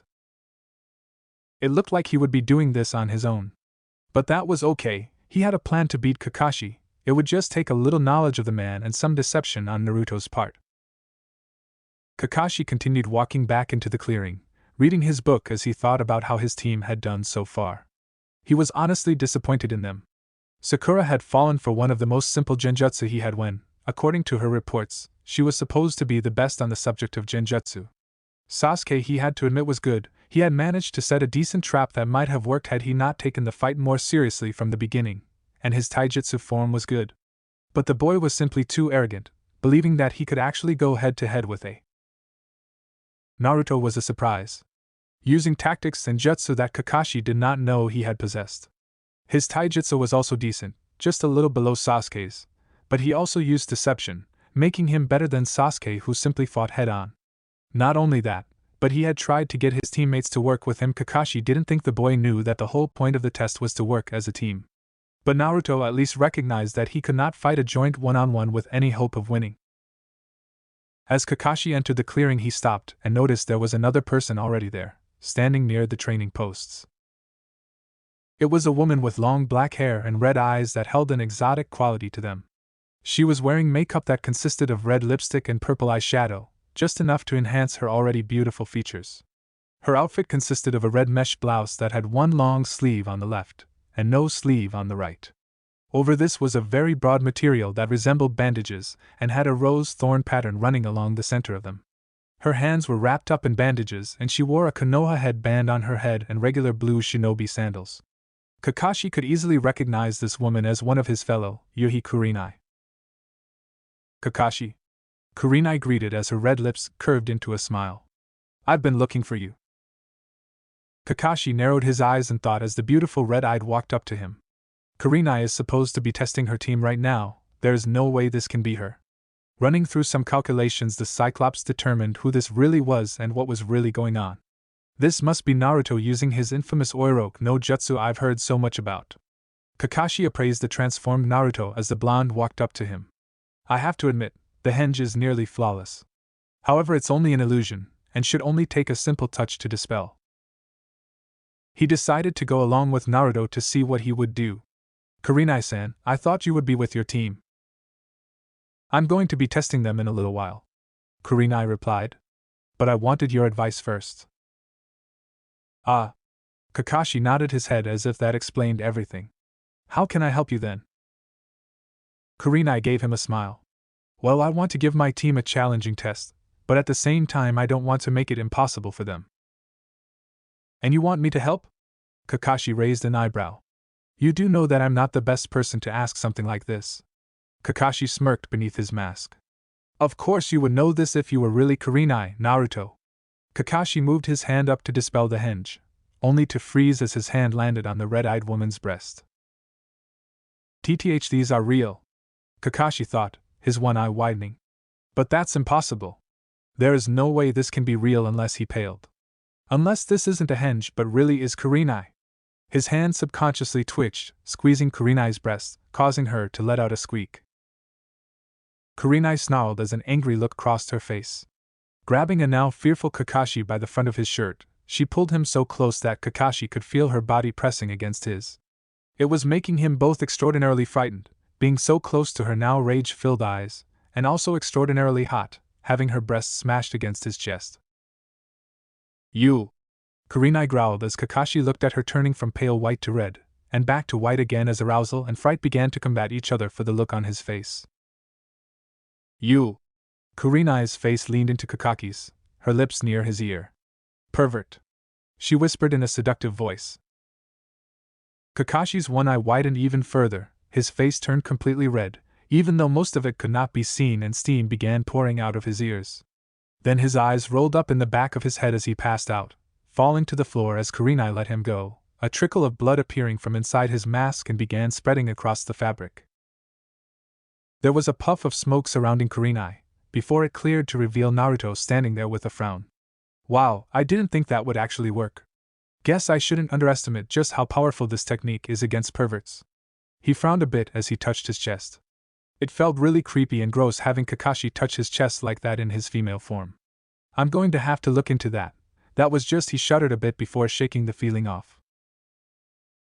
Naruto shook his head as he grabbed Kakashi and began dragging him over to the training posts. A groggy Kakashi woke up to find himself leaning against the training post. Standing up, he frowned as he looked around for Kurenai, and wondered why he could not find her. Did I dream all that? He shook his head at that, knowing it was too real to be a dream. Nor could it have been a genjutsu, as he was pretty sure none of his possible genin candidates had the ability to use genjutsu to that degree. But he knew it could not have been Kurenai, especially because his man bits were still intact. He quickly checked himself, sighing in relief when they were indeed still there. If it had been Kurenai, he was sure she would have done something horrible to him. Her hatred of perverts was well known. But then, what happened? He sighed. He would have to figure this out later. Beside him the bell rang, signifying the test had come to an end. He looked down to see his bells securely fastened to his pants. Shaking his head in disappointment, he looked up to see Naruto, Sakura, and Sasuke coming out of the forest with varying emotions of disappointment and anger. Well, Kakashi started. I have to say I'm disappointed in you three. You all failed to retrieve a bell. Are you sure about that, sensei? Naruto asked, holding up two bells and jingling them. Kakashi's, Sasuke's, and Sakura's eyes all widened at what they were seeing. When did the dove get a bell? Sasuke wondered, seething at the thought that the dead last had been able to do what he could not. I don't believe Naruto Baka actually managed to get a bell from Kakashi-sensei. Sakura thought in shock. I don't believe it. He probably stole it from Sasuke Kyuin. Shinaro. Inner Sakura ranted as she held a chibi Naruto by the throat, and began squeezing the life out of it. Kakashi looked down at the bells attached to his pants, watching as they went up in a puff of smoke. He must have switched the bells out with a henge Kage Bunshin, but that wouldn't make sense. Henge is only an illusion jutsu. There would be no way to do that unless Kakashi's eyes widened further as he remembered his encounter with Kurenai. That was no henge. That was an honest Akami transformation. But that's not possible, is it? True transformations shouldn't be possible. Even using a thick layer of chakra to create a physical body should not be possible. The difference in mass and weight would mean he didn't just create a chakra construct and place it over himself, but actually transformed into the object he hinged into, copying both its weight and body mass. I really need to talk to Hokage-sama about this. Regaining his composure, Kakashi looked over at his three genin. Well, it seems you did get the bells after all. Congratulations, Naruto. Sasuke grit his teeth in anger as he saw Naruto smirk, while Sakura looked both shocked that Naruto got the bells, and disappointed that she had been useless. Now, however, you need to decide who to give the bells to. After all, only two of you can pass. Naruto smirked as he tossed a bell to Sasuke and Sakura, surprising everyone. I'll give mine to both of them. You do realize that if you do that, you'll be going back to the academy? Kakashi tried. He has figured it out. The thought to himself. There's no other explanation for this. An extra year won't hurt me any, Naruto said with a shrug. No, Sasuke said, surprising the others as he tossed his bell back to Naruto. You got the bells, not me. You deserve to pass, and my pride as an Uchiha will not let me accept this when I didn't actually get one myself. I refuse to accept charity from the dove. Then I think I should be the one who goes back, said Sakura, looking rather depressed as she threw her bell to Sasuke. All I did was fall into a genjutsu. Sasuke-kun tried to get a bell, and Naruto got both bells, so I can't accept it, even if I can't be with Sasuke-kun.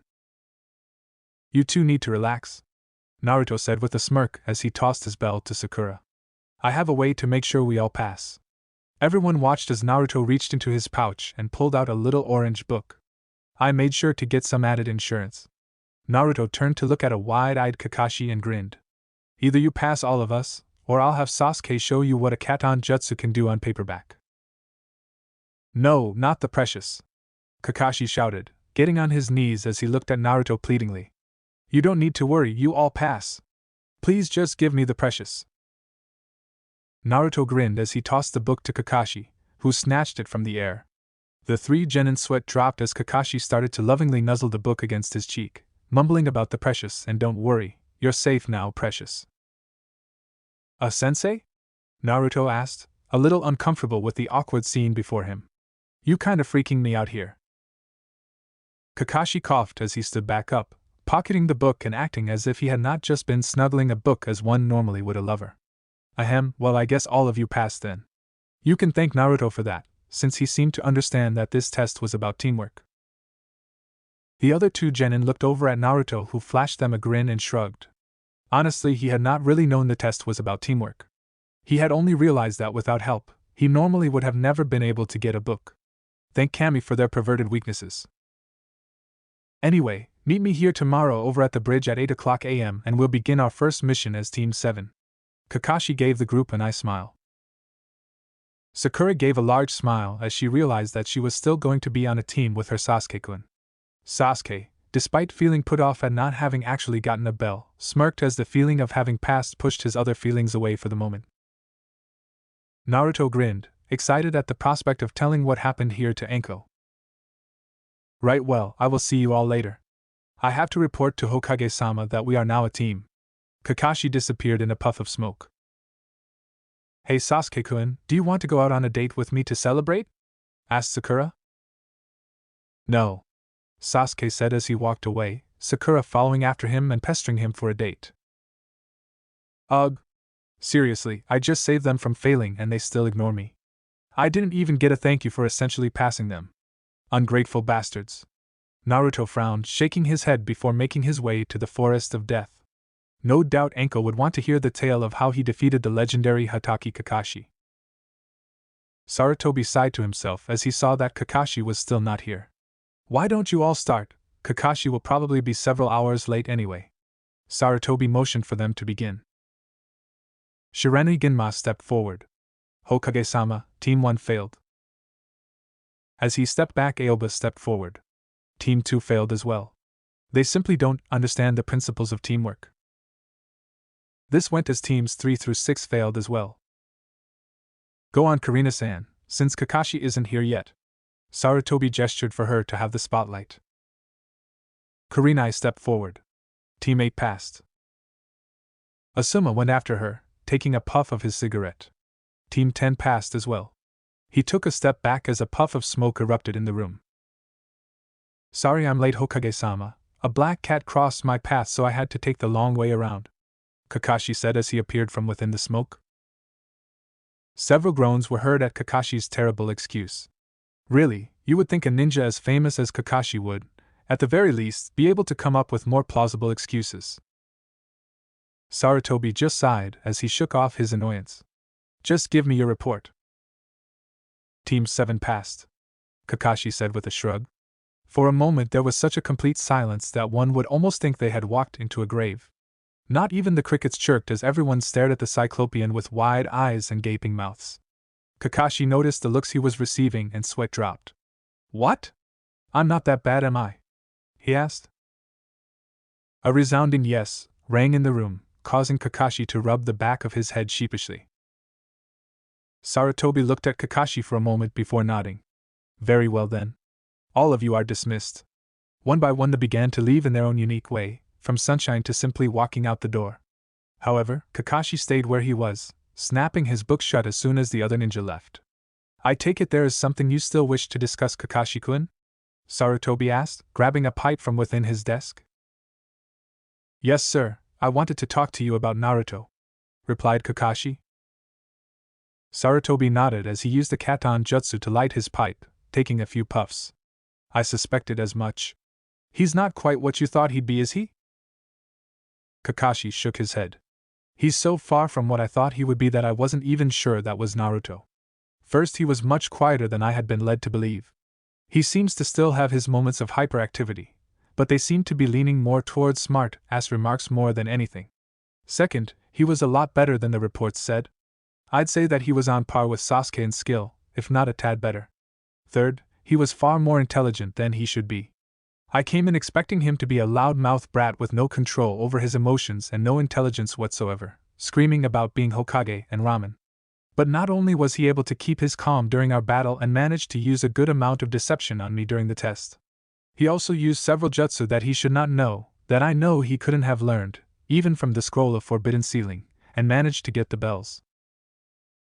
Sarutobi nodded as he listened to Kakashi. All of this is very true.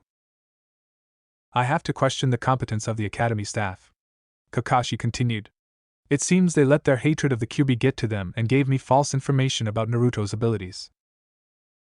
Sarutobi shook his head. While that information definitely has some bias in it, none of it was actually false at the time. Kakashi looked startled. At the time, sir? Sarutobi blew out a puff of smoke. You know of the Mizuki incident. It was not a question, but Kakashi nodded anyway. Nobody can learn such a terrible truth about themselves, one that has been kept secret from them for their whole lives and remains the same.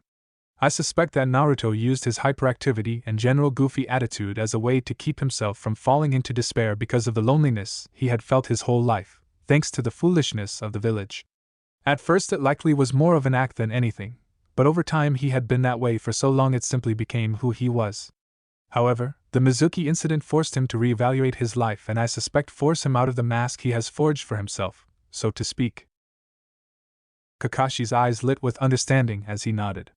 He knew well about metaphorical masks. After all, he was wearing a mask by emulating his long-dead friend Obito, who gave his life to save Kakashi's during the Third Great Ninja War. But if that's the case, then how did he get so strong in such a short amount of time? Asked Kakashi. Even if he had a complete 180-degree change, it would still take more than a week to learn most of those techniques. At least 2 months, even for a genius. You know the secrets of the Kage Bunshin no Jutsu, Kakashi, Sarutobi commented, making the elite ninja's eyes widen. Of course, Kakashi mumbled. That makes sense. Kage Bunshin passes on the knowledge they learn to their creator when they dispel, and with Naruto's reserves. A powerful technique for learning indeed. Sarutobi nodded his head. And one I suspect, only he can use to its full potential. Kakashi nodded. Yes, with Kage Bunshin his actual potential for learning is nearly unlimited. It would only take a few days to learn what would take others weeks, months for something that would take years. He frowned for a moment, as another thought crossed his mind. However, that still doesn't explain how he knew some of those jutsu. Kage Bunshin, I can understand Kage Bunshin, but can I Kage Bunshin? Bunshin Daibakuha? Even with the Kage Bunshin no jutsu at his disposal it would be impossible to learn those techniques on his own. Ah, Sarutobi said with a small smirk. Now here's where things get interesting. It seems that one of our kunoichi, one Mitarashi Enko, has taken a shine to young Naruto. That's how he knew all those things about me. Kakashi realized, remembering Naruto's little rundown of him during their first meeting, then he paled. Oh no! With those two together. Sarutobi nodded. A most interesting pair if I do say so myself. Interesting? Kakashi questioned in a slightly incredulous tone. With Naruto's penchant for pranks, and Enko's sarcastic humor and lust for blood, those two are a walking disaster. Perhaps, Sarutobi admitted with a shrug. However, Naruto has matured quite a bit since graduating. I don't think there is anything to worry about. So you're saying I should leave them be? Asked Kakashi. Naruto is my genin now, I don't want her. Kakashi, Sarutobi said, his voice hardening a bit. I do not want you interfering with those two. It may seem strange, but I think their friendship will do each other some good. Both are outcasts with only a few friends, and both understand one another. The old Hokage paused to take a puff from his pipe. As for Anko training Naruto, the council wants you to train Sasuke. It's the whole reason you were selected for this squad. And while I do not approve of favoritism, we both know that the council will not let this go, and I have no desire to listen to pointless bickering. He had already argued with the council on this subject for hours. He had of course already planned on having Kakashi be Sasuke's sensei, and Kakashi had requested Naruto, not only due to his rivalry with Sasuke, but also because Naruto was the son of Kakashi's sensei, the Yonadaime Hokage Namikaze Minato. However, the council wanted Kakashi to neglect Naruto's training in favor of the Uchiha. Sarutobi had fought over this subject for hours, needing to remind them that he was the Hokage, and only he could tell his what to do. However, he also knew they would bring this up again, and needed to appease them in some way. Sarutobi held up a hand, stopping Kakashi as he was about to speak. Your hands will already be fairly full, and while I am certainly not saying neglect the other two, I am telling you to focus on Sasuke, give the two some direction, help them where you can, but give Sasuke more general attention. We both know that the boy is a flight risk. Kakashi nodded at that, having listened to the boy talk about himself and hearing his desire to kill his older brother, Itachi. The Cyclopean knew the boy would be easily seduced to betray the village if offered power. We need to keep him preoccupied until he can get comfortable and familiar with you and his teammates. Hopefully he will begin to think less about revenge and more about protecting the village. Sarutobi emptied out his pipe and put it back in his desk. But if he's a flight risk, teaching him would be dangerous, Kakashi commented. He already planned on teaching the boy some things, and if he proved to be competent, some of his more powerful jutsu. But that was only if Kakashi was sure Sasuke would not use them against his comrades, something he was not sure the young Uchiha would do or not with the boy's current state of mind. Sarutobi nodded. Yes, it is. That is why you will not teach him anything dangerous until you are sure he can handle the responsibility. Kakashi nodded. I understand, Hokage-sama. I have one more question. You wish to know about Naruto-kun's transformation, yes? Kakashi nodded. Understandable, given that his technique should in all essence be impossible. Sarutobi sighed. Unfortunately, I do not have an answer for you, though I do suspect that Kyuubi's yokai may have something to do with his ability to transform into something down to the letter. That would make sense, Kakashi mumbled. Maybe Kyuubi's yokai enacted some kind of change in the composition of Naruto's chakra, and allowed the blonde body to literally take on the shape of another being or object. Are there any more questions? Kakashi shook his head. Good. You are dismissed, Sarutobi said. Kakashi nodded as he left, disappearing in a puff of smoke. Sarutobi sighed as he put out his pipe, turning his attention back to his paperwork, only to see the stack had somehow doubled during his discussion. How did it get so big? Sarutobi glared at the paper, wishing fervently that he could burn it with a katon jutsu. It's mocking me. He bristled. He could practically hear it telling him that he would never defeat it. Curse you for taking up this mantle again, Minato. Ha ha ha ha ha. Anko held on to her gut as she laughed. Oh, Kami, she wheezed, trying to regain the breath she had lost from her small fit. She sat up as she got herself under control, snickering a bit as she looked at Naruto. So let me get this straight. You hinged yourself into Nai-chan and made Kakashi pass out via blood loss and took the bells in his porn? Naruto grinned, rubbing the back of his head. Yeah, pretty much. That's absolute gold gaki. Sweet sage, I wish I was there to see that. Anko snickered again. Though, you'd better not let Nai-chan hear you used her for something like this. She's been known to genjutsu men for doing less. And believe me, her genjutsu for perverts is horrible. You're not going to tell her, are you? Naruto asked, palling at the thought. Anko tapped her chin as if thinking about it. Nah, she said with a grin. You're much too fun for me to lose yet. That really doesn't inspire much confidence. Naruto deadpanned. Relax, Gakai, I won't rat you out, Anko said, grinning as she grabbed onto him and set him on her lap. You know I'd be so depressed without my plushy fox. Hey Anko!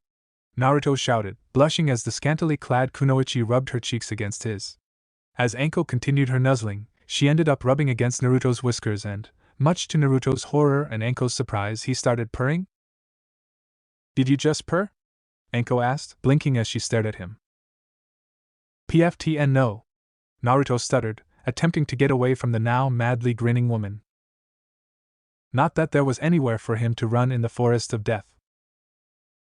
"Kawaii." Anko squealed as she grabbed Naruto and held onto him tighter than before, suffocating the poor boy between her rather bountiful assets. It was just another day for Uzumaki Naruto. However, as Naruto began turning blue and red from embarrassment and lack of oxygen, he felt that his adventures had only just begun. "Oh, make perverts and pranks." Kurenai snarled as an angry look crossed her face. Grabbing a now fearful Kakashi by the front of his shirt, she pulled him so close that Kakashi could feel her body pressing against his. It was making him both extraordinarily frightened, being so close to her now rage-filled eyes, and also extraordinarily hot, having her breasts smashed against his chest. "You!" Kurenai growled as Kakashi looked at her, turning from pale white to red, and back to white again as arousal and fright began to combat each other for the look on his face. "You!" Kurenai's face leaned into Kakaki's, her lips near his ear. "Pervert!" she whispered in a seductive voice. Kakashi's one eye widened even further, his face turned completely red, even though most of it could not be seen, and steam began pouring out of his ears. Then his eyes rolled up in the back of his head as he passed out, falling to the floor as Kurenai let him go, a trickle of blood appearing from inside his mask and began spreading across the fabric. There was a puff of smoke surrounding Kurenai, before it cleared to reveal Naruto standing there with a frown. "Wow, I didn't think that would actually work. Guess I shouldn't underestimate just how powerful this technique is against perverts." He frowned a bit as he touched his chest. It felt really creepy and gross having Kakashi touch his chest like that in his female form. "I'm going to have to look into that." That was just, he shuddered a bit before shaking the feeling off. Naruto was just about to drag Kakashi over to the training posts when inspiration struck him. He looked down at Kakashi and grinned mischievously. Kakashi woke up with a groan, wondering what had hit him. He tried to move a hand up to his face, only to realize that he could not move his hand. "Come to think of it, none of the limbs are moving." Kakashi opened his eyes and paled at what he found. He was currently tied up with grade A ninja wire in such a way that he could not even wiggle. But that was not the worst of it. No, what the worst part was that he was hanging over the female side of the hot springs. He also recognized several of those girls, those ones being Inuzuka Hana, Mitarashi, Yuhi Kurenai, and Yuzuki Yugao. Even worse, all of his Ika books were hanging with him. A little ways away, the Naruto Kage Bunshin who had been left there grinned when he saw Kakashi wake up. He took out a kunai and cut the two wires, letting both Kakashi and his books fall into the water. Kakashi hit the water with a splash, coughing and sputtering as he came up. As he felt the bonds from the ninja wire loosen, he became acutely aware of the killing intent being directed at him. He paled as he looked up and saw all of the girls leering down at him. He took a quick gaze at their beautiful bodies, knowing he was already a dead man. Hey girls. Great day to go to the hot springs, eh?" "Yes, it was a great day, Kakashi," Kurenai replied, her eyes narrowing and her hands getting ready to do the hand seals for one of her worst genjutsu. "Until you had to ruin it," Hana growled, her nails lengthening into claws. Yugao pulled out a sword from somewhere on her person and pointed it at Kakashi's throat. "You've disappointed me, senpai." "And now, ladies, can't we talk this out?" Kakashi pleaded. "Oh, we're through talking," Kurenai said. "Naben Genjutsu Chiken Wasuto Akumu, secret Genjutsu pervert's worst nightmare." Soon screams began to echo across Konoha as Kakashi was subject to getting chunks of his body clawed out, getting cut with Yugao's blade, and being forced to have a lap dance in a gay bar by Kurenai's Genjutsu. Anko grinned as she watched the fireworks, before turning back to the Ika books she had found. "Oh, Manisher, I love the way your cock is searing inside my pussy," cried Ango as her lover Manisher plowed into her. "I know you love it, you're my little cum slut Ango dash hey wait a minute." Anko stopped reading as she reread the names. Yep, there was no mistaking it, that was her and Kakashi with just a small difference in the lettering. "Oh, that does it!" No one writes about Mitarashi Anko without her consent and gets away with it. Somewhere in Hai no Kuni, Jiraiya felt a shudder of fear run down his spine. Sanaijishu. Several snakes shot out of Anko's sleeve and latched onto Kakashi's balls, causing his screams to become even louder. Several hours later, Kakashi would be found lying outside of the hospital in a heap with several thousand lacerations, claw marks running down his face, neck and chest, black and poisoned testicles, and muttering the words, "It's not real, it's just a genjutsu. Just a genjutsu. Katan Gokai Kano Jutsu, Fire Release Great Fire Ball Jutsu, AB Rank Katan Jutsu. The user creates fire chakra within the throat and exhales it to create a large fireball. This is a sensory jutsu normally used for distraction or wide-scale destruction. It is also used by the various hunter ninja squads of different villages in order to burn the remains of missing ninja that have betrayed the village. Konoha Hidden Taijutsu Oji Senin Goroshi, Konoha's Hidden Taijutsu 1000 Years of Death, S-ranked Kenjutsu. One of the deadliest jutsu known to man. This jutsu consists of you getting behind your opponent and shoving chakra-enhanced fingers up their rectal cavity. This causes opponents to fly into the air and extreme pain in their ass, as well as untold embarrassment. Chapter 6 Days of Training. Day after Genin graduation exams, Naruto pulled out another weed, throwing it onto a growing pile beside him. He looked over at his teammates, who were both doing the same thing, then over to Kakashi, who was reading his porn. Naruto growled in frustration as he went back to pick up another weed. "I'm going to kill Anko for not telling me about these D-rank missions," the blonde promised himself as he continued. When they had first gone to get a mission, Naruto had been excited at the prospect, hoping that it would have taken them to some faraway land where he would protect a princess, or storm a fortress full of evil missing ninja. But no, here he was, pulling weeds. One of the most humiliating things he could have imagined, and the new bane of his existence. "Good job, team," Kakashi said, snapping his book shut as they finished their task. "Let's return to Hokage-sama and report our success." "Our success?" Naruto asked with a snort. "I hope you're not implying that you had anything to do with the success of this mission." Naruto spoke the word mission with disdain. How anyone could call these chores missions was beyond him. "Of course," Kakashi said with an eye smile. "Someone had to make sure you were all working properly." Naruto grunted as he, Sasuke, and Sakura followed Kakashi back towards the Hokage Tower. "Tell me again, what exactly do completing these chores accomplish?" asked Naruto in a sarcastic voice as they entered the Hokage Tower. "Ma Naruto, I thought you would know about this," Kakashi chided as he flipped a page of his book. "These missions help you with teamwork." Naruto's eyes twitch. "How does pulling weeds help our teamwork? We didn't even do anything as a team for this." "Shut up, Baka. I'm sick of hearing you complain," Sakura shouted, raising her fist to hit him on the head. Naruto, however, was not in the mood to get hit by his abusive teammate. He caught her wrist and glared at her. "Do not hit me again, Sakura. I haven't done anything to you to deserve getting hit." He had been slowly realizing that Sakura had never been any good for him, and he was in a foul enough mood that any feelings he may still have for her were pushed away. Sakura looked shocked as Naruto let go of her wrist. It soon turned into a glare, however, as they entered the Hokage's office. Thankfully, she did not attempt to hit him again. "Ah, Team 7, Sarutobi said, looking up from his paperwork with a smile.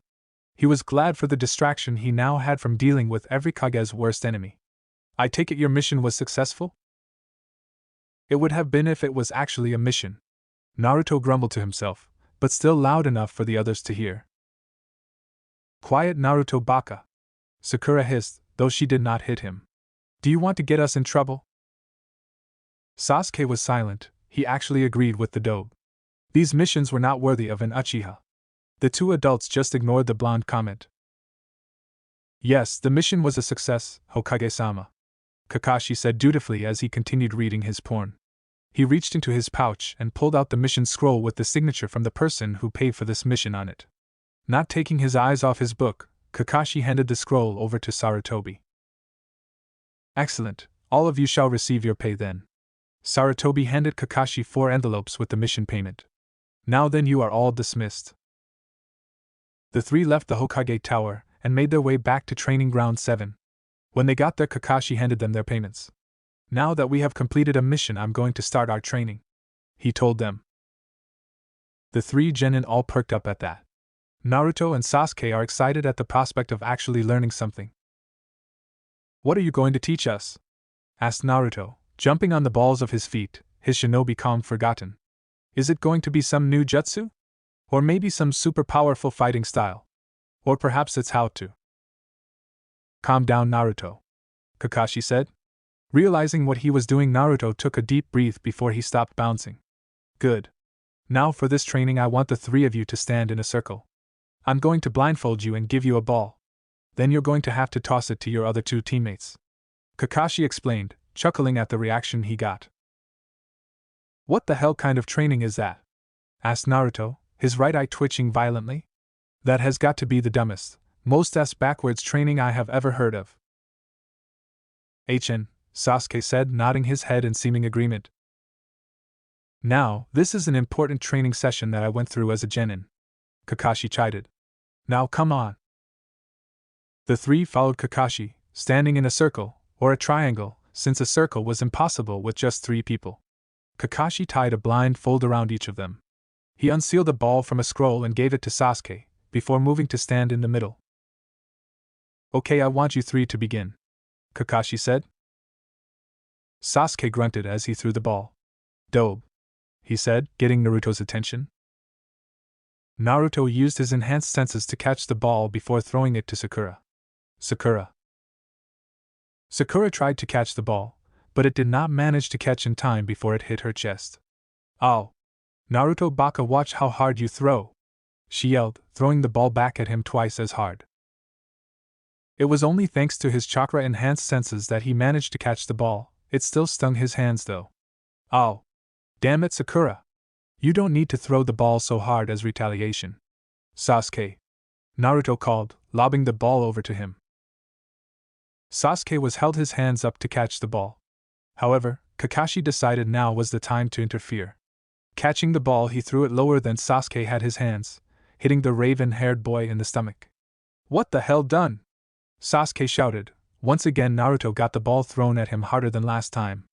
This time it was thrown too fast for the blonde to catch, and he ended up getting smacked in the head.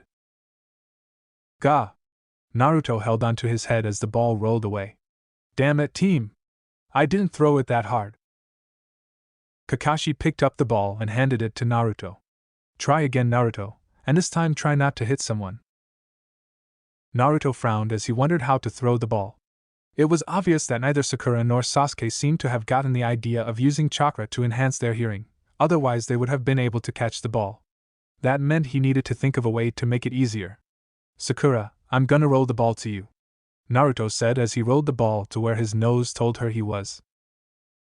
Sakura bent down as the ball rolled to her. She missed as it hit her feet, but at least he didn't hit her. Sasuke-kun, I'm rolling it to you, Sakura said, following Naruto's example for the moment. Kakashi said, actually impressed with the innovative way to complete the exercise. Now this is an interesting way to do this. I never thought of completing the exercise this way. It seems Naruto is full of surprises. Kakashi let them do it this way for a while before interfering again.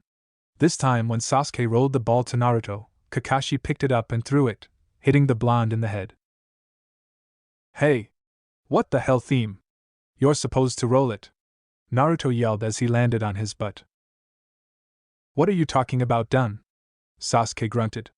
I did roll it. Then Naruto paused for a moment as he realized what was going on. Kakashi! Kakashi chuckled. It seems you've caught on. You three can take your blindfolds off, the exercise is over, Kakashi said as he picked up the ball. The three genin took their blindfolds off. Now who can tell me what the exercise was about? He asked, looking at the three of them. For a moment no one answered. It was an exercise on teamwork, Naruto said. Yes. Kakashi nodded. But there was more to it than that. A teamwork exercise on trust? Asked Sakura, a little unsure of her answer. Close, Kakashi said. Be more elaborate in your explanation. Sakura tried to think about it. You wanted us to come up with a way to trust our teammates by passing along that ball. We were blindfolded because if we could see the ball, it would have made the exercise pointless, since it would no longer require us to have faith in our team?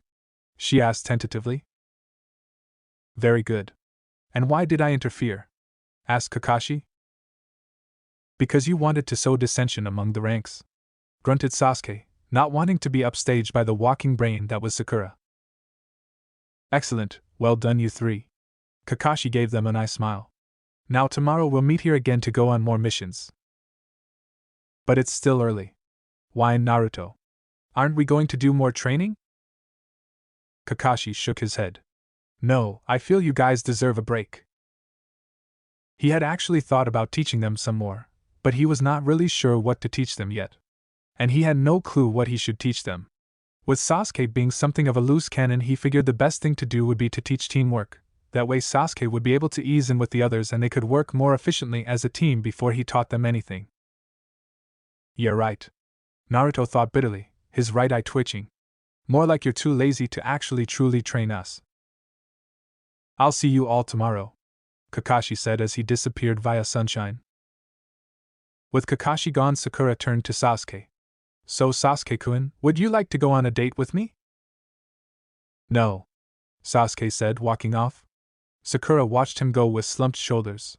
She turned around to Naruto, wanting to make herself feel better by denying him the chance for a date.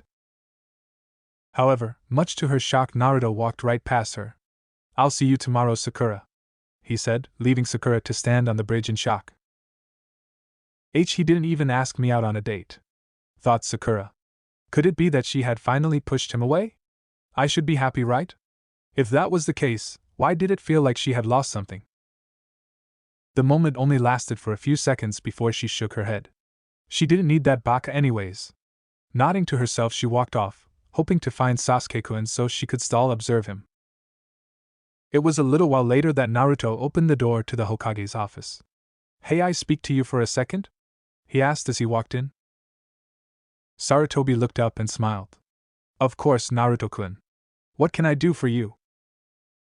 Well, I was reading about elemental manipulation in a book I just got, and I was wondering how to find out about my element, since the book only mentioned it in passing. Naruto said.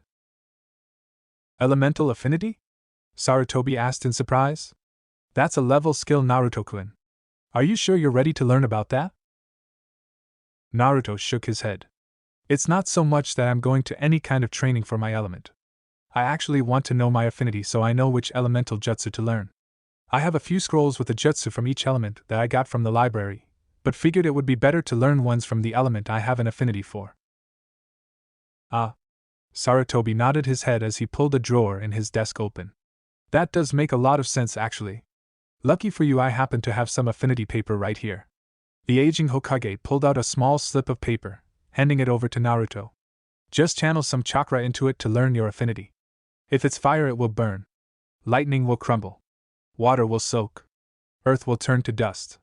And the wind will cut the paper. Naruto nodded as he cut the paper. What happened shocked both of them. The entire paper was torn to shreds. So wind? Naruto said, sounding almost like a question.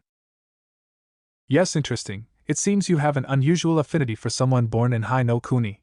And a powerful one at that. Sarutobi commented. Of course his father was also a wind type. But for the paper to just get torn to shreds like that, his affinity must be off the charts. So is that good? Asked Naruto as he looked over at the old man.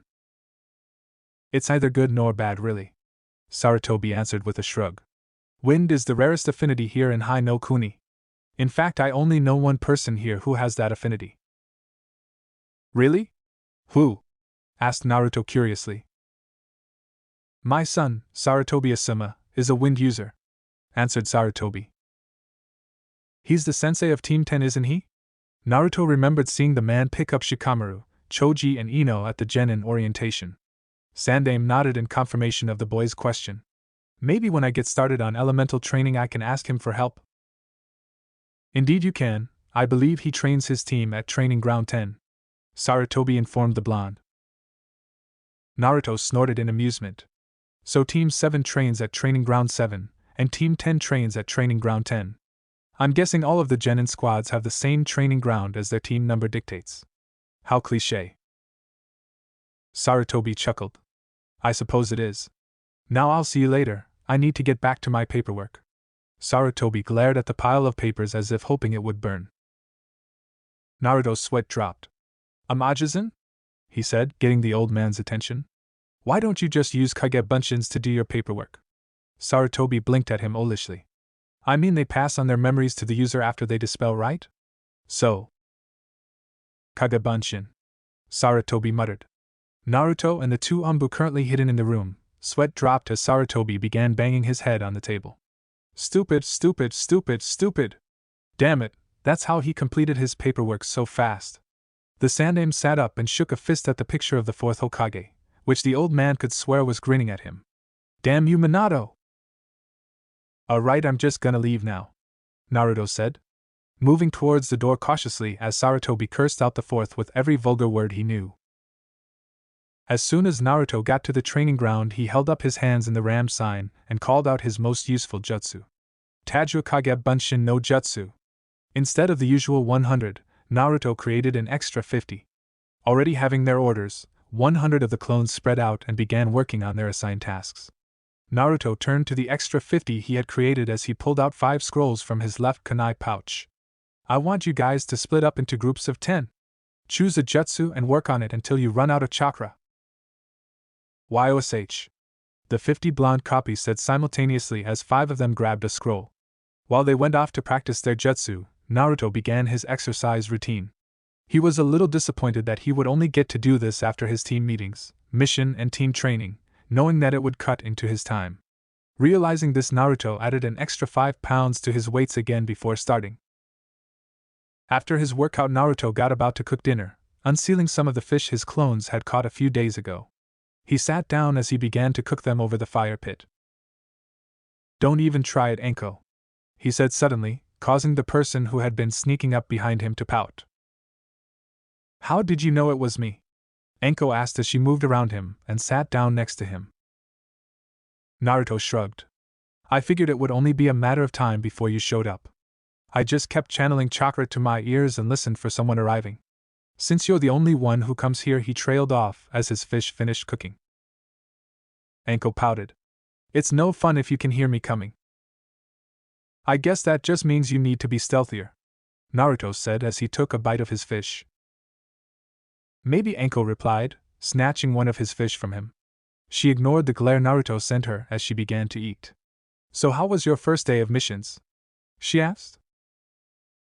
You knew that I was going to be stuck doing those chores, Naruto said, his glare doubling in intensity as Enko grinned at him. You didn't think you would start off rescuing princesses, did you? Asked Enko, her grin increasing as she saw Naruto's look. You did, didn't you? Shut up, Naruto said with a blush. Enko grinned at him. You're gonna have to make me do that, and you're 50 years too soon for that to happen. Naruto narrowed his eyes on her, though there was no actual malice. You wanna bet? Enko just stood up with a smirk. Alright, since you're so set on this, I suppose I've got enough time to kick your ass. 2 weeks later. After breakfast, Naruto headed over to his training ground and created the usual 150 clones. With his clones working, Naruto did his physical training. He had gotten quite a bit more skilled recently, in all the spheres he had applied himself. His chakra control was a lot better. Naruto's clones had finally managed to float a leaf on each finger. After that, he made them spin counterclockwise before switching direction. When his clones had been able to split their attention so that his clones could spin leaves clockwise and then counterclockwise every other leaf, Naruto had started them on tree climbing. Right now they were able to walk 3 to 4 ths the way up, and run all the way to the top. Enko had decided to give him some advice by saying that he had not actually mastered this technique until his clones could fight while standing on a vertical surface for at least an hour. Both Tai and Bijutsu had increased in skill. Naruto no longer had any trouble keeping up with Enko in a fight, at least he hadn't until Enko had upped her skill, making the blonde realize she had been going easy on him the whole time. She had said that he was still at genin level, but if he gave it a month or two could possibly increase his skills to at the rate he was learning. His jutsu had made some decent improvement. Naruto had managed to learn 2 of the 5 jutsu he had set out to learn. The Futon de Tapa, Wind Release Great Breakthrough, a simple C-rank jutsu where the user sucked in air and blew it out to create a great force of wind that was used to knock opponents off their feet. The Futon Repusho, wind release wind gale palm, another C-rank where the user channels wind chakra to their palms and releases it in a thrust. This could be used for either increasing the speed of thrown weapons, or to knock opponents off balance. Because his clones had learned those jutsu, Naruto had delegated the 30 that finished the jutsu to work on the other ones until he had gotten them down. Despite the progress he had made in those shinobi aspects, Naruto felt that his was where he had taken his largest leap in ability. Naruto's handwriting was finally good enough to begin working on seal creation. He had already made several that he had applied to his home.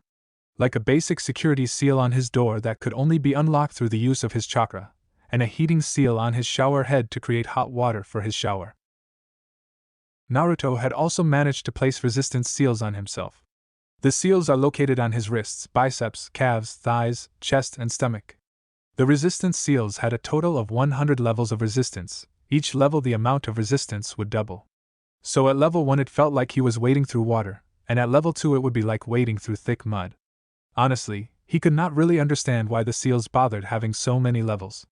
Right now he was at level 1, and it was ridiculously hard just to move. Naruto had found out that he needed to constantly channel chakra into his limbs to strengthen them enough to move through his exercises. Though the blonde assumed that the idea was to slowly wean yourself off of using chakra in order to increase one's natural speed. And if this was just level 1, he did not even want to imagine what level 100 would be like. The resistance seals were all connected to a master seal that controlled the resistance seals on his body. It was located on his right bicep and connected to his resistance seals with linking seals, which looked like chains that went to the resistance seals. Naruto had also ended up using a special genjutsu seal he had learned from the intermediate book to keep it invisible so others would not notice he had them. He had also ended up creating several containment seals, explosive tags, and even a trap tag that released kunai when it detected a foreign chakra within a 15-foot radius of it. Finishing up his training and eating lunch, Naruto created more clones to continue working while he headed into Konoha. Making his way down one of the streets of the village, Naruto ignored the hostile glares he got as he made his way towards the Higurashi weapons store. As he entered the store, Naruto was surprised to find Tenten manning the cash register. "Hey Tenten!" Naruto greeted, causing the bun-haired girl's head to snap up. "Naruto!" Tenten greeted as she came around the desk and walked up to him. "Not with your team today?" Naruto asked, tilting his head to the side. "It's my day off." Tenten shrugged before looking at him pointedly. "You know you haven't visited since that first time you came in here." Naruto blinked and took a step back at the small glare she was giving him. Well, I just got enough money to buy more equipment so." "So you have to have a reason to come to the store and visit?" Tenten asked, crossing her arms. Well, no. Of course not. It's just that Naruto stuttered, not really sure how to deal with girls. As far as the opposite sex went, he had only dealt with Anko and Sakura, and one of them was completely psychotic, while the other liked to try and abuse him. Tenten laughed and waved a hand in front of her face. "Relax, I'm just kidding." "Oh," Naruto said lamely, not quite sure what to make of her joke. "So what are you here for?" Tenten asked. "Would you believe me if I said I was here to visit you?" Naruto asked with a grin. "Nice try." Tenten chuckled. Naruto snapped his fingers. "Oh well, I'm here for some more equipment. Standard ninja tools for AC rank mission," Naruto said, getting down to business. "You're going on AC rank? Already?" Tenten asked in surprise. Most genin don't go on C rank missions until they have at least 4 to 6 months experience. "No." Naruto shook his head, wishing that he could be going on AC rank. "I just figured that the amount used for one should be enough for me to practice with for now." "Well, that stuff should be easy to get," Tenten said as she and Naruto went around grabbing the equipment he wanted. "So I take it you have your sensei now?" Tenten asked after a while. Naruto nodded. "Yep. My sensei is a guy named Hatake Kakashi." Naruto looked over at Tenten as she stopped. "You okay, Tenten?" "Kakashi, huh?" she asked, looking at Naruto as he nodded. "I can't believe it," she muttered. "Believe what?" asked Naruto in confusion. Kakashi is the eternal rival of my sensei, Tenten said as she quoted the words eternal rival. Really? That's interesting. Who's your sensei? Naruto asked. My sensei is Guy Mato, Tenten said as she restarted gathering Naruto's equipment. He's a decent sensei if a little eccentric. She shuddered a bit at the word. He specializes in taijutsu, and he's good, I mean he's really good. He turned my teammate who is the dead last of our class into a force to be reckoned with. Taijutsu, huh? Naruto asked, looking interested. Hey, do you think I can join you and your team for a training session? Well, I don't see why not, Tenten said with a shrug as she led Naruto over to the cash register. But aren't you supposed to train with your own sensei? She rang up all of the equipment he had bought. That will come to 4,000 yen. Naruto reached into his pouch and pulled out Gamachan, his frog wallet. I would train with my sensei if he actually trained us. He scowled. So far all we've really done are teamwork exercises as he calls them. He handed her the money. I mean, we occasionally spar with each other, but he usually stops us after like 15 minutes, and he doesn't even correct any mistakes we have in our form. The man is one of the laziest I've ever met. Tenten raised an eyebrow as she put the money away. What exactly are teamwork exercises? She asked. Well, I remember we had to toss a ball to each other blindfolded. Then there was this one time he chained us together, and we had to find him in the forest in order to get the key to escape. Naruto shuddered. It took us nearly an hour to find him. That's it? Tenten asked, receiving a nod. Then it sounds like your sensei is either really lazy or really stupid. She snickered a bit as Naruto muttered or both under his breath. Our team had already started on tree climbing by now. Yeah, I had to do tree climbing myself, Naruto said as he sealed up his supplies in one of his personalized sealing scrolls. So I usually get away from my team at 3:00 p.m. Then you're in luck since my team usually stays out until 6:00 a.m. to 9:00 p.m., Tenten said. Cool, so I'll see you tomorrow? Naruto asked. Yeah, that sounds fine, Tenten said. We train at Training Ground 9. Just to warn you, one of my teammates and my sensei are weird. Naruto gave Tenten a grin. My sensei reads porn in public. I think I can handle weird things. See ya, Tenten. Naruto waved goodbye as he left. Tenten waved after him, getting back to manning the cash register when he left. The next day,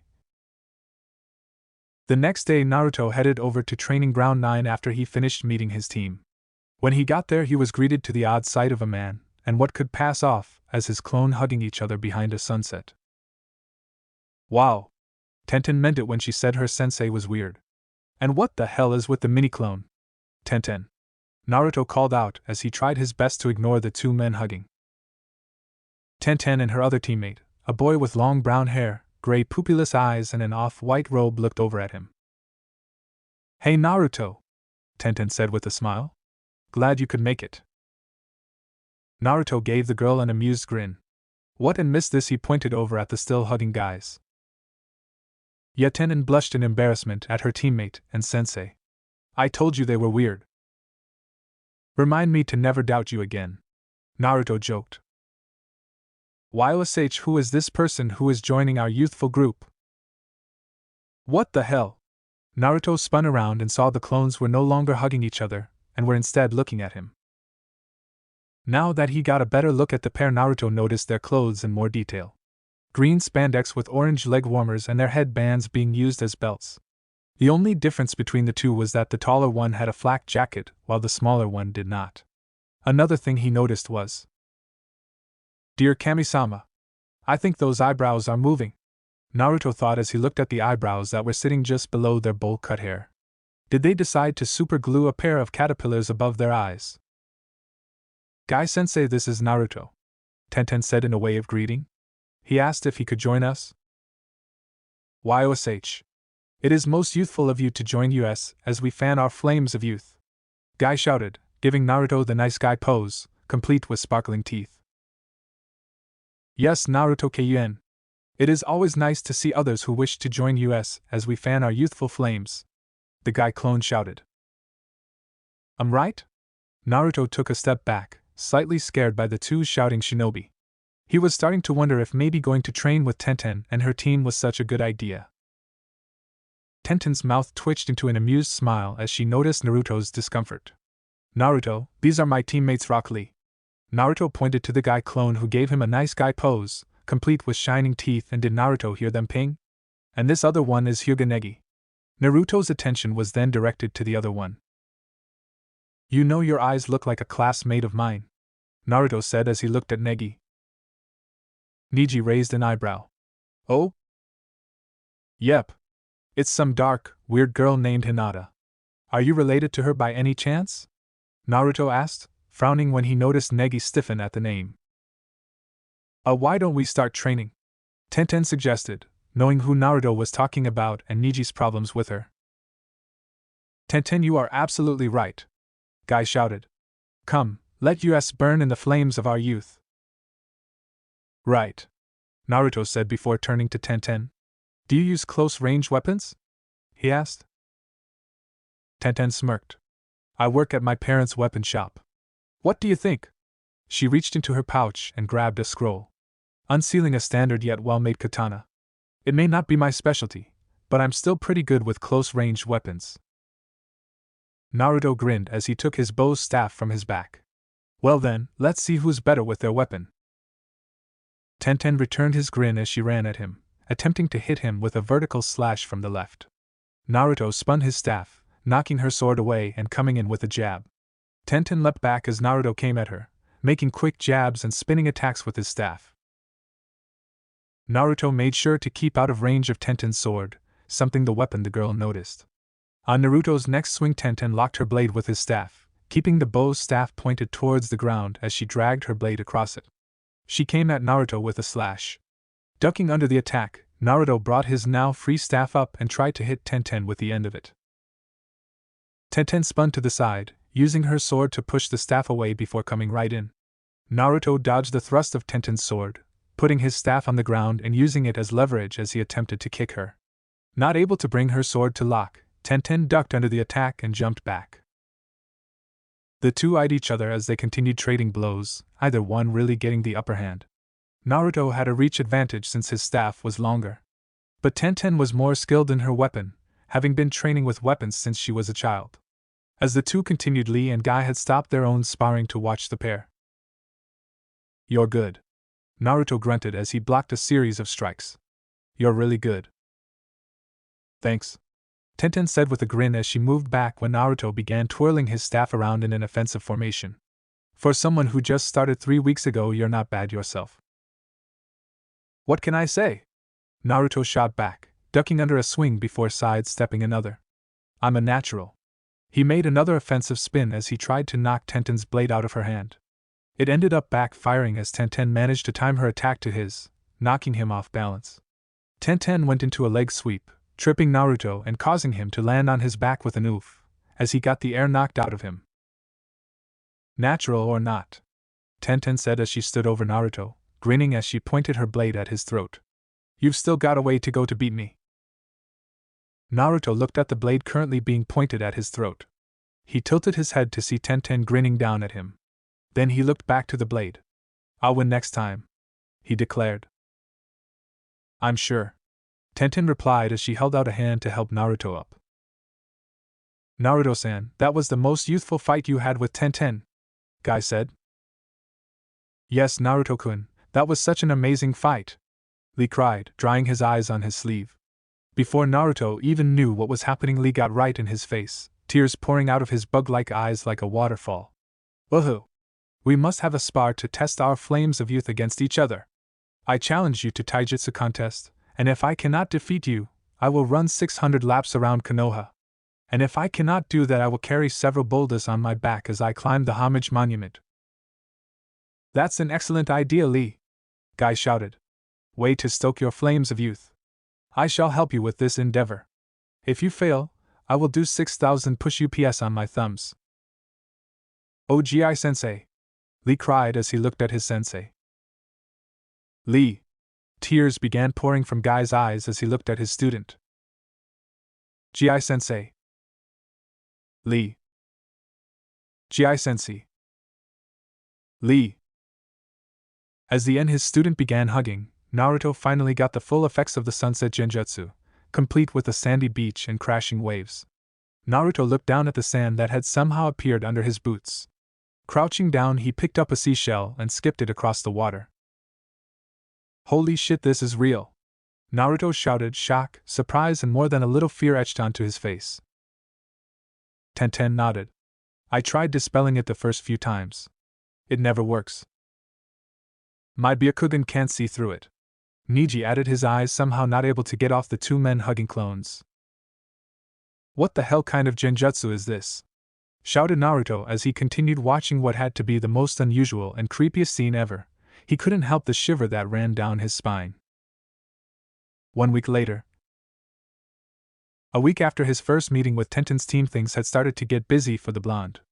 Naruto had decided to train with Team 9 every other day, leaving his clones to work on what he had assigned them that day, while he went over to Training Ground 9.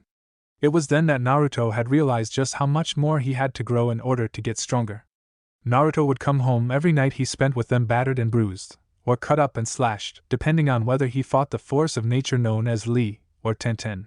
Both of them were only genin, but they were so far ahead of him it was nearly laughable. He vowed then that he would train even harder to beat them. Of course, he also had to deal with Anko on the other days, at least when she wasn't on missions. The snake summoning had been rather put off when she had gone into the clearing and found out that Naruto had gone off to train with another group of people. She had of course conceded that for pure taijutsu, Guy was a better teacher. Of course, that was only after she had nearly fed Naruto to her snakes for training with others. After that, Anko had decided that since Naruto was learning hand-to-hand combat from someone else, she would work on his stealth, detection and trap-setting skills, by playing extreme death tag in the Forest of Death. Naruto's fear of the place had been heightened that much more as Anko seemed to attack him with a new amount of viciousness, though whether from being put out at having Naruto with others, or just because she felt like torturing him was unknown. Of course, not all things were as painful as that. Naruto's clones continued to make great progress in their work. His tree-climbing clones had finally managed to battle for a full hour without falling, which was quite the accomplishment considering they had much smaller reserves than Naruto himself, especially with the amount of clones Naruto made each day to train with. He now had them working on water walking, though progress with that was much slower than tree climbing had been. Due to not just his clones, but also gaining experience against other fighters, both his taijutsu and had risen a notch. Being forced to fight Lee, who was blindingly fast, had made it imperative for Naruto to train his eyes in order to even see the blur the green-clad genin left behind.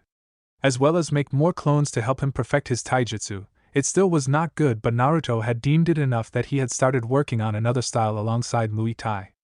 And since he was with Konoha's Green Beasts, as the duo called themselves, he had begun to learn the Gakken style they were practitioners of. His was also going well. Like his taijutsu, Naruto would fight against a live opponent to help him. It turned out that Tenten was really good at not just swords for close range, but also using a staff, Najitana, and just about any other close-range weapon. Naruto had learned to fight against a variety of different weapons and had begun experimenting with other weapons to use for himself.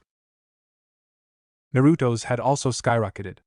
While he was no master, and was not even at an intermediate level in his practical usage of, he could now break down the fundamental seals in all the basic sealing arrays, turn them inside out, and understood some of the more complex seals enough for him to modify them in order to suit his needs. Naruto was currently trying to come up with several of his own seals, ones that he hoped would revolutionize sealing, though progress was much slower and more environmentally hazardous than simply copying and modifying seals. There were also his jutsu clones. They had finally finished learning the last two he had set out to learn. The Futon Kamikaze Seiken, Wind Release Fist of Divine Wind, a B-rank jutsu where Naruto focused wind to his fists and thrust them out. The jutsu caused tremendous amounts of blunt force trauma, often leaving a large Naruto-sized crater shaped like his fists in the rocks he had used to practice the jutsu. The Futon Kaze no Yabe, Wind Release Wind Sword, was a rank jutsu that Konoha had gotten thanks to its alliance with Suna. This jutsu created a pinpoint slashing strike, where the user had to emit wind chakra from their fingertips and materialize it into an invisible wind sword that would, depending on the power output, do anything from create cuts on an enemy's body, or slice them all the way through. This jutsu was the hardest one for Naruto to learn. He had only just got it down, and even then he still had some problems controlling the blade. He had theorized that the only reason he could even use this attack was because his affinity for wind was unnaturally high. His other jutsu was the Futon Kaze Saban, Wind Release Wind Saban, another B-rank jutsu where Naruto formed several dozen saban out of wind and launched them at an enemy, turning anything into a pincushion. The amount of saban he could create depended on his control of his wind chakra. Right now, he could only make around 12 to 15 saban. Naruto had been able to find these particular jutsu when he had managed to sneak into the adjoining section of the library. It was actually disappointingly easy to gain access to that section since they did not even post guards in the library, and the only people he needed to worry about were the custodian and the who came there. There was a surprisingly small amount of who seemed to go to the library, something Naruto chalked up to either laziness, arrogance, or both. Not that he was ungrateful, because the wind element was so rare in Konoha that there were very few jutsu for them, and most of the jutsu they did have were higher rank than others, due to the fact that wind was almost a purely offensive element, and very dangerous to use when untrained. Of course, Naruto was not quite satisfied with just learning a jutsu, and so, wanting to master them, he had set his clones to work on them again. This time the 50 he had created for jutsu learning would only work on them one at a time, starting with the Futon de Tapa, the first jutsu he had learned. However, Naruto's work was partially slowed down by his team training, which had not changed from the teamwork exercises and minimal sparring Kakashi had them do. He had started them on a few other things, but most of it was theory on battle tactics and the like, which he was already studying himself. Still, he supposed it was good to review, and Kakashi had offered him several unique perspectives on some of the tactics the blonde had studied from the Third Great Ninja War. The only other thing he had to do with his team were the missions they went on, much like the one he was on now. This is Raven, I'm in position. Blossom, I'm ready. This is Blondie. I see the target, and am waiting to take him out. This is a Scarecrow, move in and capture the target. Naruto, Sasuke and Sakura all jumped out from their hiding spots as they ran towards the target. Said target screeched and hissed as it ran, only to be intercepted by Sakura. It made a mad turn the other way. However, Naruto began launching kunai at it to turn it around, directing it towards Sasuke, who used ninja wire to trap it. Naruto leaned down and picked up the now struggling cat. This is Raven, we've caught the target, Sasuke said into his headset. Confirm the pink ribbon on the right ear, came Kakashi's reply. Blondie here, pink ribbon on right ear confirmed, Naruto said, looking back at the cat to see it had gotten loose from its bonds. Hey Sasuke. HN? Sasuke turned around as Naruto threw the pissed-off cat at his face. Miru! The cat screeched as it began to claw at Sasuke's face. Ordrig! Sasuke's screams were heard all around Konoha. Several minutes later, 2 twitching genin, and 1 grinning genin were standing in the mission room with their sensei. Mission to capture pet cat Tora complete, Kakashi said, opening the cage where the demo cat had been placed after mutilating Sasuke's face. Kakashi grinned a bit beneath his mask as he got to watch his own team suffer from the same horror he went through as a genin. Oh, thank you so much, Madame Shinji, a rather large woman in expensive clothing, said. She grabbed the cat before it could flee. My dear Tora-chan, how I missed you so much. I was so worried about you. I don't know what I would do without you. Wow, it's no wonder that cats run away so much, Naruto thought as he watched the woman squeeze her cat to death. Squeeze, squeeze, squeeze, thought Sasuke, laughing manically at the cat's plight. Serves that cat right for hurting my Sasuke-kun, Sakura thought. Cha! Stupid cat! Next time I'll make mincemeat out of ya! Inner Sakura shouted as she made several punching motions. Excellent job, Team 7, Sarutobi said as the woman and her cat left. How about another mission? I have painting the fence for Katara-sen walking the Inuzuka dogs, or we could. No, Tora! Came a scream from outside, signifying that the cat ran away again. Sarutobi blinked before continuing. Of course there is always catching. No! Sasuke interrupted with an angry glare, having finally lost his Uchiha cool. No more of these chores. I'm an Uchiha, and I demand you give me a mission worthy of an Uchiha. That's right, Sakura said, defending her crush. Sasuke-kun deserves a better mission. Oh boy. Kakashi thought with a sigh. This won't end well, though. I would have expected something like this from Naruto, not Sasuke. How did I get such a mixed-up team? Naruto's sweat dropped as he looked at his two teammates. He turned his attention over to his sensei, who now looked distinctly uncomfortable, though it was hard to tell with his face nearly covered. Looking over at the table, he noticed Sarutobi looking somewhere between amusement and anger. And finally Irika, who was working in the missions department, looked like he was about to blow a gasket. Treat Hokage-sama with some respect, Irika shouted, slamming his hands on the table. You're all only newly graduated genin. Everyone starts out doing this work. And it takes experience before you can start taking higher ranked missions, Uchiha or not. What experience? Sasuke asked sarcastically. The most experienced mission we get is catching that thrice-damned cat. I deserve a better mission. Sasuke Kakashi tried. Every mission to the village is important, Irika yelled, cutting off Kakashi. You need to get over yourself and remember your duty. My what? Sasuke yelled as he shook in rage. How dare these people tell him about his duty? His duty was to kill his clan's murder. But he couldn't do that unless he was stronger. And he couldn't get stronger by running these errands. Before things could degenerate even more, Naruto decided to speak up. I sort of agree with Sasuke team.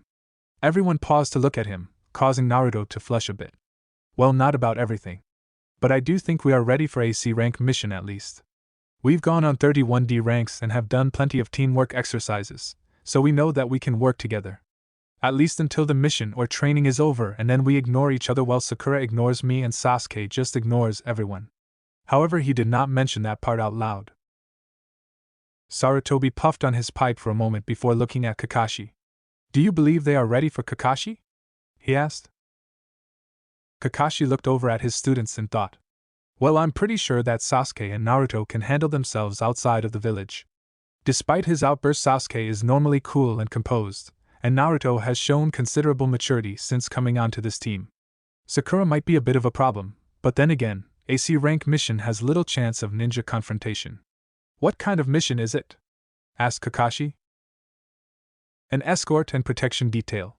You are to protect the client heading back to Nami no Kuni, Sarutobi replied. Kakashi thought about it a little more before nodding. Very well, I think we can accomplish a mission like this. Really? Asked Naruto, getting a little excited at the prospect of going outside of the village. So who are we protecting? A princess? A celebrity? Some kind of noble? Calm down, Naruto-kun. Sarutobi chuckled a bit at the boy's enthusiasm. You can send in the client now. Naruto and the others turned to the door. Almost as soon as it slid open, the stench of alcohol slammed into the blonde, who nearly gagged, forcing him to cut off the chakra he had begun to subconsciously send to his nose. Shaking his head to clear, he looked at the man who had walked in. Said man was a 40-something-year-old man with a graying hair and beard, rectangular spectacles on his eyes, and a potbelly. He was wearing wooden sandals, beige shorts, and an off-white and alcohol-stained shirt and a straw hat. What the hell? It's just a bunch of snot-nosed gakis, the man exclaimed in annoyance, taking the bottle he had in his hand and chugging down several gulps. He's certainly not what I expected, Naruto thought to himself, his left eye twitching erratically. I mean, look at him. The one with the black hair in the shape of a duck's ass looks more like Sir Broodsalot than a ninja. And that pink-haired girl looks like his little whore. A Cyclops scarecrow. And some midgets, the man said after lowering the bottle. You expect me to believe these are ninjas? I believe it when I see it. The man brought the bottle to his lips again. However, before the bottle even got to his mouth, a blade of wind came at him, slicing the bottle off right below the man's hand. The bottle fell to the floor and shattered, spraying the man's feet with alcohol. Gah! Naruto, you're not supposed to attack the client, Kakashi scolded in a bored tone. Though inwardly he was studying the blonde. That was a futon kaze no yabe, wind release wind blade. He's obviously been learning some new jutsu, and those hand seals were actually pretty fast for a genin. Though I wonder where he got that jutsu? Attacking him? Naruto asked, tilting his head in confusion. I think you misunderstood. If I had actually attacked him, he would be dead. I was merely giving him a demonstration of our skills. After all, he did say he'll believe it when he sees it. Sarutobi brought a hand up to pull his hat down over his head. With all that's happened and the maturity he's shown, I sometimes forget that Naruto is still just a 12-year-old boy, albeit one who's been through more than most people even twice his age. Meanwhile, Iruka slammed his head on the table in embarrassment. You are right, Tazuna stuttered a bit as he looked at the clean cut of his bottle. He threw the piece he was holding away and looked at the group. Anyways, my name is Tazuna, and I am a master bridge builder. You will escort me back home to Nami no Kuni, where I am building my next bridge. Somehow, despite his drunken stupor, Tazuna managed to straighten himself. I expect all of you to protect me, even if it costs you your lives. I wonder what he means with that statement, Naruto questioned. For a C-rank mission like this, there should be no real danger other than bandits. Of course it couldn't just be the ramblings of a drunken old man. Right then, Kakashi said as he tried to get things back in order. Why don't we all meet at the East Gate in an hour? Naruto frowned. Why don't we wait until tomorrow? He suggested. Everyone turned to look at him. Why do you suggest tomorrow, Naruto? Kakashi asked, curious to see what his blonde student came up with. Well, first off, it's several hours past noon. If we leave now, we'll be forced to make camp before we even make it several miles from Konoha, since Tazuna's a civilian and I doubt he can run or tree hop to Nami no Kuni. And second, the man is drunk as fuck. A drunk is much harder to protect than someone sober. Less reasonable too. He looked around to see everyone staring at him like he had grown a second head. What? He asked. Nothing, Kakashi said quickly, covering his surprise at the reasonable suggestion. Just a surprising suggestion is all. But I do believe you are right. So then, we'll meet tomorrow at 8 a.m. at the East Gate. Naruto nodded. Sounds like a plan. Well, I think I'm gonna prepare for tomorrow. Laters. Naruto tossed a wave over his shoulder as he left, heading for his home to get packed for his first adventure outside of the village. Thanks for watching, Shinobi Squad. If you enjoyed this what if, hit that like button, subscribe, and ring the bell so you never miss the next twist. Drop your theories in the comments, I'm always reading. Want more Naruto heat? Check out the other videos on the channel. Stay sharp, stay awesome, and remember even shadow clones need love. Peace out, Shinobi!